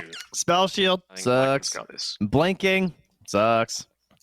Mana burn sucks. Yeah, Lycan cares. Like, less mana, the better. He's gonna take less damage. I also I mean, as think, long as he gets his wolves off, he's happy. Yeah. right. Well, and the other thing that I think is that, like, in particular, Anti-Mage kind of sucks in this mode because he wants to be ahead on farm of everybody, right? Yeah. Like, that's all of what he does. So I'm really feeling like, and definitely for level 1 as well, he looks quite strong. And even if he doesn't get wolves off, I think he still kills AM. Yeah. And you know he's going to have Battle Fury for that level 15 round, and you're going to have 5 Necrobook 3s, so you're just going to get the warrior doing that ton of damage to you. The only thing is, it is magic damage from the warriors now, right? That'll be interesting to see, because like maybe the 5 of them cleaving all stuck Lycans will be enough. I'm kind of a little surprised that there wasn't 1 point in Howl just for the 5 armor reduction, but still, he should be able to clean this up. Well, you know, Dodo up. The wolves do come out as AM jumps in, though. wow. And now they just outnumber them. Look at that. They just, like, they're a wall, a meat shield in front of the Lycans. I don't think they hit a Lycan. No, they didn't. No. AM round 1 got to be one of the worst, right? Like, Yeah. who's worse than Anti-Mage in that first round? Like, when all you can do, it feels like all you can do is blink and right click, right? Maybe burn some mana away, but I don't think Maybe Anti-Mage Might is going be to be the winning worst. It was impressessively bad. Sorry, bud. I didn't mean it. It's me just Shit, looking at He's you. very upset. God damn. Why don't you get out there and show us a good round 2? Because Yeah, round come on. 1 was atrocious. I'm excited to see what items can help carry forward for AM here, but I'm predicting Lycan's probably going to get, like, you know, your old Necro book. There's going to be even more of a meat shield there. Actually, you know, AM and the ultimate, how is that going to get used? Are the bots going to just see Lycan and use it? Are they going to be able to calculate? He has low mana, will use ult Oh, no. now. The How is that Dominator. going to work? Oh. Uh-oh. That could ruin things for him. Why could it ruin things, Trent? Explain. Because they can get spread going for neutrals. That's And true. then they're all going to get, like, single-handedly beat down by Anti-Mages. Oh, no. That could tip the favor. That could suddenly be a 5v3. It's a good point. I don't think it matters though, right? The other thing is it's Necro Book's only level 2. They're also very fast with the ulti. So maybe they'll still get there Yeah. in time to help. It should be okay, perhaps. Although they might not ulti until they see the AM, and if they're off like jungling by themselves, then they might not. Oh, what a terrible breakpoint for Anti-Mage. She doesn't have Manta. Well, that sucks. Yeah, it's really bad. Unfortunate. God, he only needed a little bit more gold too. That's a tough one. It's a hard life. Do you think it could be the the same sort of situation as the Doom, though, where you get a couple of Lycans just stuck off farming a jungle camp? I think it depends on how they ulti. Because if they see the Yeah. other Lycans fighting AM, they might all ult and just run in. True. And then I think they're all right. But yes, I do agree the split up could become a potential problem. All right, they got some. Oh, they got the toughness aura too. That's All right, let's nice. go. And they're staying together also. And That's really good. Oh my god, they're getting demolished. All right. Oh, What is that wow. Some I noticed some chatters were a bit nervous. Why is it Necro 2? It should be Necro. I don't think it matters, guys. He just crushed. He just mauled them, regardless of what number that book is. Anti-Mage can't do anything. And he did use, as you pointed out, Denog, he used the ult a bit early. I think Anti-Mage is just always going to be a toilet bowl candidate when it comes to bot TI. Doesn't really bring enough without the extra assistance coming in from items and such. And now he's eliminated from the series, no question, being 0 and 2.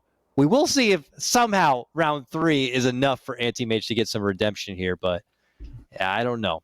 We're checking out the leaderboard now, and it looks like we still got some people. Perfect prediction still? How is that possible? No, there's one or two missed, I think. They're still top. Nobody's perfect, but these are the top people with 16, I think, is what we're seeing. He is 16 and 1. Okay, thank you, Dotars. All right, good to know. 16 and 1 to Phil Tippett. Shout outs to there. We still got Gaz up there, and man, it's beginning a rat race here. People don't know how much to factor the items, how to factor how the bots are going to react. The Dominator, could that throw things off? But for now, Lycan gets the win of the series. Let's see what he can do with a full arsenal of items and talents and skills. Oh, Crit strike. It's not going to be close. Critical strike on the shapeshift now. More wolves going to be man. involved. Holy Holy moly. It's exactly Book what of the Dead. Let's go. Look at the dead. Oh yeah, that's my what Lyrical said at the God. start, right? It's a situation of someone who's supposed to be ahead on farm, not even. Yeah. Mm. It's but one thing, the counter spell with the Abyssal, I don't think it matters again, but that's something that's going to make this game last a little bit longer. So what, like 6 seconds instead of 5? Or? Yeah, exactly. The summons will do it for them. All they need is the summons, and they're not going over for the creeps either afterwards. Yeah, they got no helms Yeah. now. I got to say, for the wow. future matchups, though, it's going to be problematic for Lycan. It takes time for him to summon everything out. Well, They've already jumped in with Abyss. oh my god! Look at this. I mean, they're living for a little bit, but not long enough. No, not at all. Yeah, 6 seconds instead of 5. You're right. Deal with those Manta illusions. Wow, Lycan looking like a strong front runner for this. Could make it all the way, maybe top 16 with that kind of run. It just helps having all those wolves as a meat shield and possibly a distraction too. So here's a question: if all of the Lycans die, but there's still summons that end up winning, what happens at that point? I'm Lycan's still a unclear on that. loss. If all Lycans have Heroes been wiped off count. the field. Thank you, Dotars. It's the heroes that count and matter. Good Amazing. question, though. Is the only exception like a Venge illusion? Because technically you're still like alive. You heard him. Dotars No. putting the foot down. It's pretty clearly a no there, bud. Putting Dotars may the sound cables angry, down. but that's just how his voice box works. He's not How really he's that. programmed, Yeah, he's yeah. not really that aggressive. He's actually quite a kind-hearted AI. Been very. Is he very sitting behind you? Oh, Yeah, He's sitting right. there. He's right across the room over there. Okay. You can't see. He's got a laser on the other side of that box right now. He's pointing at me. So He's glowing. So I it's don't good, like it. robot. that's Doris. That's radiation. All right. I told you. I could really get. That's a long-term effects right there. So please keep it together. Aim All it right. that way. Yeah. Thank you. Bye.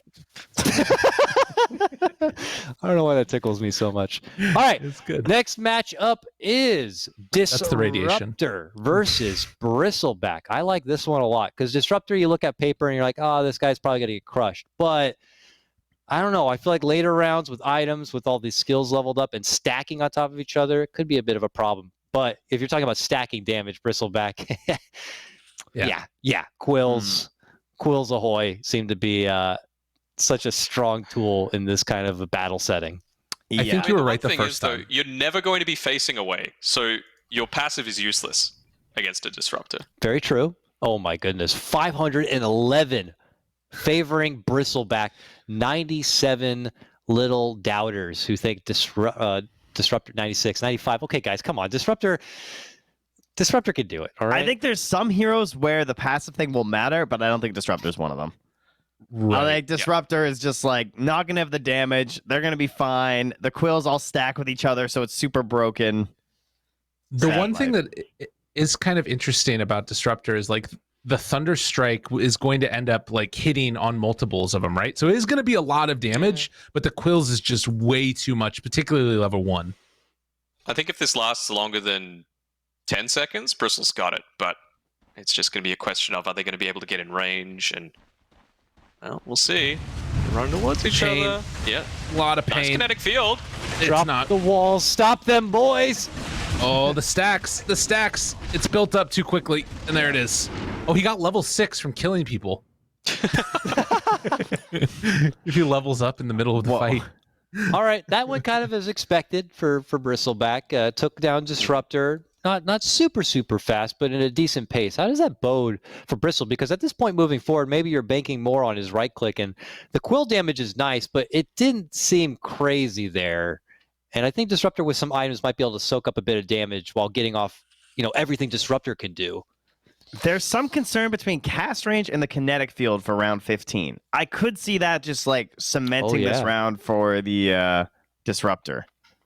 Yeah, I mean, he's definitely got the right talents, in my opinion, to Yeah. be able to win this one out. But, I mean, with a Bristleback, he's probably going to go the 200 health, and honestly, the level 10 Ags? talent really doesn't matter all that much. Ags is pretty good. Oh, So the thing is that it doesn't stack, right? So you can't do double Disruptor ulti damage-wise. So if they stagger them, it's really, really good. But if Bristle has like a pipe or even a hood, which he does have, that makes things a lot tougher. I don't think Disruptor has enough in the tank. I could see Disruptor also flubbing things a bit. What if he drops a Static Storm and then glimpse him back out of the Static Storm after that, you know? I saw the glimpse came out That's very true. late in that last round. True. So I think they could get off a much earlier kinetic field, though, with the cast range talent and the Aether Lens, and now the Thunderstrike extra damage. So there's a small chance, in my opinion, for the Disruptor before they get the Cool Spray stacks up. If they spread the Static Storms, that is the key.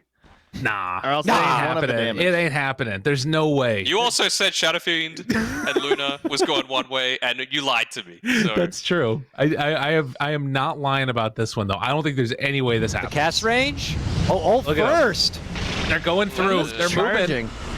Oh, it is a lot of damage, but look at it. Disruptor shaking in his boots. Dude, there's no way. It's way too much. Yeah. they popped all the hoods as well, which is, I think, a big factor. Just lasting that extra couple seconds. Wow. Sorry, Disruptor fans. Well, that is Bristleback taking a series win, going 2-0, and we'll be securing a spot into the next round. But as we've been doing, we're still going to be checking out round number 3. We'll see if maybe Disruptor, if he's blessed with 25k worth of gold and items and all of his talents, will that somehow be enough to stop Raid Boss Bristleback? Or is Bristleback going to show us that he has strong round 3 potential for future matchups in this tournament? I am really curious what you do with all of this gold on Disruptor. I have no idea. Probably That's why he has eggs. bots too, Gabe. Okay. That's a gold inflating item right there. Get him some nice He's probably shoes. going to get Refresher, honestly, right? Yeah. But it's bad in this sort of scenario. Ooh. Oh, okay, doesn't get it. Aeon Disc is interesting. What But do you even get? Ex Machina? Book of the Dead. Kinetic field cooldown. Isn't that? He's going to get the full damage because he's not going to turn on the bristle Mm-hmm. That's true. from the Book of the Dead. But the Quill Spray is and also not dispellable either. So, like, even if they have the eighth or the pop from the Aeon Disc. I think that Heart is maybe coming out. If he gets Apex on Bristle, it's probably no, right? Okay, try to try. Well, we gotta try to fire. Everybody's chat. Welcome to another glorious hero. I think actually Bristol can maybe lose this one, but I think that he won't. It's harder for him to lose it, but it's possible for him to lose it. I mean, this time he's got a Crimson Guard instead of a hood. So That's a really good They point. also have 13% little- spell lifesteal though, so it all matters where the first catch is with the kinetic field. But and when he uses the Lotus. right. I feel like Disruptor could have gone a little bit in this tournament if the seeding had been different. I want to see a strong round 3 from him to show me that it could have been a whole different world. Dude, I think that they get it. Oh, I the think books. they get it. They got it here. Oh, They're look at the destroying them. army! Disruptor Oh my owns God. it. Are round you sure that 3. damage doesn't stack, dude? Yes, 100% sure it doesn't stack. Wow. Damn. I don't He know. didn't have pipe. He didn't have pipe. He Yeah, didn't but have that looked any like it magic was definitely resistance. stacking, didn't it? No, it was all the Books of the Dead. It was all the Books of the Dead. Lots That's of books. 15 units additional hitting. I guess. Like, it's a lot. That's true. Damn. Yeah, but I it's mean, Trident. mana burn I thought as well. Trident was unfortunately broken. for Disruptor, he is out of the tournament because he lost the first 2 rounds. But way to have some redemption for yourself. You know, Disruptor certainly could be in a different spot if it was seeded differently, but based on his win rate, he's pitted against Bristleback, and Bristleback is now going to be moving on and into the next round. Hype stuff there. It's a good point you brought up, Trent. The Trident, yeah, definitely OP. Definitely. Yeah. Come on, chat. Thank What you. the hell? What happened? I don't know. Seemed pretty good. Maybe that Book of the Dead's the actual secret lurking broken item. Maybe Ooh. everything at those items are really good, and maybe that's why they're in here. I feel like we've had a horrible win rate with Pirate Hat. I feel like that's the weakest so far of all of the tier 5 items. But this is what I've been excited for. The OD, you know, lots of BM happening in previous bot TIs, right? That's a good point. The max out of the Astrals, just astral him over and over again, and now you have Aghanims on OD too. What about Riki in this Invis situation? We're probably not going to experience, obviously, it in the first round, but a lot of people have been questioning how the interaction is going to be with Riki at this type of event with his Invis, if he's going to try to use it anyway, or I imagine he'll just go straight fight The people feel like this one is just a little bit in favor of Outworlding compared to Riki, though, 383 to the 226. Remember, go check out fantasy.bts.gg if you want to get your own votes in. Lots of games, so plenty of time to still catch up on the leaderboard. Man, how does this even work? I wonder what Riki's going to get at level 30 in particular, because I feel like, what if it all gets the pocket Riki style, and you all just climb inside of one and you spam the tricks of the trade. So in the past, OD destroys because of the astral stacking, right? Because every time someone comes out, it all just stacks into a crap ton of damage. But they do have tricks of the trade. Yeah, this is bad. Yeah, but it's all real bad for Riki. This is real bad. I actually was testing this morning to see if you could tricks of the trade after like Nyx can to dodge the damage, but it's not fast enough. Oh man. But tricks of the trade is pretty good for at least doing some amount of like damage out there compared to other heroes that would go up against OD. But this is going to be a win, definitely for OD. And later on, you've got the ulti also to consider. Yeah. So permanent invis though, it's a factor. I suppose once you start hitting, it's a bit less of that. But yeah, still the Sanity's Eclipse is going to be insane. Yeah, another matchup-based hero, huh? Poor Riki. Mm-hmm. Oh, hey, Bristle. Yeah. I'm not sure why you're still here. Salty from the Trident talk right there. He's like, may I remind you that I got the win of the series, and you'll be seeing me in the next round. Yes, we will, Bristle. See you later. All right, now, that was quite of a snoozer round number one, not going to lie, for both these heroes. This is where things get interesting. Let's get them some items. Let's get them the ultimates and see how things really can pan out now. We got Dotars loading up Riki with his round 2 level 15 10K. Mwah! Perfect 10K cap hit right there for Riki. Beautifully done there, Dotars. Have you found out what 42 divided by 8 is now, Dotar? 5.25. 5.25. Wow. Nice. He just needed a few He minutes. was waiting for that one. I was ready for that one, huh? Yeah, Dotars has humor too. He's got some sort of sarcastic package download recently. That's a lot of fun. OD side now, power treads. Here comes a little bit of extra damage range for staff. Some of the good old toolkit from OD here. The hammer drop, though, and more astral imprisonments. I feel like we're going to be seeing a similar verdict. And the Ags, too. That's big. But now we have smoke on the Riki, though, right? So silencing an OD is a really big deal. But he has Force Staff already. That Force Staff is so valuable. Like, they're going to use it as soon as the Rikis reveal themselves, right? Because that's sort of what we've seen in the code is immediate forces. But maybe you get a Riki Cloud on it afterward. I don't know what Riki does, because he didn't have Cloud last round. Yeah. Right? No. I suppose they've been spamming out, but if there's one Riki that's just lagging behind a little bit that saves his Cloud, that could actually turn things in his favor. Yeah. Okay. This is really interesting. I just can't wait to watch these 5 sandalies pop out, though. Yeah, that's the problem. There he is, boys. Drop the hammers. Boom. They're just going to all force staff in different directions, turn around and ult. Look at that. Look at that. Oh, where's the ult? The Delta split. Oh, the Astrals. All the Astrals. Wait, he's going to do too many Astrals. Tricks of the trade? Tricks of the trade carry? Maybe? Wait, was that it? Oh, I was about to say, is that a defensive? They have ult. We haven't seen any All sanity. they need to do is ult, but they're not going to The ult. They're going to lose. Why ult? Sanity's do it! Dude, the Aghanims is game losing. The Ags is game losing. Because they could keep on astraling. It's like, why ult when we can astral? They had too many of them. They got greedy. Oh my god, they must be taking some of this AI from pubs, because I swear every one of my ODs also dies to this ulti. He's going, I could have got one more astral. It was going to do so much more damage. Oh, wow. Oh! What are you playing with, like Karen from daycare? Oh. I could have done this. Can I speak to the manager? Jeez. Unbelievable. I gotta say, this does not bode well for possibly OD in round number 3 now. We could see Riki clean this one out. Well, how things could have changed for OD over past bot TIs. Being the taunting legend and now suddenly can't quite compute ultimate appropriately, and the silences are just causing a bit of a problem. Now Riki has lots of damage. Dude, the AoE size increase of the smoke screen as well. That like almost doubles it, right? Or it does a lot. It's huge now. And he has an Apex. All right, it's over. I don't. OD, if OD has Aghanims, it's over. That's the problem. If the Aghanims is game losing. Oh wow, no. He's got it. There it is.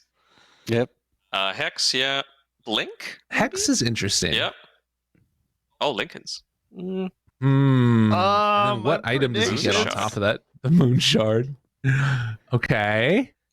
And a trident. Oh, but wait, it's back. The broken item. It returns. No pocket Save Riki though, us. which is Yeah, no I'm a little pocket sad Riki. about that. Curious about the initiations, how it's going to pan out. Does Riki use Abyssal first? Then you got Lycan's on the other side. Is OD going to somehow prioritize the Sheep Stick over Astral? And then does that cause him to actually use ulti? They're just never gonna ulti, and they're just gonna keep Tricks of the Trading with the my 6-second cooldown, and they're gonna the Yeah. only damage OD's ever gonna do is astral damage. It's true. They lost. It's going to be over. 2 trident losses in a row. Riki's too good here. Dude, you look The at how one much way of winning damage he has. is like what 4 staff, sheep perfectly, deal damage, drop sanities. That's it. Look at this. Look at this. Oh, Hurricane Pikes are interesting, but it's not doing enough. They are demolished. They've even got the battle furies. Oh my god. Yeah. Damn. OD, was you sick. fool! Oh, my second actual incorrect prediction. Why? Wow. What do you guys think? Is Riki going to be a top 16 hero? 5 he Side. always loses. That's the problem, right? Mm-hmm. I don't think that there's like any hero that he wins against at level 5. So it's a matter of if someone has just a better level 15 round 2. Right.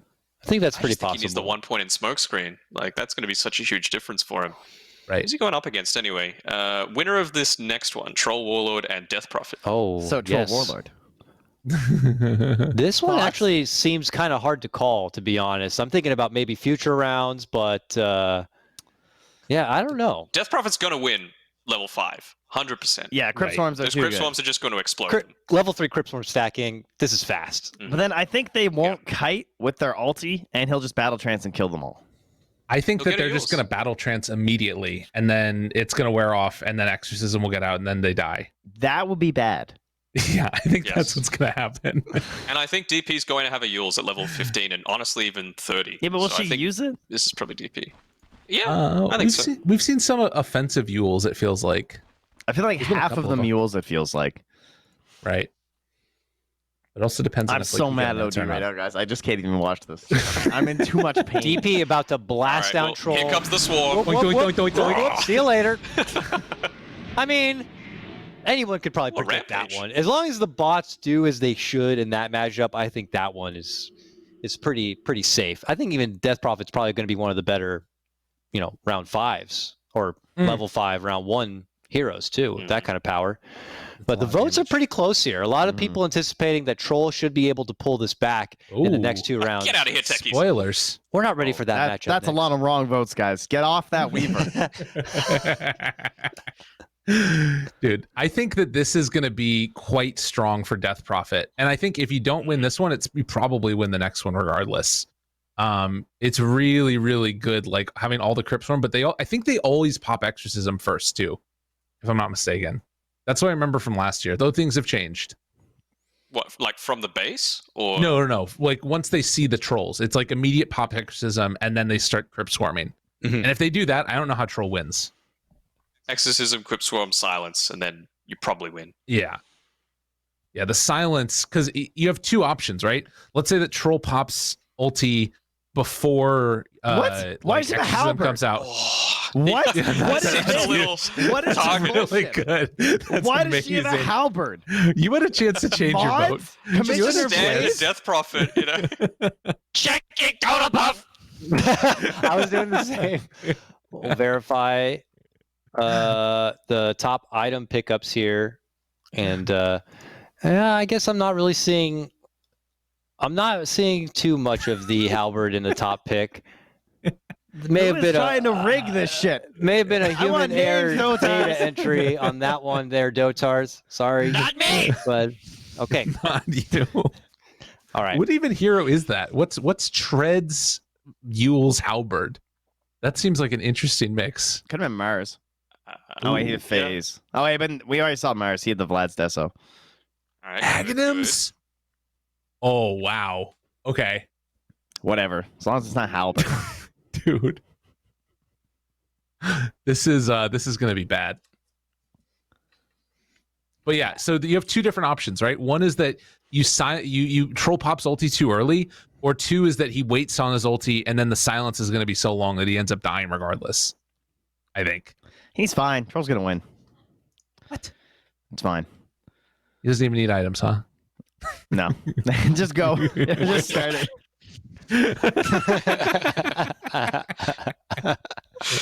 No, Tars, you sound a little stressed. So you need somebody to give you a Again, massage. it's Rub just a down voice your cords package. a Oh little my bit. god, he's expanding. Wider Dotars. I'll load the happy voices. Okay. Please don't. One moment. It's gonna. That would be creepy too. Jeez. Yeah, Battle Fury. Ooh. Yeah, look at this. Let's go. Yeah, that looks like a troll arsenal right there. Pretty value. Dude, he's fine. So from the sound of things, Trent, it felt like you went for the troll this time. Yes, Troll's got this. It's fine. They're going to be 5-man stack Death Prophets just standing there getting 5-man cleave while they're in battle trance and kill them all. They're not going to heal Heals. fast enough from the Easy exorcism, game. and they're just going to die. Okay. The silence Got is the going to axe, though, help so- because it's going to delay the cast of the battle trance. Ooh, They won't interesting. kill him fast enough through it, and he'll actually battle trance at a good time because of the silence. We'll see. I'm excited to see this. They've even got the spirit ghost, so they're going to have an extra 15 ghosts flying around whenever you get the Crypt Swarmer. Okay. There we go. Wow, great, Exorcism's great out. use. Oh my god, Whoa. the Battle Fury. Wow. Use you the are Yules, damn it. super wrong. Defensively. Wow. That was so wrong. Jeez. Well, I mean, you guys were. Like, so wrong. Like, really wrong. Oh no. All Get right. out of here, Trent. Yeah. Fair enough, but that only evens things out, gentlemen, and takes Why don't us you go into OD round it? number 3. And we got to see if. But imagine if she'd Halberd. How much better this could have been. I'm curious about her round 3, though. I imagine she'll have stuff like Shiva's, maybe more tankiness. Would it be enough to maybe survive the onslaught of Troll? Maybe. Like this Yules is just a waste. Like everyone's using Yules offensively. I haven't seen a single hero use it defensively so far, which I feel like that's so important. She needs to get the exorcism off like earlier too. I felt like she was running forward a little bit too quickly there. Ooh. I hope she doesn't get Book of the Dead because she's in pushing lineups. That's an interesting idea as well. That will be bad, I feel like. Let's bring in the Book of the Dead. No. Please, no. Oh, no, Tard. Please? Do you respond to flattery, Dotars? What? You're looking very nice today. Never mind. You're fine. if you say Give his us a Book of name, the Dead. he's like coded. If you say his name, he just pops out. Okay. May not say anything. He comes out, he'll stare at me for like 10 minutes and then leave. That's just Dotars. So he's like Bloody Mary. Oh, Force Boots. Oh, Hello? That's it. Hello.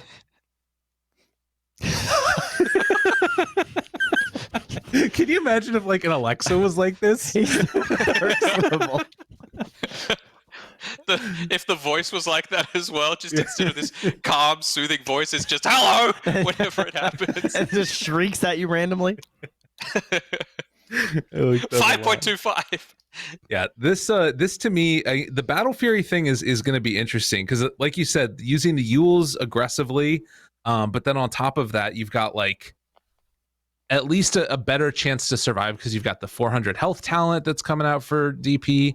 She just needs more time. The longer it waits, the better it's going to be. I don't know about that with Satanic. It's I'd say it's very heavily in Troll's favor now. Really? But the joke's on everyone else because DP has 2 shoes and 2 feet, so she is going to be fine. That's a very good point. The Force Boots are going to be good. I think that if there's anything that's the saving grace, it's the Force Boots. They've only hurt so far. It's only been bad, but there's a chance. All right, let's see how it goes. It's game decider, series decider here. Game number 3. Winner of this to move on into the next round. Troll takes round 2. DP. Let's see if DP can pull back for round number 3. You look for a raise, DP. Oh, Wow. no. Yeah. One DP just ate it all. Oh my god. Wait, look at him though. The ulti? Nope. The ulti! Woo! Troll Warlord team, let's I kind of see what you're Oh, getting at, Gabe. Rez. I kind of see what you're getting at, Gabe. If there was more time, maybe in another world DP could pull it out, but Troll hits Maybe hard, Troll hits would have fast. DC'd, you know, if there was more time. The force boots are always bad. They're no matter what. If you see those, they're losing. They're cursed. Yeah. I have flip-flopped super hard on this next one. I don't know what to take between Weaver and Techies, guys. I'm completely stuck. Because what happened earlier was the Treants stopped to keep punching the Grimstroke spirits, which makes me want to go back for Weaver, despite the overwhelming magic and the silence from Techies. Well, it's a lot to think about, and I know it's an intriguing matchup, but don't worry, Trent. We're going to give you and we're going to give the viewers a bit of a break here to decide. So head over to fantasy.bts.gg, get your predictions in now for the rest of the matches. We only have, something like 6 more to go for today, so get them in now. We'll see you soon after the break when we get into Weaver versus Techies. What up and welcome on back to more Bot TI3 action here, the one and only TI that's taking place here in 2020. And we have a change up on the leaderboard, believe it or not, if you're following along over on fantasy.bts.gg. We have now 10 Sentry in stock with the 19 predictions so far. Sits alone at the top, taking over. Props to him and everyone else. Some familiar names on the list. Great tag, by the way. 10 out of 10. Big fan. I like that one a lot. Stock. Very nice stuff. But things could change quick. Some of these upcoming matchups are a bit questionable. Trent, you wanted to start deliberating about this match even during the break because it's so... I want to know. Who knows is what's going to happen. Wait, we got what? Weaver versus Techies. Oh, no. Get on, Trent. It's Weaver for me now. I don't think so. I feel like if he had more points in Blast Off, it would have been Techies. Yeah, but I guess that this is the more common build. So here's the thing. If they blast off first, Techies still wins because Weaver won't kill the Techies in time for him to get the extra mines down, right? Yeah, I think they still die because they're all just going to stand there and get stasis trapped in mind by 5 of them. I think he still wins round 5. Yeah. Even without maxed out blast off. I agree. The only problem is the bugs could screw it up theoretically if they wait to mine or something and they just start attacking bugs, but I think Techies should win 5. Okay. Oh. Somewhat close here. 347, now 351 to 298 of Techies. I think this is going to be another upset for folks. People are going to be angry. I think the problem is the blast off, especially at 15, is going to continue to outrange Weaver's stuff, and he's going to get silenced, and there's no BKB, and he's probably not going to be a way to dispel it, and then he's just going to come out of Shikuchi still silenced, right?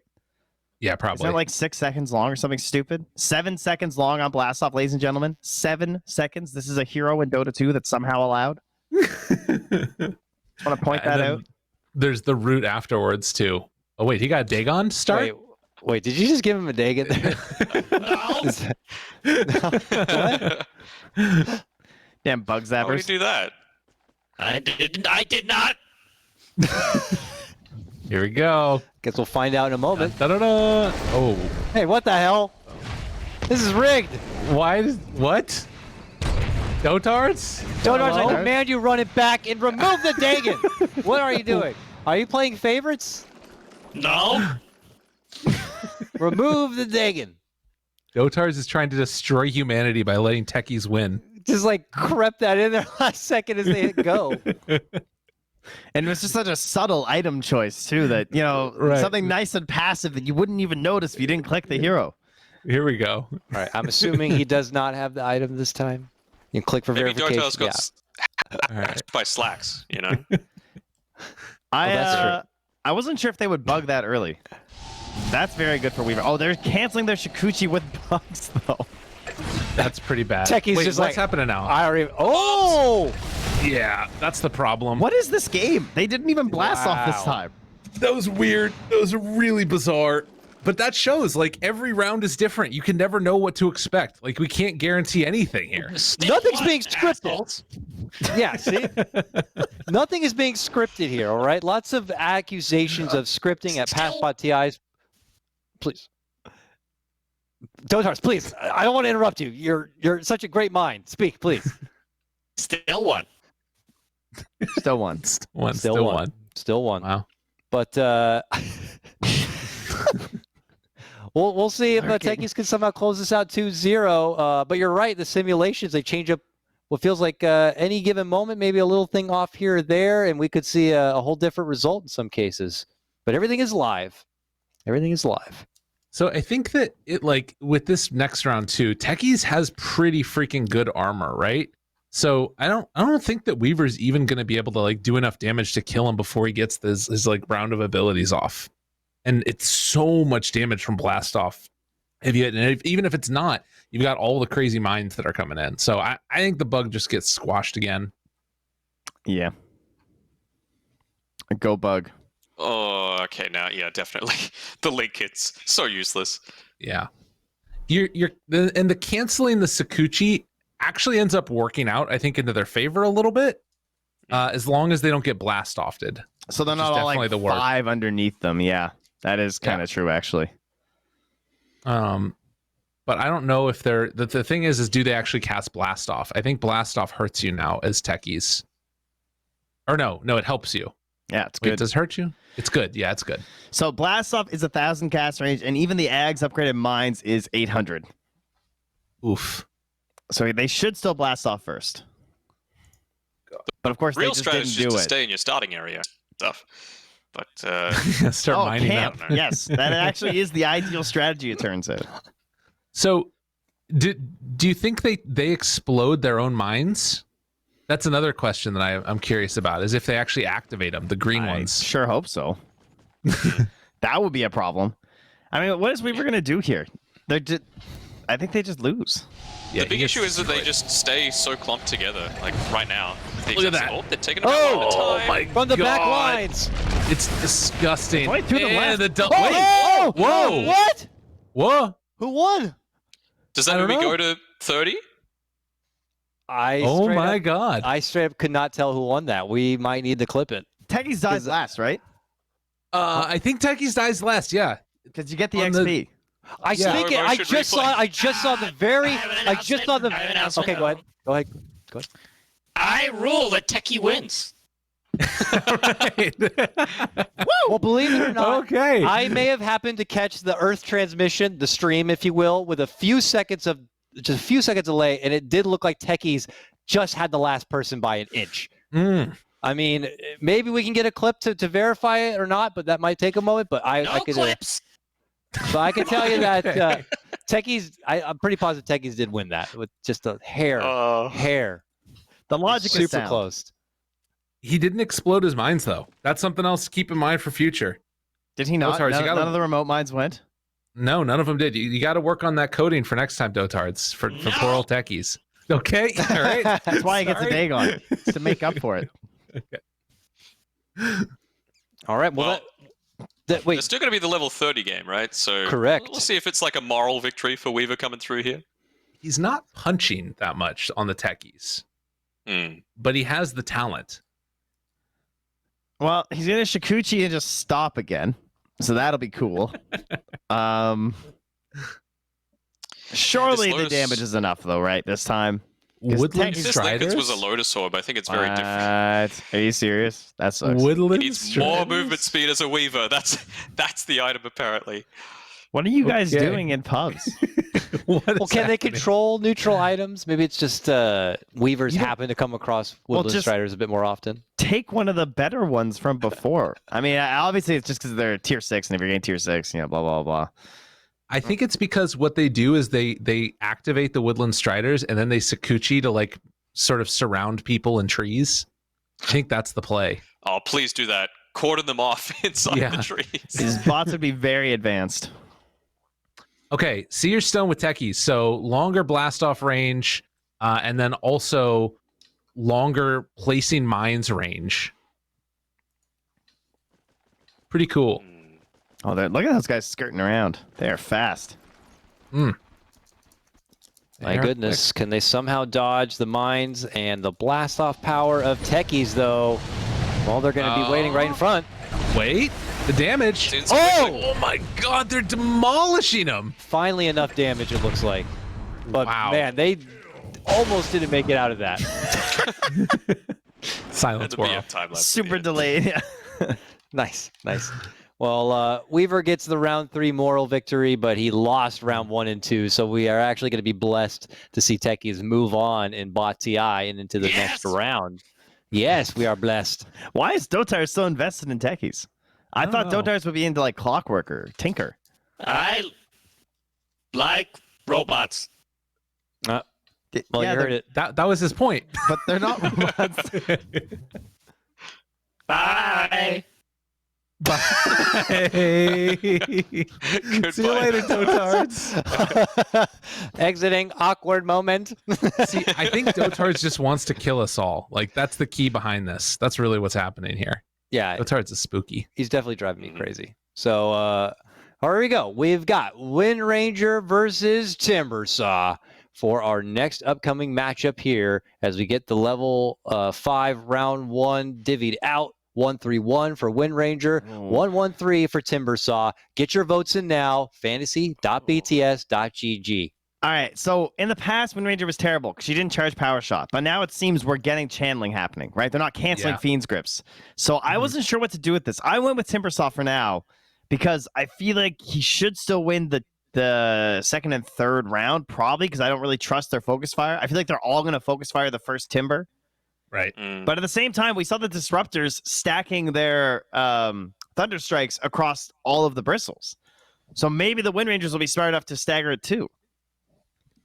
There's some interesting things there. I think that, like you said, this level 1 is where Wind Ranger needs to make her money. She's got to win here at the very least, because winning 2 of the next ones is going to be really tough. And I think Power Shot is going to be enough damage. Yeah, they have no chance on round 1 as Timber. 0% chance. Like Timber just has all that reactive armor, can just slowly right-click Wind Ranger down. I really don't know what Timbersaw is going to be doing with like something like Timber Chain. I mean, do we really think he's going to find his way to a tree nearby? And there are trees if they there. all Timber dodge the Power Shot 4 times. we're just going to Timber Chain Wind Ranger. No. Can I change? I'm not feeling good. Wow, guys, Power Shot does a lot of damage actually, and She's just green. She's not a tree, guys. This is where I bring it back, boys. I've had 3 straight losses. I need this one. Go Wind Ranger. Jeez, that was real bad. Timber thinking he's pudged for a second or something. Is just like, I'm just going to throw my Timber Chain right at Wind Ranger. It's a point target spell. It's our new updated AI coding. What? I mean, you could have just not used it. That would be cool. She looks like a tree. Yeah, That's fair. True. Fair point. I don't know how good the shackle shot's going to be. Yeah, good to max out the wind run instead. Okay, how about those tree positionings? They actually hit tree shackles there, by the way. They had double hero shackles, and one of them was shackled to a tree. That's silliness. She I want just to see the gets straight up- javelin at least. Oh, MKB. Oh, This is shit. really good. Holy crap! All right, Wind Rangers got it, baby. Damn it. So, I actually think that there's still a chance that that Timber takes this, and the way it works is just spam out chakrams, right? If it's 5 chakrams going in and out, that solves it. I think it's enough to kill her. But he needs he really needs nice. that. Oh, pipe. If pipe is big. Lotus big. Lotus is big. Shackle. Yeah. I guess for Shackle, that's pretty good. I was thinking for focus fire, it doesn't really matter. He's like, you're just gonna come up and start beating her. Yeah, unfortunately, does not have the plus 100 damage talent anymore. So the biggest thing right here is that Wind Ranger doesn't have any HP from her items. I think you can just one shot them all with Chakram. Well, If what is they do Chakram, because that's only damage I see from Timber. what's How 5 else is he power doing shots damage? with plus 100 damage? Ooh, that's a lot of damage. That's a lot of damage. But it's also a lot of them standing still. It's not Very, 20, very it's still. 2,000 damage. Well, This is Wind Ranger here with Flex Tape. They're all Let's going to see if stand that is a lot of perfectly damage. still with a stupid Timber Chain again. okay, let's see. The cast Chakram. range is too long. Oh no! the Wait, lotuses. Chakram! There it is. Pull him back in. They got it. Oh, what a play! One Timber Chain connected. Damn. That went much better for Timbersaw than I expected, if I'm being honest. I did not expect him to use the ult so quickly, but they got it done. And suddenly we're going to a round number 3 that actually means something and matters here. Bit tired. Trent, you're rubbing your hands like, oh, good, I'm Did you still say alive. you lost 3 in a row and you just took Wind Ranger? I just want to clarify if that's what we just heard. No, that's not what you heard. Oh no. Don't worry, Wind Run now grants invisibility, so what can you do when you can't see it? Isn't that bad? Yes, it is horrible. I don't know if she wind runs in either. That's the other thing. Not the Lincolns. Oh, the double Aghanim. So the and double we're gonna wind have run. Ags on Timber. Let's go. Yeah. Stygian Desolator. If she's able to just free hit, it's pretty good. But they've got Greaves now too. Curious what the neutral item is going to be for Timber as well. Ooh. If a mirror. Woodland Striders. Yeah, with the strategy. Oh, I hope his is the what's it called? The Ex Machina? Ex Machina. It doesn't work with Bloodstone, does it? It only doesn't work with Refresher. Fallen Sky. Oh wow! All right, that's it. I think that's the way you needed. Fallen Sky's been pretty damn good every time it's been used. So. And that'll even put him in range to use the Whirling Death as well. Yes. That's something that we haven't been considering. So the other thing about this is that it's when his spells are off cooldown. So Timber has enough stuff to cast that has a low enough cast point where you need to make sure that he gets like all of it off. I think he wins though. I think Timber's got this. Yeah, me too. Oh, big plays. Oh my god. What the hell? So broken. That was a close one. Jeez. Fallen Sky is the most busted one. Wow. That's so crazy. Insane. Well, Timbersaw moving on into the next round on that note. And looks like a strong contender for this tournament as he cleans out Wind Ranger with relative ease here. Well, that's going to set things up for our next matchup. Wow, this is actually going to be an insane one. We got one hero who has made it very far in Bot TI's past just by its innate abilities, and another one which, to be honest with you, I don't know what the hell's going to happen with the bot coding. We have Phoenix and Meepo. Phoenix obviously has the egg, which could be quite ridiculous. And then, later with an Ag's egg, I don't know what the hell's going to happen there. And then Meepo with the clones. And clones and bot AI has always been kind of crazy, but if the clones work, that also seems like it could be quite insane. Public has a favor for Phoenix. Trent, what do you got? Surely the spirits are just going to win this, right? Level 5 and level 15. The Meepos, maybe they'll kill one egg. If they all just throw their spirits. I mean, on top of that, Sunray does stack, right? That is good, I believe. I mean, even if it doesn't, I don't even think it matters if it stacks or not, honestly. That's I true. still think it's fine. Spirits definitely don't. Yeah, that's fine. But- They're just permanently spirited, all of them. Can't kill eggs. The other thing about egg, though, is that if any Meepos get there, right? Like all of the Meepos are going to be hitting the egg. They're going to hit one egg. One egg. Yeah. One egg. I was about to There's say. going to be an egg here, an egg there, an egg over there, and once one But there's goes going to off, be 20 Meepos, right? Like that's the other thing to keep in mind. There's going to be Meepos everywhere. And they can poof to each other, right? Yes. Yeah, I'm pretty sure. Has there ever been a situation where Phoenix has bought an Ags and grief their entire team by just sucking them into the egg and then they just get focused down and die? Not grief, but they outplayed the enemies by pulling the Phoenixes in to save them. I've seen it in several of my games, actually. So. Oh, no, I meant in a bot TI. Sorry. Oh. And Batia, yes, says as well. Okay. That's a lot of damage. But Meepos, look at Meepos. Oh turn my that god. way, you fool! Can they Why get are him? you They're fighting the almost creep? there. The poof. They try. Why is he hitting the little neutral? Why are you sunraying your allies? They're slowly doing it. Oh my god. So close. They still won with how trash that one Phoenix played. Wow. Yeah, but I'm a little concerned if I'm going to be honest. I put Phoenix down. I bet on Phoenix, but I got to say Meepo, there's some elements of that look scary going forward. Do you not think so? I was just so sure on the 5 of the 15 that it wasn't going to matter. Now I'm a little concerned after that one Phoenix performance. Keeps aggroing neutrals and sunray. I was focusing like 5 sunrays all healing each other and hitting a bunch of Meepos all at the same time, and life was going to be easy. Now I'm stressed. Not anymore. That's the downside of using the dive and the sunray at the same time, is that you just pull all of these different neutral camps on the map, and then that's where your focus is. Didn't know I had to worry about that. You have to worry about the supernova now, though, as well. It's going to be level 2 Nova. I think that with the amount of Meepos that are out there, it is a little bit scary that, like, if you just pop it too early, the Meepos just kill it, right? And the spirits work good, but Meepo's going to start getting more agi. Yeah. I don't... I wonder if the Meepo is going to have Ags already, or if that's going to be something that's saved up, Probably or even if they get it at all. E-Blade and parts of Scotty. And probably a Dragonlance, honestly, like just for the pure stats. Yeah. Let's go. Meepo's got this. I'm fully on the Meepo hype train. I want him to win all of Bot TI.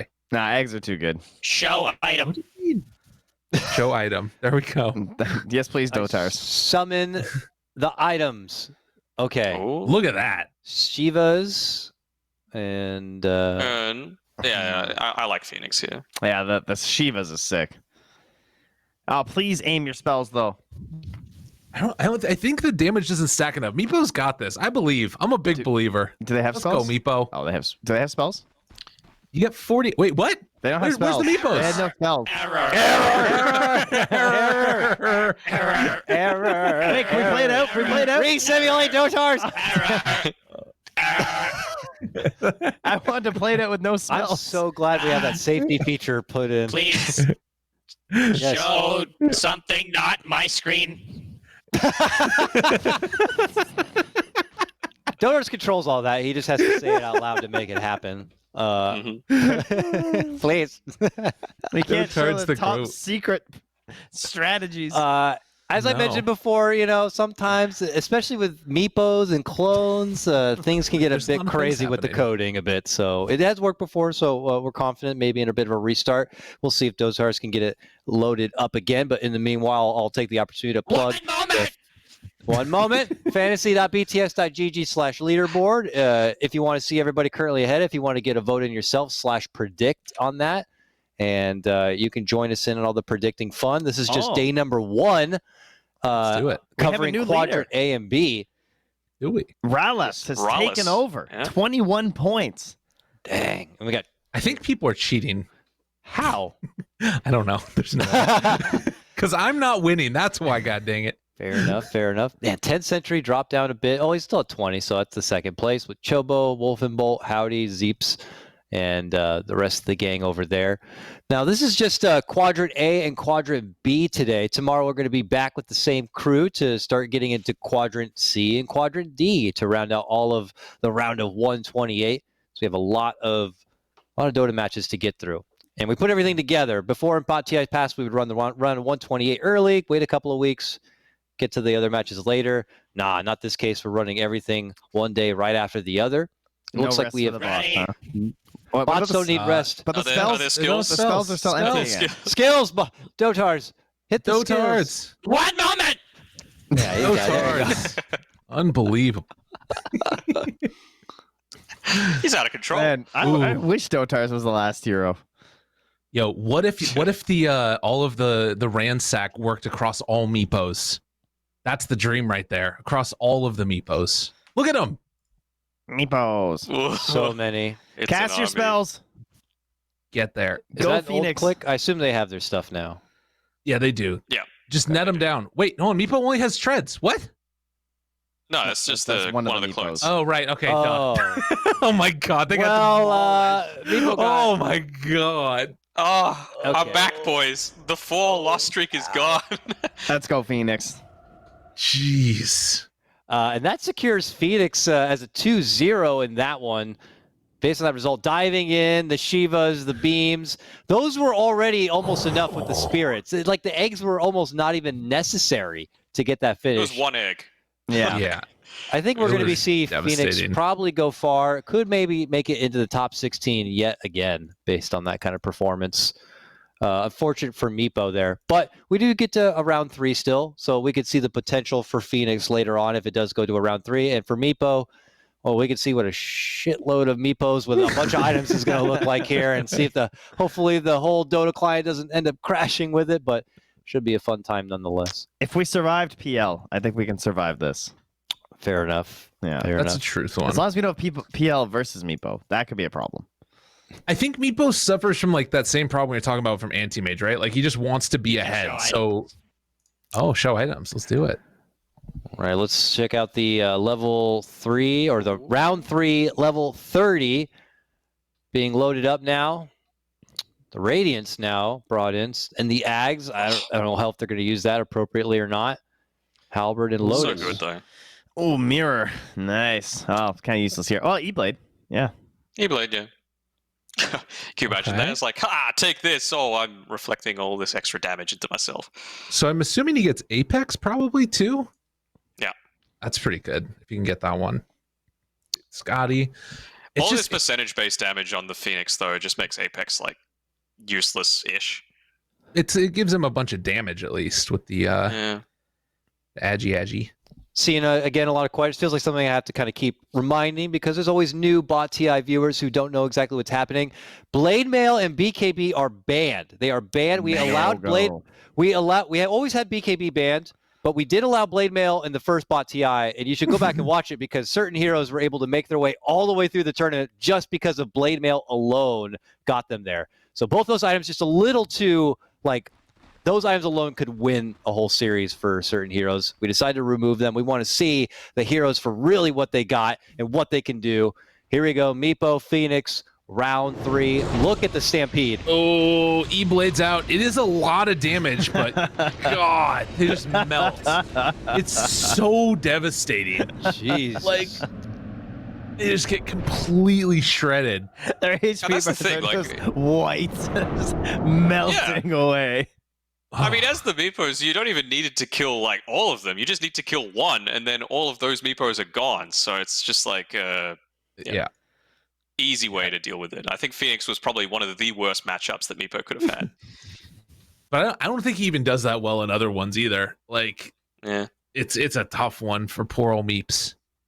Condolences to Meepo fans out there. Meepo is now out of bot TI, and we'll be seeing Phoenix move on and into the next round.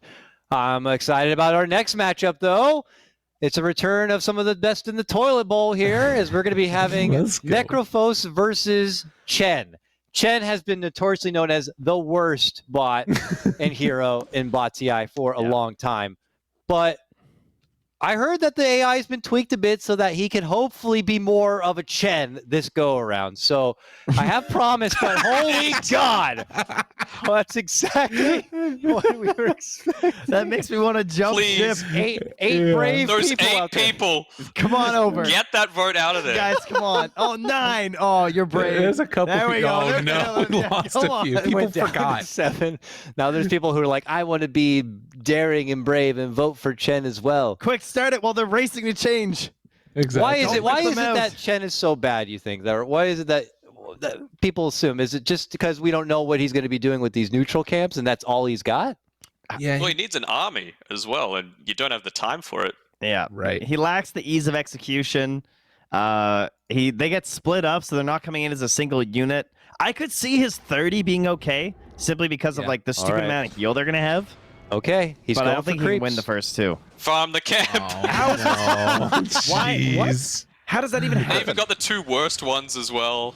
Oh, God. Now, Now, toughness aura. Let's go, his Q Chen. is better. His Q is better, but Necrophos is just going to demolish him here.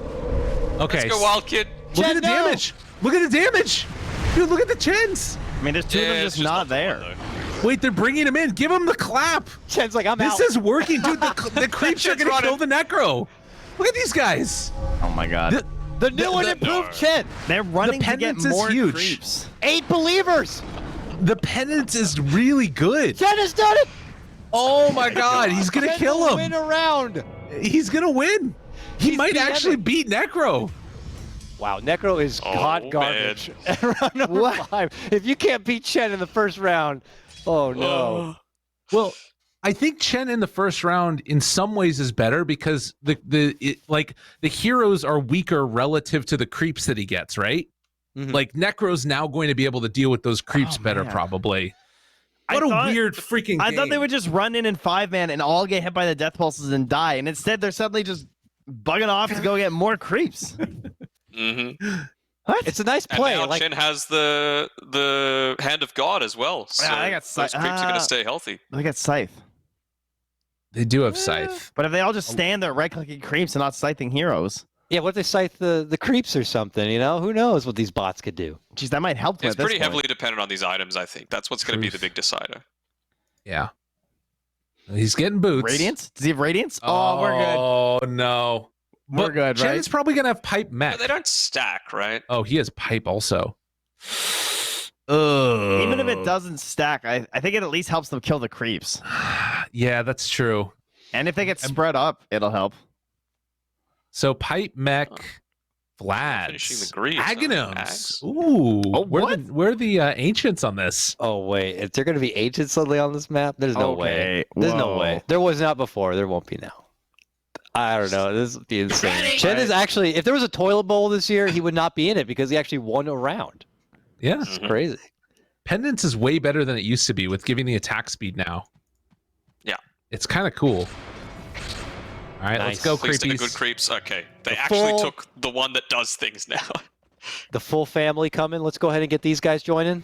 Yeah, Doink, doink. bring them in. Oh, they didn't get the good one. All right, now Necro showed up to take out the other. That's an early Ghost Shroud. The other thing is the Radiance doesn't Uh-oh. stack. Uh-oh, they're spamming ults on one Chen. Yes. I think that they They're all got used. this. They're out of mana. Necro's Oh, out of he Oh mana. my god, the outplays. Chen's gonna win. The outplays. The beatdown. He dodged away. He's out of there. Okay, they got one Necro. I don't know if this is Maybe good the enough Radiance though. is Radiance carrying. Bird might just do Get it. more creeps. Oh, the mech. Yeah, it doesn't stack. That's a problem. Yes. Necro's just too hard. Oh, here it is. Oh no. Running away. Run away! I'll take get your away. creeps. Find your way out of this hellhole. Oh. It looks like it's not gonna matter. And Chen puts it was up. a valiant effort. He definitely puts up much more of an effort than he has ever seen in Bot TI's past. That's for damn sure. Nice work from Firetoad, I guess, on the coding of that one. But come on, we're going to round 3, gentlemen. Let's get serious. It is Necrophos who's going to be taking this one, right? Unless he buys Dagon. What about the Necro books or the whatchamacallit? The neutral item. Book of the Dead for Chen, Right? right? Dead. Pretty good. Yeah. With the pendants, right? All the heroes are going to be attacking that one Necro. Don't do this, Gabe. I know. Oh wait, but he has Ags. Me I Blink stand in. with the 8. Blink bad. Bad blink. Oh, Blink is bad. Wait, he's Mirror penitence. Shield. Mirror the Shield Mirror also Shield. bad. Oh. No, Mirror Shield good. Oh, Penitence. Yeah. Mirror Shield is good. What else do we have? Hand of God. Wait, the Holy Persuasion maximum health, minimum health. So the creeps are going to be way stronger than they were before. Oh, 800. Yeah, but you've got yeah. the Heartstopper aura still, right? And you've got the Yeah. Axe on the Necro, so it's not as good. Well, he gets Necro Oh, 3. Book of the Dead. Book Necro of the 3. Dead. Oh, there it is. Oh my god, dude. I think Chen might actually win. 11 Chen people standing Shit. together right now. Shit. Oh my god. Oh, We shit. got this. I think Oh he my might God. actually have it. Because I think it's a possibility. They don't have huge like HP pools on the They're Necro. going to kill themselves. This is the biggest army. I think This the is Book of gonna the be Dead just crazy. kills them, right? It's 10 stacks. But it's also a ton of right click damage. 5 from the melees, I guess. From But it's Toilet 10 Bowl from to both Super Necro Bowl. books. Can we Get the see stun it? creep. No, not that one. Don't worry, they'll get it afterwards. There you go. Oh, got it. Nice. All right, pendants out onto 2. All these mirror shields. Dead. Oh, Chen! Go down! Look at the heals! Dude, look at all of them! It's They're going gonna high. destroy They're gonna go them! high. It's doing it. Get in there! Get in there! Be the strongest, Chen! Oh no! It's so Ulti tragic lost, they're gonna Chen. lose. It's over. They did it. Necrophos, yes. Well, he Oh my survived. god. Necrophos The did coward's running away. How did they live? it. The Necrophos Ags, and I think that they were killing the creeps, so they got the regen from it. No, Chen Oh, fans. thank God. 11 Wow. Chen fans. I'm Oh, I was sorry. so scared. They just get Oh. death will down. Yeah, they do. The BM finish on top of it, walking him Damn. slowly to his grave. You know what? Props to Chen. So much of a better Yeah, showing yeah. than any other bot TI I've ever seen. The Most dude puts up a improved. fight. My most improved award certainly would be Chen on this one so far. I like Still that. sad for the dozen Chen fans out there who rooted for him, but That was actually Damn. the entire Chen player base voting for right, him yeah. here in Bot TI. So we thank you for your service. You ever wonder why Chen's never going to get an Arcana? Yeah, that's why. Yeah. Yeah. This was his no. one Ridiculous. chance. If he was Yeah. seated a bit different against someone different, he could have made it out of that first round, I think. 119th hero popularity, ladies and gentlemen. Oof. The Chen. The bottom seed right there. And on that note, that actually is going to send us to our last break of the day until we head into our final couple of matches. We have 1, 2, 3 more series to go for today to round out Quadrant B, and some exciting ones, including Shadow Shaman, Invoker. I'm really excited about that one. I heard that was a revamp. And then, oh no, sorry, I had that backwards. Next is we have Dazzle, versus Dragon Knight, Undying Templar Assassin, and Shadow Shaman versus Beastmaster. Invoker's going to be tomorrow. Sorry, Invoker fans. We'll cut to a break. When we come back, more Bot TI3 action to come. Open the doors. Welcome back. It's more Bot TI3 action here at the Artificial Hub. I've got joining me again, Denog, we got Lyrical, and we've got Treant here helping, analyzing, and Chen, of course. Chen, valiant effort, Chen. You did real well. So much better than past Bot TIs. You made it to round 3. We'll look out for you in the future, but you're welcome. Chen, you're sounding different. Legit don't know who that was, but thank you. Because it knows a ventriloquist. All right, let's move on, gentlemen. We got 3 more series for just today's action, and then tomorrow a whole nother set of 27, 28 matches to get through. Next up for today, we've got Dazzle versus Dragon Knight here. All right, so this one should be interesting. You got Dazzle for his round 1 level 5 matchup is going 3-1-1, extra heavy into the poison touch. And for DK, the same thing, 3-1-1, all on the breathe fire. So a spamming of nukes from both sides. Gentlemen, who's going to survive? Who's going to be the last standing after both Qs are spammed? I think the Dragon Knight Breathe Fire at this level is really scary because the Chen stuff is all sort of like damage over time, right? Whereas Dragon Knight's is sort of up front. So I think Dragon Knight might win this one.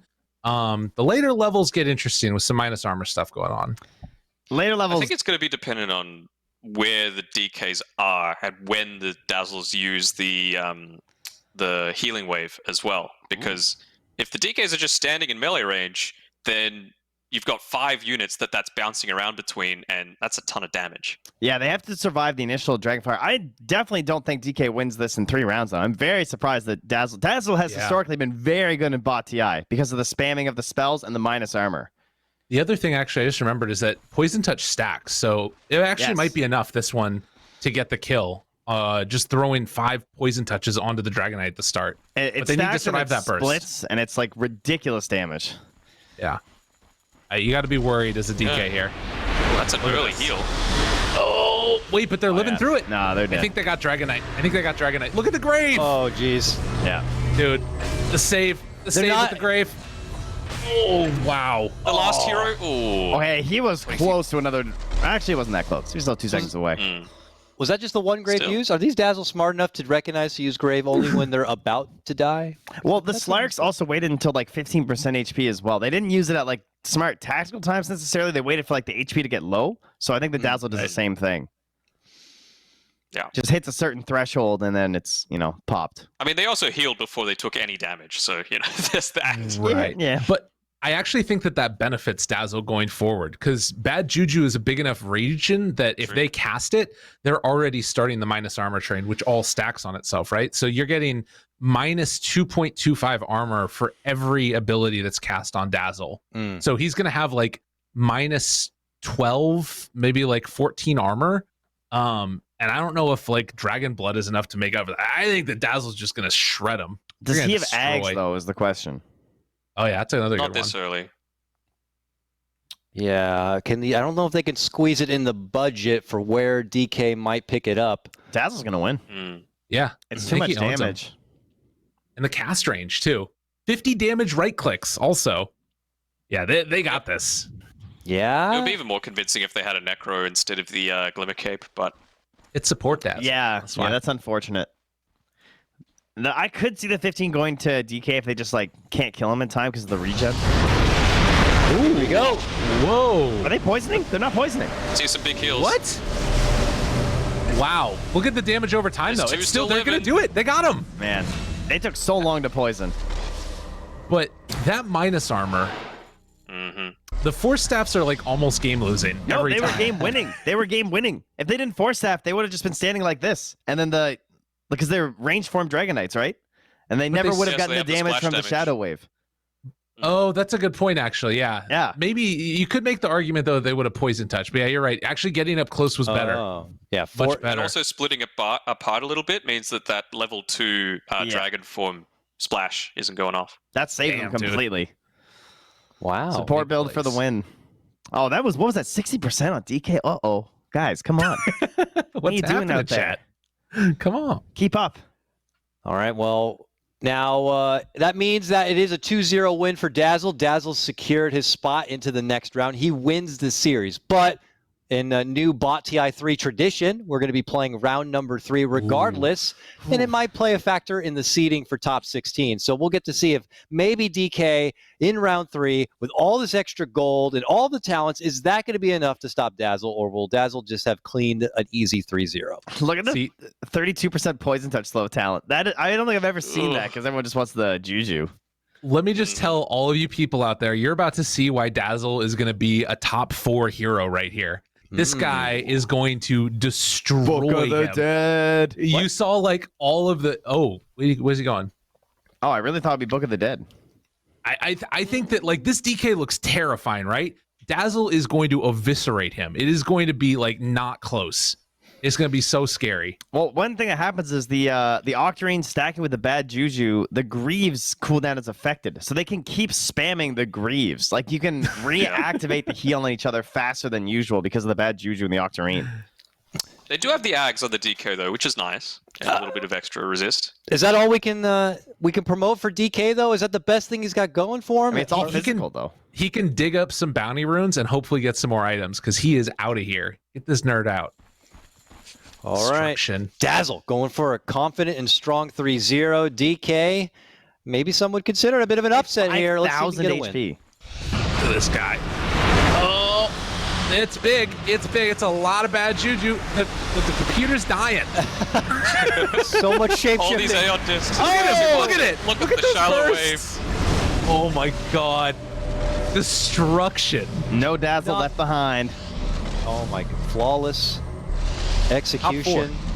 Yeah, Dazzle looks like he can go quite far here. I'm trying to get a sneak peek. He's in the bracket around. Was he? He's either playing Necro or he's playing the winner of our next yeah, matchup. it's Necro. Well, Dazzle's going to go Sorry, far no then. Yeah, Necro certainly, I won't imagine, has a good chance against Dazzle. So one other thing you see there too, right, is that the Aeon disc means that they're still stacking up bad juju, but he's not taking any damage during it also. That's like, ugh, it's a terrifying hero. He's so spooky. Very nicely done. That 2 series left after that? Yep, we're getting down to the wire. This next one features a hero who always seems to make it pretty damn far in Bot TI. He's got some nice talents and abilities that can help him survive, and that's obviously me alluding to Undying here. Undying also taking a lot of the power votes here from the community. And, you know, again, get in on the vote, fantasy.bts.gg/predict. And you can follow on with everyone else. I was a little torn on this one because, you know, it's TA and she gets like decent items, but without the BKB and then the fact of like the tombstone variable adding to all the soul rips, and soul rips are a separate instance of damage every time, so they destroy the refraction. This has no refractions. This matchup might be hard on the computer. This is yeah. All right, Dotars. So buckle down over there. I'm imagining lots of tombstones, lots of zombies coming out. And it could get quite crazy. That'd be my prediction. I want to watch the Undying's a network top 3 hero this time around. It's just so strong. Poor. I see Waga in the chat. Obviously, a huge TA fan. Feels like it's been bad seeding, but hey, this is on you guys and your win rate. The public win rate decided the seeding, and just so be that TA is playing against Undying in the first round. Well, it's dropping. It's dropping very quickly. Oh man, that early tombstone is so good. Waga, those couple of pubs that you threw, this is on you. This. And this isn't even the final form of Undying. This is just his appetizer of round 1. Then you start introducing a lot of the fun stuff for Undying later on. I'm thinking about if he has Ags to get him even more strength. The reincarnation is probably the biggest tool and asset. I mean, later on when you're meeting in bracket against heroes who could jump dunk, we saw Earthshaker at the start of the day. Undying is one of the few who might be able to take on someone like Earthshaker because he'll just take and eat the ults and then be there for round number 2. Very strong hero. He's one of those support heroes that people like when you do get the eggs, when you're snowballing, it's going to have a high win rate. So he's probably going to end up getting eggs, I would assume, at level 15. He doesn't have like some trash item build like Dazzle and stuff. You might get Greaves or something. That's a possibility. on the Meteor Undying. Hammer? A bit less so. Okay, Arcane Boot's probably mech after that. No, Axe. Oh, Wow. yeah, let's Okay. go. Shit. Let's go. Easy 10 game. strength stolen from each 50 extra strength, and then you pop the flesh golem, get that much extra health from all of that, and you're also doing, what if it's level 2, 30% extra damage if you get a single right click onto people? It's Yeah, like this is- what you dream of when you play Undying in a game. And like Yeah. you're thinking like, man, the Ags is so good. Like you get all this strength. It's like, well, yeah, if you can decay 5 people every time. It's like, well, welcome to the TI, ladies and gentlemen. I cannot wait. The Tombstone on Death for the later ones as well. Like Oh I my think God. it's so we right now you're looking in the upper right hand corner. That's almost 100 frames. I want to see where that ends by the end of this. Because all these tombstones start dropping, it's going to be a problem. Over under 10, what do you think, Gabe? I think for the 31, we're going to be under 10. Okay. Oh my god! Oh my goodness! Here come the tombstones. Look at how little And- HP they have. Oh, Wow. and like Well, 400 not HP. flawless of a win, but still not really much of a contest there. And that means Undying won't even have to show his true final form, which is really, the thing. If you want to take down Undying, you have to best him in round 1 and 2. Now, TA is going to be out, unfortunately. Condolences, Waga and company. But we do get to see their round 3 as a tradition here, and just to see Yes. what could have been, and maybe secure a better seeding spot for Undying into that top 16.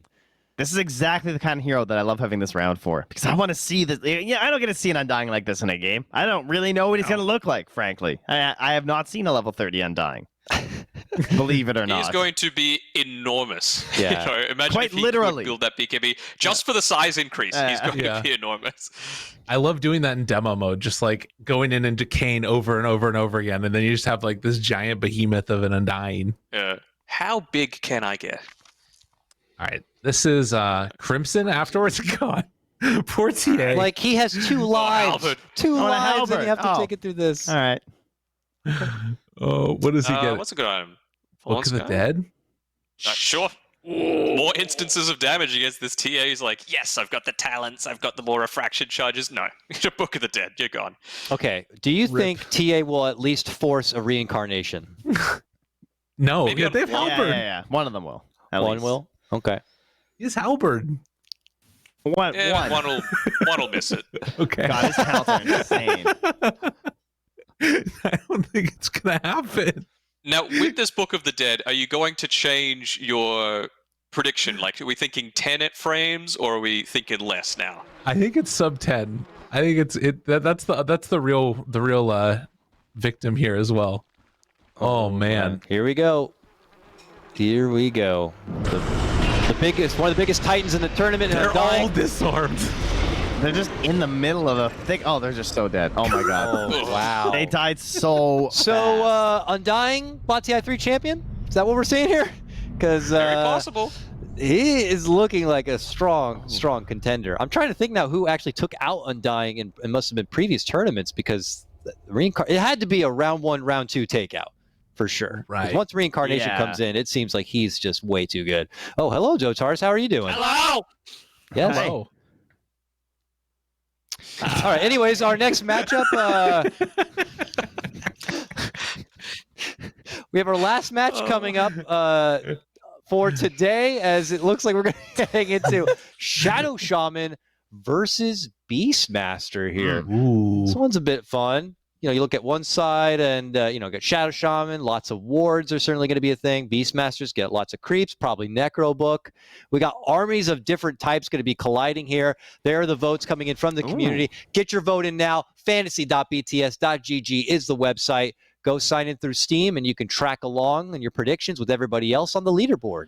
I'm torn on this one because the axe is stacking, but they don't pick axes. Yeah, never mind. Oh Yeah, I think level 5 definitely goes to Shadow Shaman, but after that, I think Beastmaster's got it. But what So about there- there's too many snakes though, aren't there?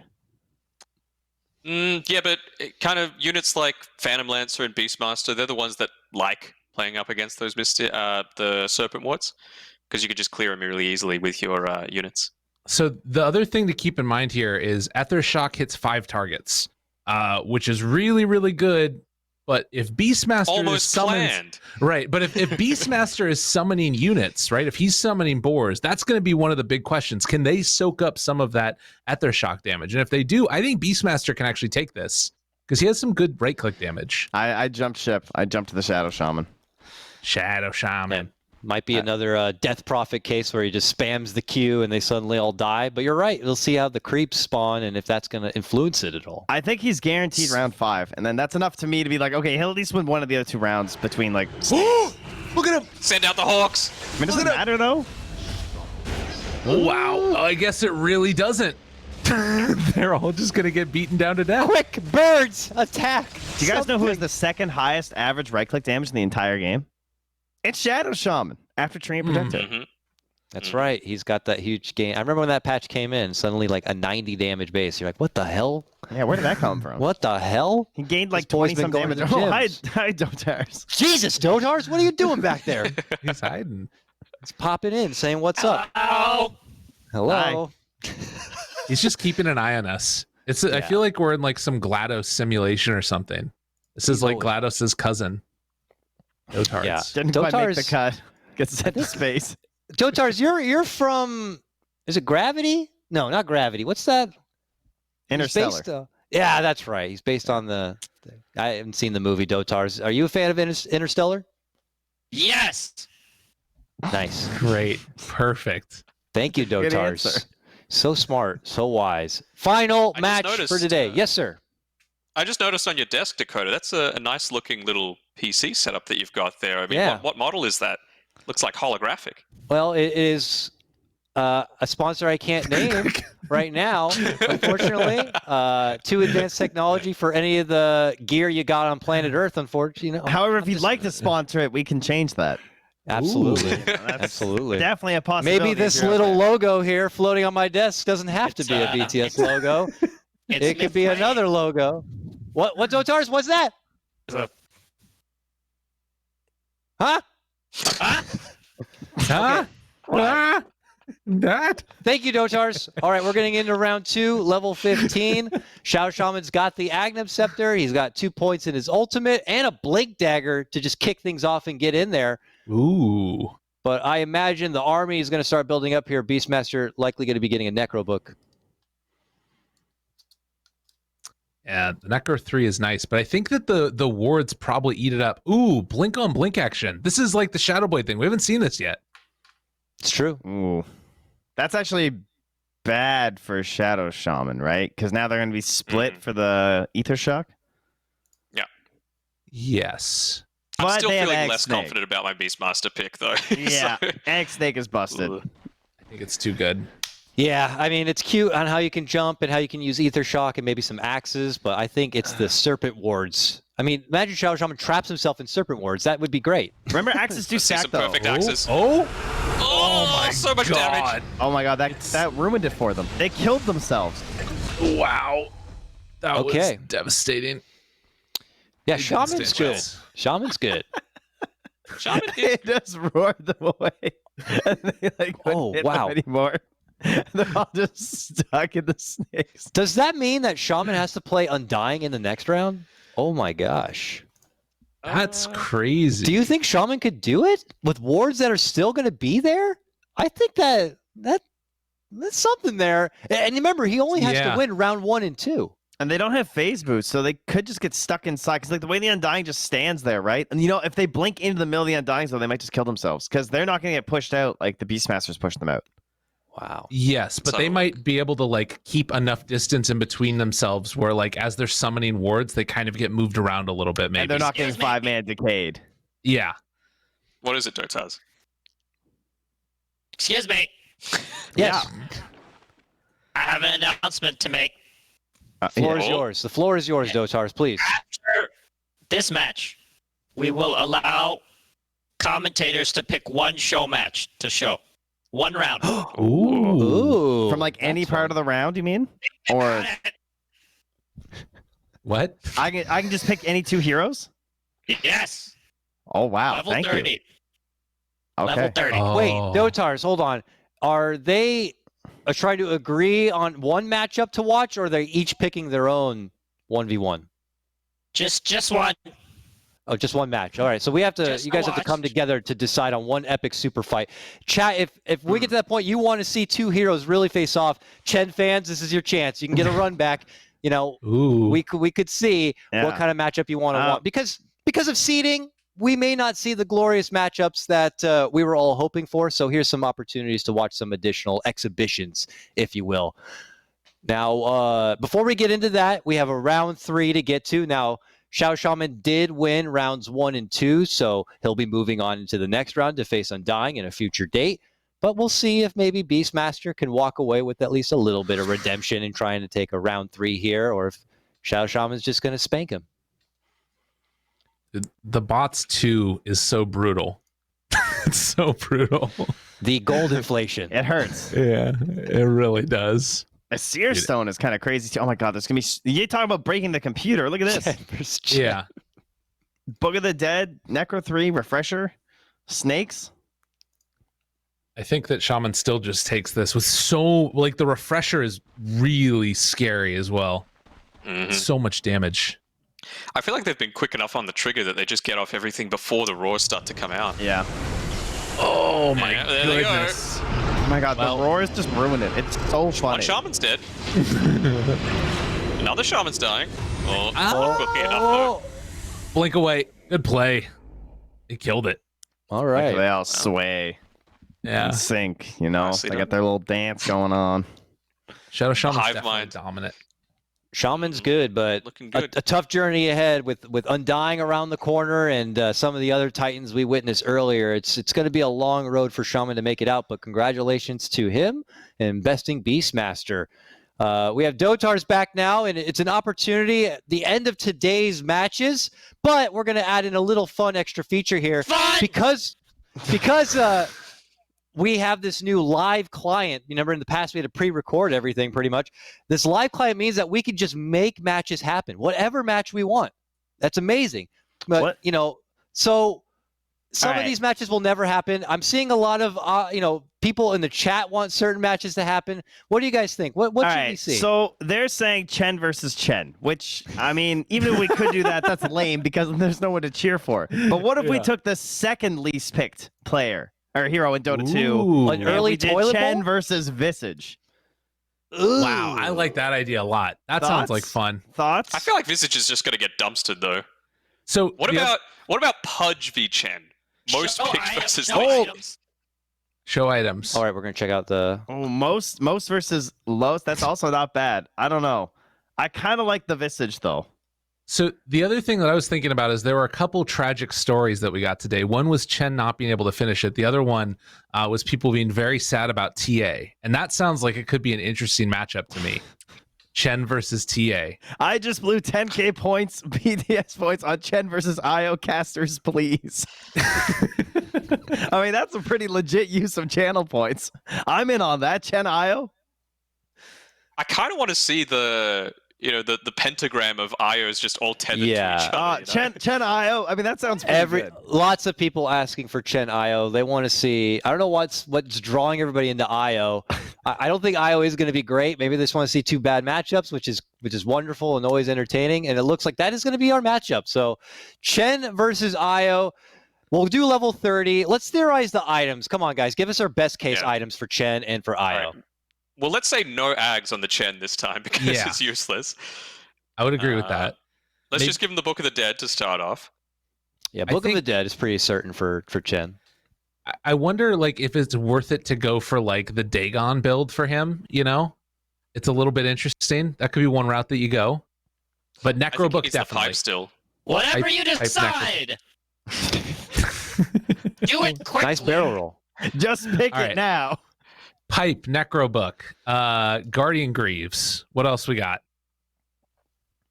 Pipe is fine. No budget. No budget limit. All right. Oh, wow. No 6 budget. rapiers. Bloodthorn. Oh, God. All right. Yeah, that sounds... No, we'll go Bloodthorn. Okay. And then how about a Octarine? You need a Scotty or a Shiva's Crest. Some people are saying Solar Crest. Do you guys think that would be valuable? I'm trying to gauge some of the chat involvement here. Satanic. Aeon Disc, maybe. Aeon you Disc think? or a sheep? Sheepstick. Sheepstick. Ooh. Perfect. Nice, All nice. right, that's a yoked out Chen. All right, Wisp guys, what's the best? Oh, we need Ags Best- first off. Very important. Yeah. Ags, Yeah. Heart. Heart, Daedalus. Yep, Heart. I think Io destroys this one, actually. Rapier. I mean, Holy Locket for the memes. yeah. So, you know, it's the locket. I mean, Does he need Bloodthorn on him is armor? nice as well. AC? We should get some armor on there, maybe. What do you think? Holy Locket? Oh, Yeah. I think, get an AC maybe and a Bloodthorn. God, he's gonna destroy him. It's not gonna be close. Poor Chen. what would be the neutral item for him? Apex. Some people are saying Ballista. Oh my god. Ballista. Yeah, go Ballista. Ballista's definitely the pick. Wait, all right. Do we have enough procs on the IO because like the whole attack tethered allies thing? Like, should we have a Mjolnir and MKB? Yeah, Mjolnir For instead speed. of Rapier, I think. Instead of Rapier. Rapier is really crazy. No, do MKB. MKB's better. MKB. Yeah, MKB. yeah, that's good. All right. All right. The ballista. Oh, actually, no. Mjolnir against a Chen though, with Recro Book and Book of the Dead. I think he's good enough as it look is how already even for it is, IO. dude. We're within like Yeah. 400 gold. I think. Okay, Yeah, okay, pretty we're good, legit. we're good. Okay, now Yeah. we don't have a fantasy for this one, but I'm kind of curious what the chat's going to think. Press 1 if you think it's Chen. Press Chen's 2. gonna get screwed. Press 2 if you Yes. think it's Wisp. 1 for Chen, 2 for Wisp. We don't have delay today, so we have the blessing to be able to interact a bit with chat here. I'm we curious need who to give him think. better items. Chen's just gonna lose Twos. this. How does Chen win Twos. this, guys? We gotta help Chen. Should we give him like E-Blade Dagon or something stupid? Or should we give him Dagon- more right-click damage? Oh, they're Maybe Fallen Sky instead? Fallen Sky instead of Book of the Dead? Or is that dumb? right now. Everybody seems to think Wisp is winning this. I mean, so- Yes. Wisp is definitely winning right now. There's no I don't doubt. know what Yes. you could put on Chen. I mean, this is kind of the problem with Chen. All right, here we go. How about we get rid of Refresher, get rid of Octarine, do Butterfly, Dagon, E-Blade. Okay. He's got an MKB though, so Butterfly's useless. Oh, yeah. Fine. Not Butterfly. I like how we're trying to find a way to Refresher, win against refresher. Wisp. Refresher. I want to see a refresher now. Yeah. All right, All this is right. good. This is good. Is this as good as it gets for That's Chen? better I than think what we so. had before, but All right. I mean, I don't know. I feel like people would still think it's going to be Wisp. Let's see. Woo. Dream. Let's do it, Chen. You can do it. Just don't. Oh my God. They're hitting all the We're gonna neutrals and roll. killing them. This is an advantage over Chen. He's killing Ken's creeps. they're farming. This is so Less creeps for Chen. Oh, the balls of death! Oh my God. Wait, Io. All are healed? The book. Are they going to take him down? The books are insane. No, The Chen's books in the come back. hex. What? Oh, Chen. Glorious Chen. They've got 2 Unbelievable. more ults as well. Look, the creeps are respawning. Chen is doing it. Chen is the winner. Freedom. Chen fan. Chen doubters, where are you? Guys, didn't we Oh, give an lots IO of with like doubters. no healing items? Like the tether wasn't fine, even it's fine, doing it's fine. anything. Oh, that was great. A lot of That was fun. good. Fun little Alright. exhibition show match to close out our day. We might try to creep those in at the end of every day because I'm sure there's a lot of matches that the community would love to see, but just don't happen to work out because of the seeding in the tournament, thanks to your pub win rates, of course.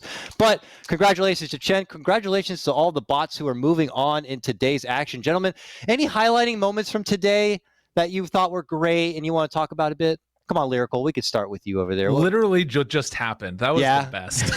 That was really, really good. That's the highlight of my week. It's been great. Chen, there he is. What more could you want out of him? He needs better. He needs better. in the future. Maybe a winner's interview. We heard him before, briefly talking and saying thanks. you Yeah, know. exactly. Chen, how do you feel right now? How's life? Are you feeling any better? Yes. Great. I'm glad. Thanks for the interview, dude. I appreciate it. Congratulations, Chen. He's a man of few words but many beasts. That is the life of the Chen. That's All right. You know what I liked today was that Yeah. at first the AI looked so much smarter and stronger, and I almost wondered if some of the charm might be lost of bot TI. Then we saw OD, not ult, the entire set. So thank God bot TI is still exactly the same. Yep. A little bit of godly plays, a little bit of what the hell's happening kind of plays. It's got that whole beautiful formula. Danog, any moments today that you quite enjoyed or wanted to reflect on a bit? Yeah, the last series was great. Undying being a beast as well. I'm really thinking with the new changes to Flesh Golem that he's going to be much stronger, but like we said before, he's got to get past that Shadow Shaman, which might be a little bit tough for him. Yo, let's not forget that Broodmother 1v5 anime moment. That was probably one of my favorite moments from earlier in today. Pretty insane stuff. That was great. Lots of more insane matches to come in the future. Tomorrow, we're going to be back at the same time, same place, same crew here, bringing you another day of Bot DI. That's right. Who? That's right, Dotars. What? If you didn't check out the seeding ahead of time, somehow, some way, Elder Titan and Pango have been seeded against each other in the first round, and they're going to be playing tomorrow. But they Past both won champions. Bot TI before. That's How right. is this possible? Oh my God. Pub winner rate. We're going to have a new champion very likely tomorrow or by the end of this event. We'll know tomorrow who's going to be moving on. Amazing. Yeah. Pretty Hype scary. stuff. And starting the day with Invoker as well. So I know a lot of people like that, seeing some Cataclysm combos. We get to see Invoker. We get to see Elder Titan and Pango. We get to see Warlock too. Has Invoker been improved? Because Invoker was a toilet bowl candidate in the past. I will say that you should come back and check out Invoker. Says the robot. All right, gang, on that note, let's wrap things up. Thank you so much for tuning in to a Beyond the Summit production of Bot TI3. We'll be back tomorrow for more bot action. Take care, and we'll see you then.